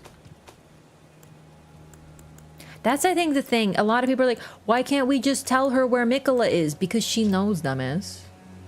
You know what I mean? Like, I'm not calling you a dumbass, a proverbial person, but I hear a lot of people saying, like, why don't we just have a dialogue option where we say, hey, Melania, Mikola's with Moog, and then we go beat him up together? Because she knows. The body is not important. The body is not important for Melania, therefore it's not important to Mikola either. He doesn't care about it anymore. He's completely given up on it. He's apparently going to return in some other form. Interesting. Halig Tree crest surcoat, armor worn by soldiers sworn to the Halig Tree. The surcoat bears the crest of the Halig Tree. Though watered with Mikola's own blood since it was a sapling, the Halig Tree ultimately failed to grow into an Erd Tree. Oh! I just want to point out one thing. Halig Tree, Holy Tree. It's likely because it initially bloomed via sacramental bud. An immature bud containing fresh blood, believed to originate long ago from a strain of buds cultivated with youthful sacramental blood. Sacrament is in like the sacramental. Okay, so Catholics believe that this is a Catholic thing, I think specifically, that so you eat the bread, the holy bread, and you drink the holy wine, but Catholics specifically believe that when it is blessed by a priest, transubstantiation is the term for this, that the bread and the wine, the bread and the wine truly, literally becomes the body and the blood of Christ. This is it's a truly Catholic thing. So literally it's drinking blood and eating body. It's like a holy thing. So the sacramental bud is likely a reference to that. It's literally like holy blood that blooms into the holy tree. It's like, what if instead of drinking the blood, we planted it? And that's where the Halig Tree comes from, but it couldn't become an Erd Tree.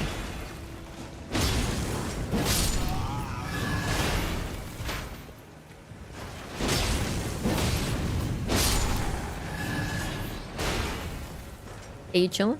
Be cool if you're just chilling. I don't remember where to get to.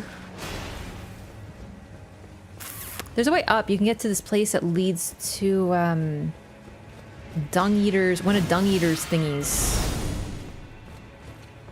Literal vampires. The thing is, it's not cannibalism or like it's just a thing, man. You just gotta accept it. Don't think about it too much.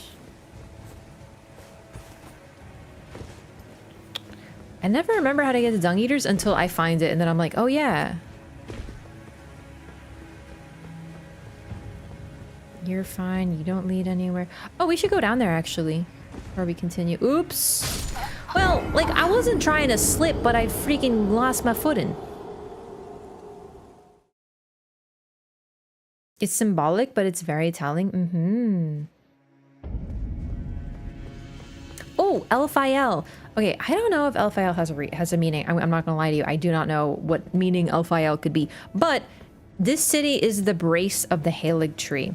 Baby trees. It's possible, to be fair, this could be a brace for like a dying tree to help it, but a brace for a tree would be to help it when it's baby, to help it grow so it doesn't get snapped as easily. At this point, they might have built it to keep the tree up because it's dying. By the way, this is the tree's support.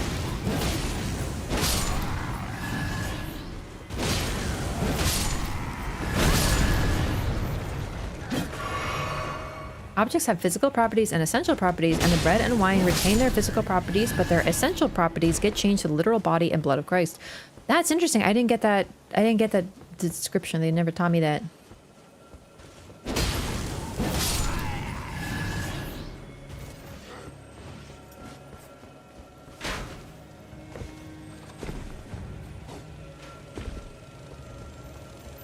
We'll get the Dung Eater thing eventually, because I want to complete his quest line, but for now, we're good to proceed. Oh shit. Okay, no, I did it. All right, we have these guys. The thing is, even freaking gross ass revenants are here. Haha, idiot. Joke's on you, I meant to trick you up here, because now I can run. What's this? Oh, shit. Oh, fuck, it's hell.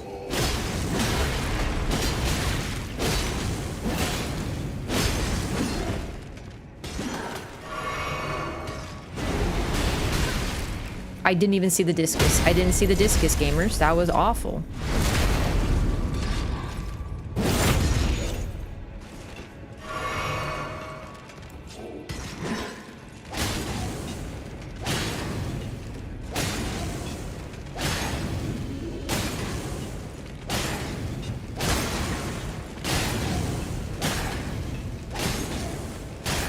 I do like bullying them. Call him Howl? No, I said this is hell. H-E double hockey stick, as we say.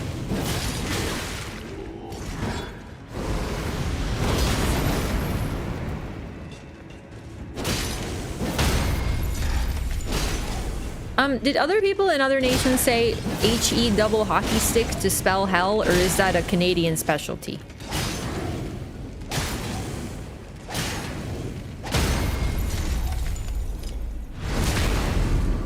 US too? Pog.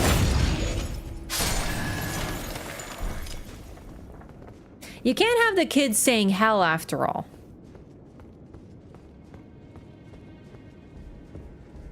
It was a little funny though, because like I went to Polish church, and in Polish of course they would say, hey, remember children, always listen to your parents, because if you don't, you will go to hell.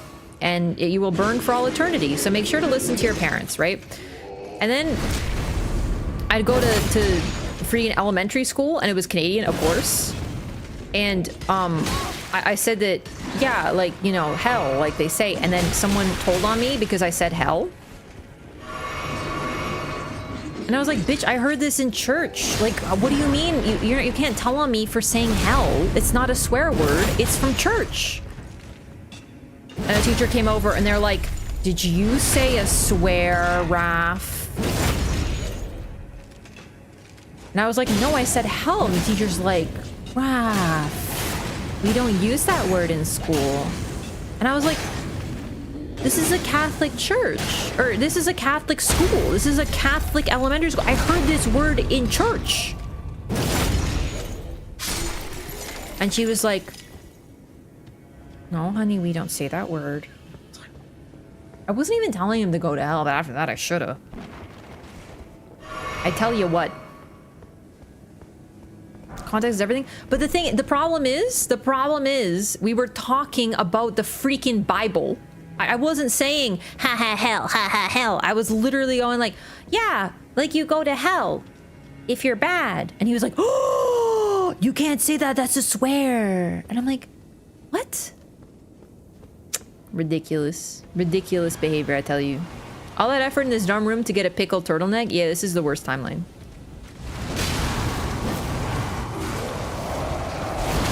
Oh, ew. No, please don't poison and rot me. I'm fucking donezo, kiddo. Go to hell, do feel like a swear, but I didn't tell him to go to. I said that that's what happens, because that's what they were teaching us. L-Phi-L means built by God, divinity. Really? Thank you for that. Wow, they really put their eggs all in this this is the God tree basket, huh? So Mikola made this town, and they were like, oh my god, this town's so sick, let's name it L-Phi-L because it was made by our divinity. And then he's like, listen gamers, I'm gonna hang on, bro, Mikola. So what's up? Welcome in, gamers. This is my holy tree. It's called the holy tree. Anyway, you know, thanks for tuning in. I'm gonna be growing this into like a god tree, aka an Erd tree. You know what I'm saying, gamers? Anyway, you know, make sure to follow my religion or whatever. And then he put all this effort in, and then the freaking tree doesn't grow.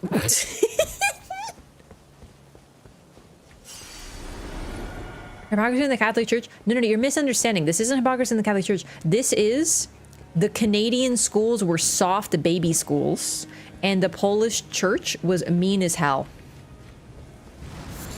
It wasn't hypocrisy. It was the fucking Canadians being like, no, don't swear or talk about hell. We talk about how Jesus loved everybody. And then you go to the Polish church and they're like, children, you will die and burn. Be good children or you'll burn forever. And you're just like, oh, damn.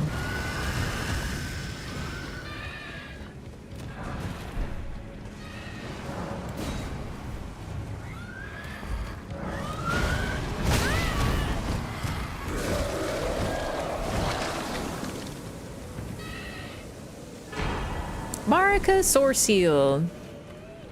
You guys can't come in here? This is Marika Sourceal town?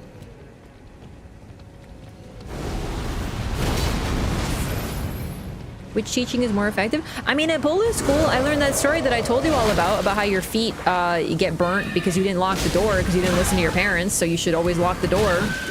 Or someone will break into your house just to burn your feet and you'll die.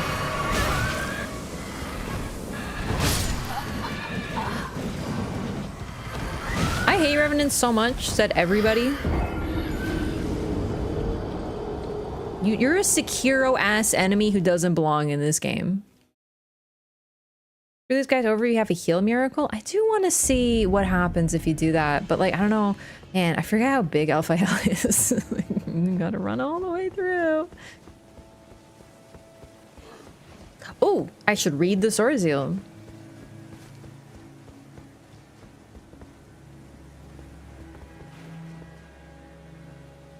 Who's that? Looks like those bad gray aliens from the game that you have to... Ooh, who's that? Oh, 3 faces, huh? XCOM. Looks like XCOM aliens. How would Wolf do in the lands between? Really good. He would just fly over everything. Think of any Sekiro enemy that has an AoE continuous damage attack like that? The centipedes. The centipede boys. They're like literally the same. They're also dudes with like 15 arms. Hey, what's up, Xenos? I must know who is Ool. Oh my god, I almost swung at her. I am brain rotted. I saw her and I was like, must kill all enemies. Oh my god. I need to... No, I'm standing over here. I'm standing in the corner thinking about what I've done. Okay. Xenos. Welcome back. Thank you for 22 months. Healing incantations kill the revenants. Listen, I know the game tells you, okay? It's just I'm not gonna equip a spell and do a bunch of nerd shit just to kill a boy. I'm just not gonna fight him instead. Goodness, you people go to so much effort just to, you know? Anyway, Xenos, thank you for 22 months. Welcome back. Who is Ool? Ool. Ool is a civilization, like the old civilization, Palace of Ool. Doesn't old mean old? In Old English or some shit? Like, I know that sounds like really obvious, but genuinely, I think it might be.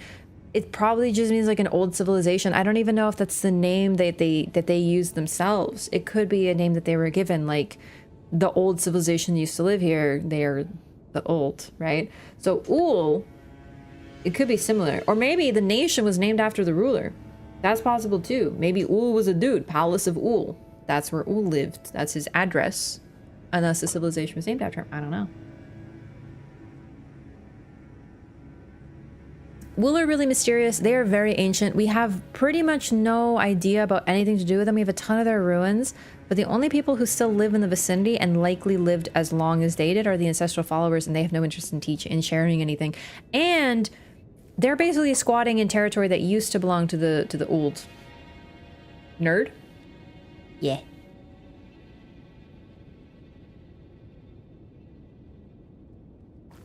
I'm just very against spells, chat. Like, listen, I know the game tells you there's lore notes that tell you about the revenants. I know they're fucked over by healing magic. I've heard it before. I just don't want to equip a spell and a talisman just to cast. It's fine. I'm just not going to fight them. Get schooled.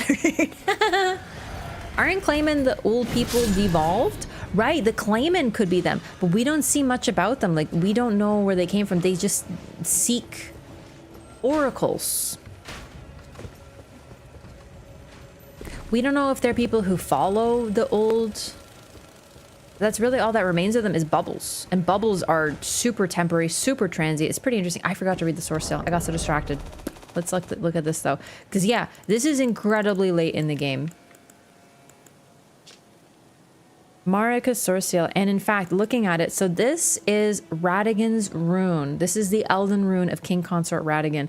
It's a little bit more stylized, a little bit more curved, but it very much does look like his X pattern. The thorns that block you out. Well, I mean, this looks just like it, but then this, it's starting to get, you know? It's actually really cool to see the progression, actually. And then we have Marika's scar seal, which you can see the gold, and then you can see the like the cross that Marika, like her form, in form of a stake of Marika, where she is crucified. And this one's, you're starting to see even more. You can actually almost see her body. This legendary talisman is an eye engraved with an Elden rune said to be the seal of Queen Marika. Greatly raises mind, intelligence, faith, and arcane, but also increases damage taken by a similar measure. Solemn duty weighs upon the one beholden, not unlike a gnawing curse from which there is no deliverance.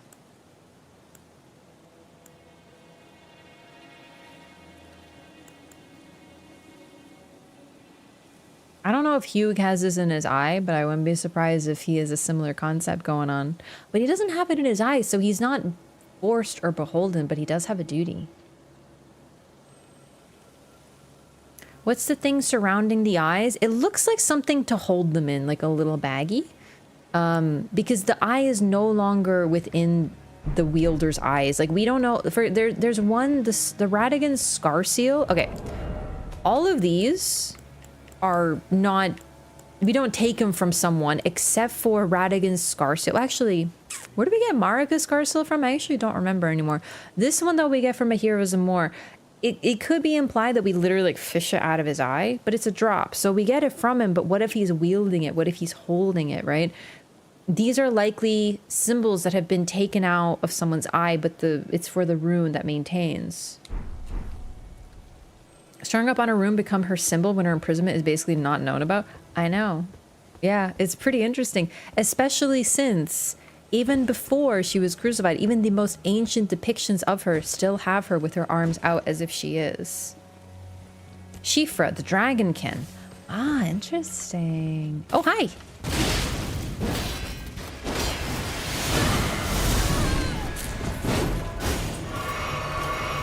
That actually makes sense.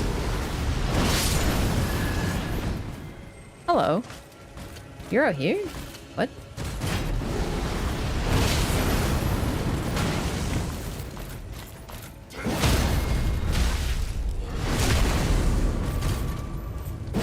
Now drop from the dragon right nearby. That's, yeah, I remember now. It's behind him by the waterfall.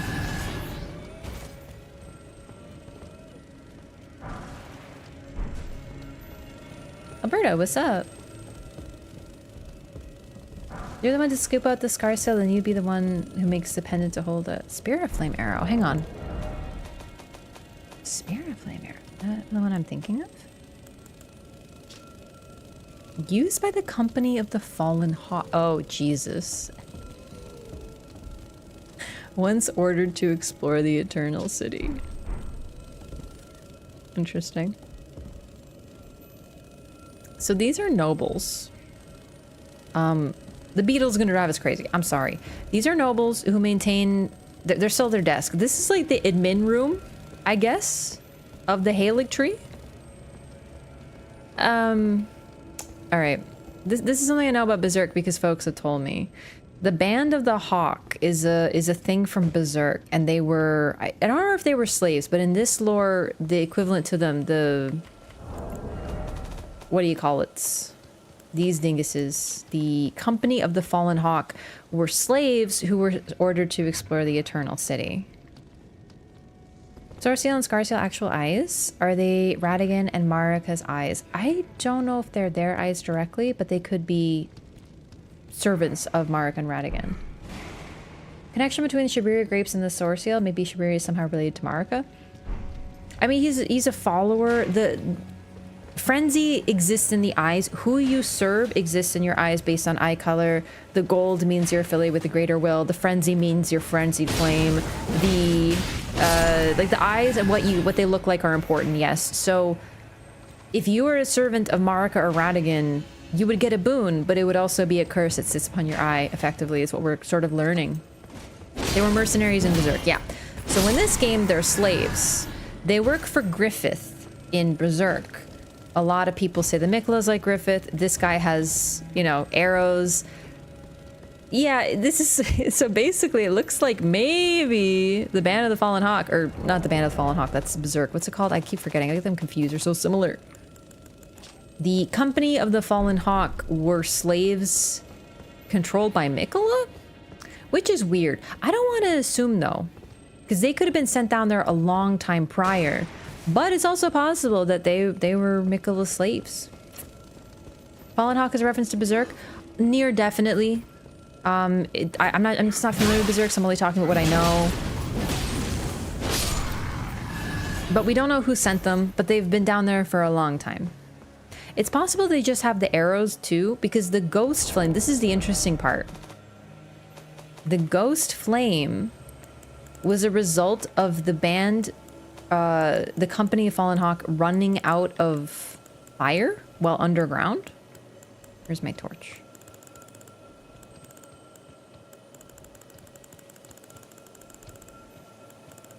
Our torch is somewhere else. Ugh. Your inventory looks so creepy, you can't find anything. Metal torch that burns with cold ghost flame. Tool of the Fallen Hawks who prowl the underground rivers. When the band's last embers were used up in their long search, they began to burn the bones of their fellows, acquiring the cold ghost flame, but sealing their fate as dwellers of the underground for all eternity. So they made the ghost flame down there and they never left. So that doesn't, I don't know, the timeline doesn't really track.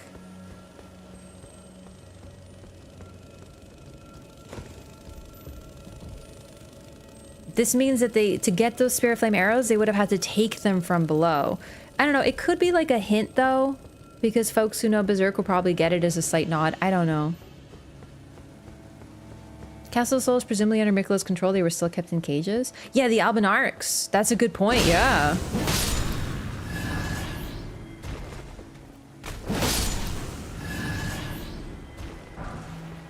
Although Miquella hasn't been around for a long time, it's possible that he wouldn't have wanted it to be what was going on there, but eventually it was. Oh my god, look at that. I have never looked at this because it's hard to see. Look at that. There's a bunch of babies on the tree. What the fuck? Wow. That's a lot of there's literally just babies all over these trees. What the fuck is going on here? The thing is, cherubim have wings, and these are literally just freaking babies, dude. They're definitely very cherubic, though. And this is likely a depiction of the full-grown Halig tree. It's probably meant to represent, like, the cherubim. Cherubs represent... I mean, the famous one is freaking Cupid, right? I would say innocence. I'm not really sure of everything they're meant to represent. But we got giant freaking babies, and they're like, ta-da, here's my tree. And it's like, well, that didn't happen. It could also, in this case, represent new life, because life is stagnant, and having a depiction of a tree surrounded by fresh new life would be a very powerful image for this stagnant place. Something new, brand new.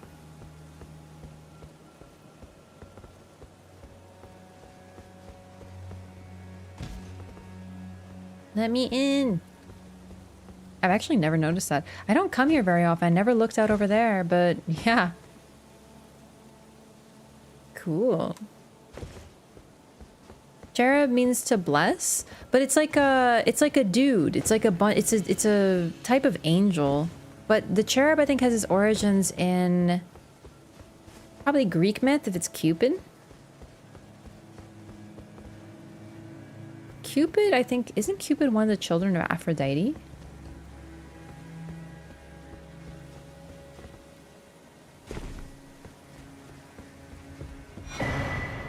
Halig Tree Night Helm. All right, let's take a look.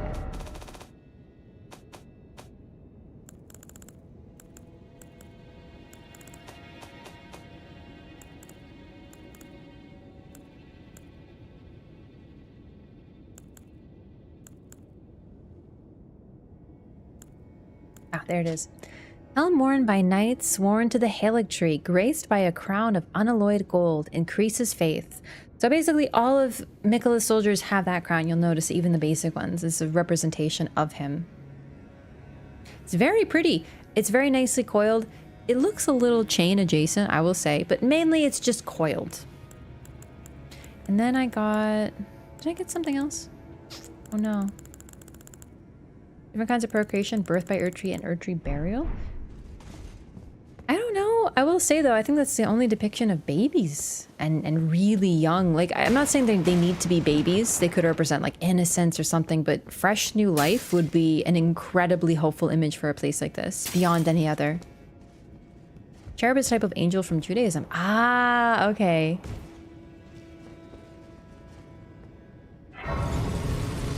Childization by later to sell Valentine's cards. Wasn't he? Original Roman god is full adult, even had a wife. Yeah, he's he fell in love with, was it Psyche? I think it was also not necessarily just a mix for Valentine's Day cards. It was also like Cupid was a pagan figure, and then they're like, let's make him an angel and make him holy and cute. Could be a bit of both though. I don't know the origin of Cupid as a fat flying baby.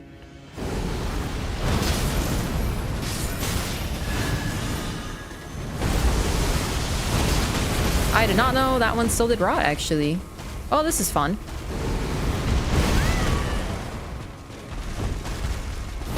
I can't see. Oh boy. Yeah, that was not great. I didn't mean to aggro everybody, but they do be aggroed. 2 knights and this guy? That's BS. I actually don't think I really need to go back there, though. This part is tough. Yeah. The other birds also had babies holding their spears on their wings. I don't think those are babies. The spears on their wings? Those are just like dudes. They're thin and very like, but they're not babies. I don't think anyway.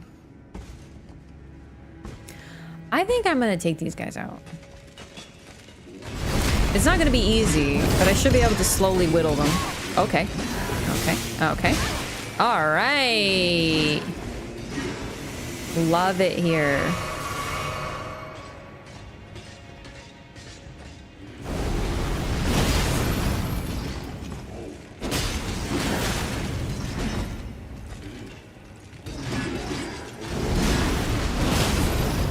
Yeah, get back there.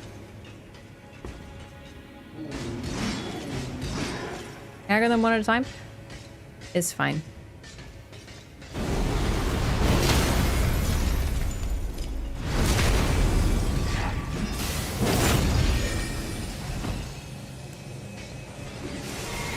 Oh boy, you made it further than I thought. You were not allowed here?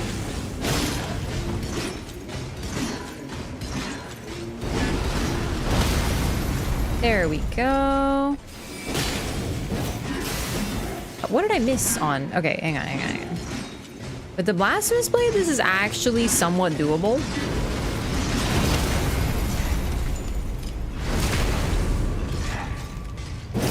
I think 2 of them are staggered now. Oh great, this guy's over here. Fuck off, please.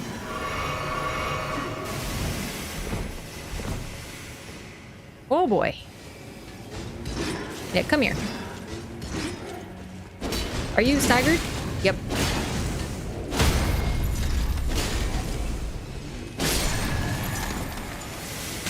Whoa, okay. Chill.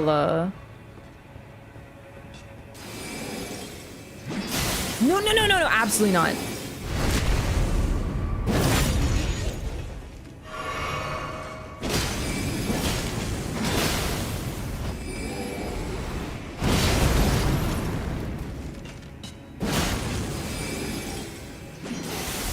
Nope. Give me 1 sec. Hey, are you done? Can you stagger now? Thank you. All right, easy.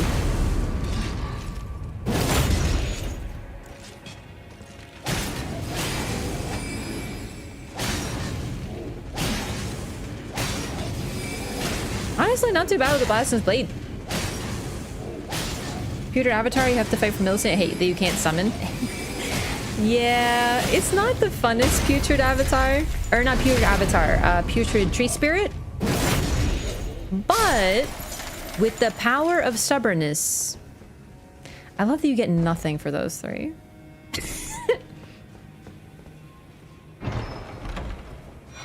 But what a sense of pride and accomplishment, am I right, fellow gamers?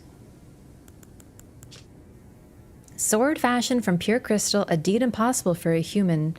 It festers with scarlet rot, and wreathed with powerful magic, its attacks scale with intelligence. They're protecting it. It's pretty cute. Character looks sick. Thank you, unless you mean she looks ill. That's just a scarlet rot. No, really, she looks unwell. Don't worry, she's fine. She got better. Another gigantic basin. Empty.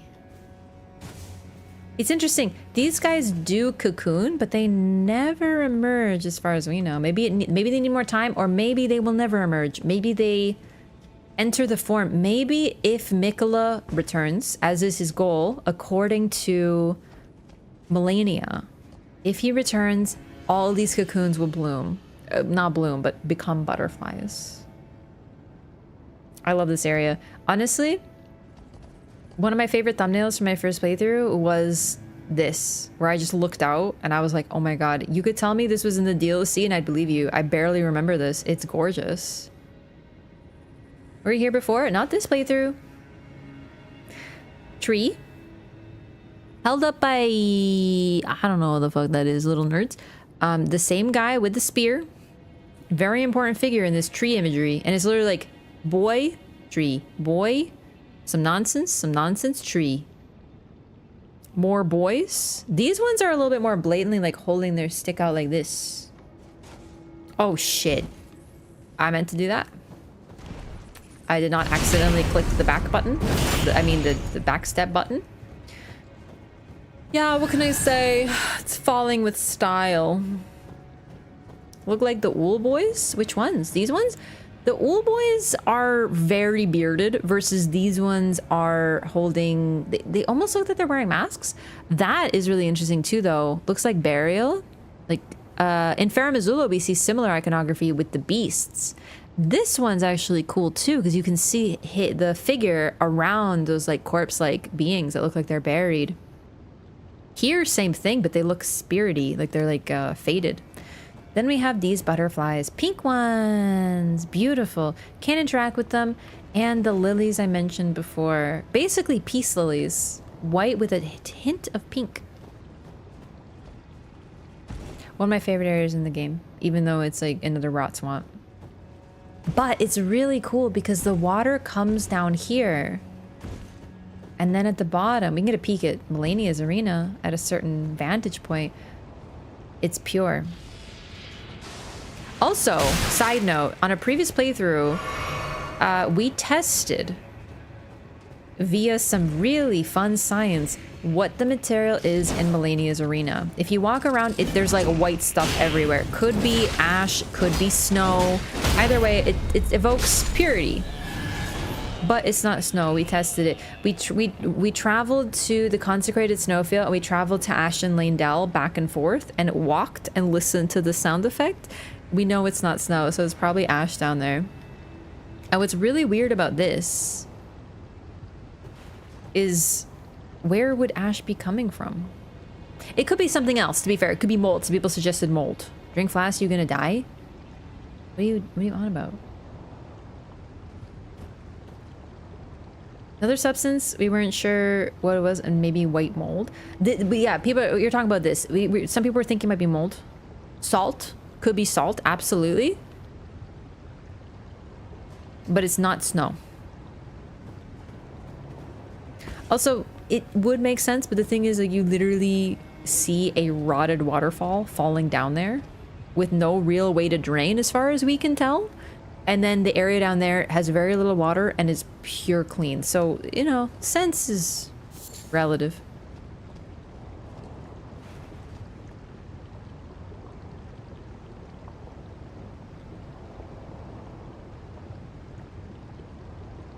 Look at this guy. That's dismay. You know, looking at this, I don't know. I know I'm seeing Mesmer in everything now, just because he happens to have a spear adjacent weapon. But when I see a depiction of like a guy with a spear and then everyone around him is like, oh fuck, oh god, oh no, you know? Just saying. Halo tree neutralizing the rot, a byproduct? I just don't know where the water is going. Looks like hell? Kinda, yeah, that's not great. It was really great, like here we have, even the leaves here. The roots, they're blooming. It's beautiful. It really is. You hear the sound of water, these gorgeous flowers. Even here though, you know what? Even here we have this ash or whatever it is.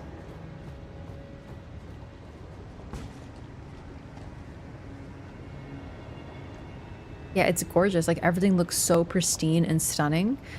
And then you look down and it's like, ew. It's a great dichotomy between the severely rotted, like this, if you roll in this, it sticks to you. It's like, this is like the deepest rot. I shouldn't have done that. Oh, whatever, it's fine. Hee. I live, bitch. An area of contradictions, too. Yeah. We still need to get Dung Eater stuff, but I think I got most of the stuff here. You know what, though, gamers? I really want to keep going, but I'm so wiped out today. This is what I get for going out in public. Freaking flat tires and such. I'm gonna call it here for tonight. Sorry I was so late today, but if you weren't there for the start of stream, I went out and I got a flat. I didn't get a flat tire, but the car, we got a flat tire. It was a whole thing. We needed to call the thing. I'm sleepy. I was literally 2 hours late getting home because of the flat tire. Salt from all the gamer tears? Damn, these gamers need to hydrate for real. There we go. I'll be back on Saturday. I know I keep saying it, but this is basically the densest area. We have to complete Millicent's quest line, which is very close from here. Then we do Melania. We talk to Gideon. Then we do Placidusax, Malekith, and then it's just Ashton Lane Dell, which is, there's not a lot going on there. We just talk to a couple nerds and we're all set. So we're getting really close to the end of the LOREATHON, and then maybe if we're lucky this weekend, we'll either finish or be able to start Dark Souls 1, which I'd be really excited about. Either way, let's see where I can send you guys to. Thank you so much for hanging out. It warms the heart to see folks who love lore as much as I do. It truly does. Warms my cold gamer heart. Why not Placidusax for Gideon? But he doesn't really care about Placidusax. As far as, like, I don't think he comments on it, so like it doesn't really matter when we do that, honestly.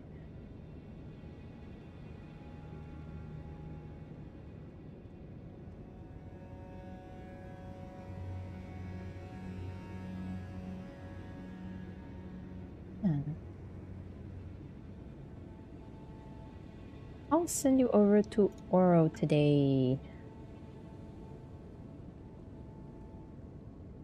Oh my god, I'm so hungry. I walked, actually, let's see. I still have my watch. Let's see how much I walked today.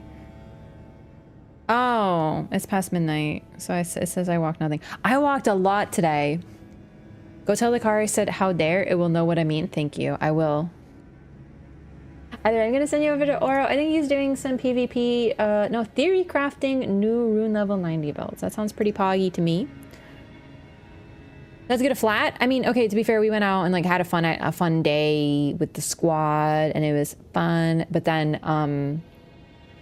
well, I don't know. I was just really sleepy, man. But normally if I have time to chill a little bit before I stream, then I'm better and I have a little bit more like revitalization. But I basically came home and I was like, stream, go. So my brain was tired.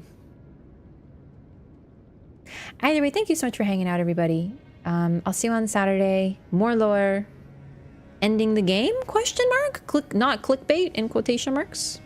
No, colon. What are these called? Brackets? Brackets. See you next time. Good night. Take it easy. Good night, YouTube. Bye-bye. Bye.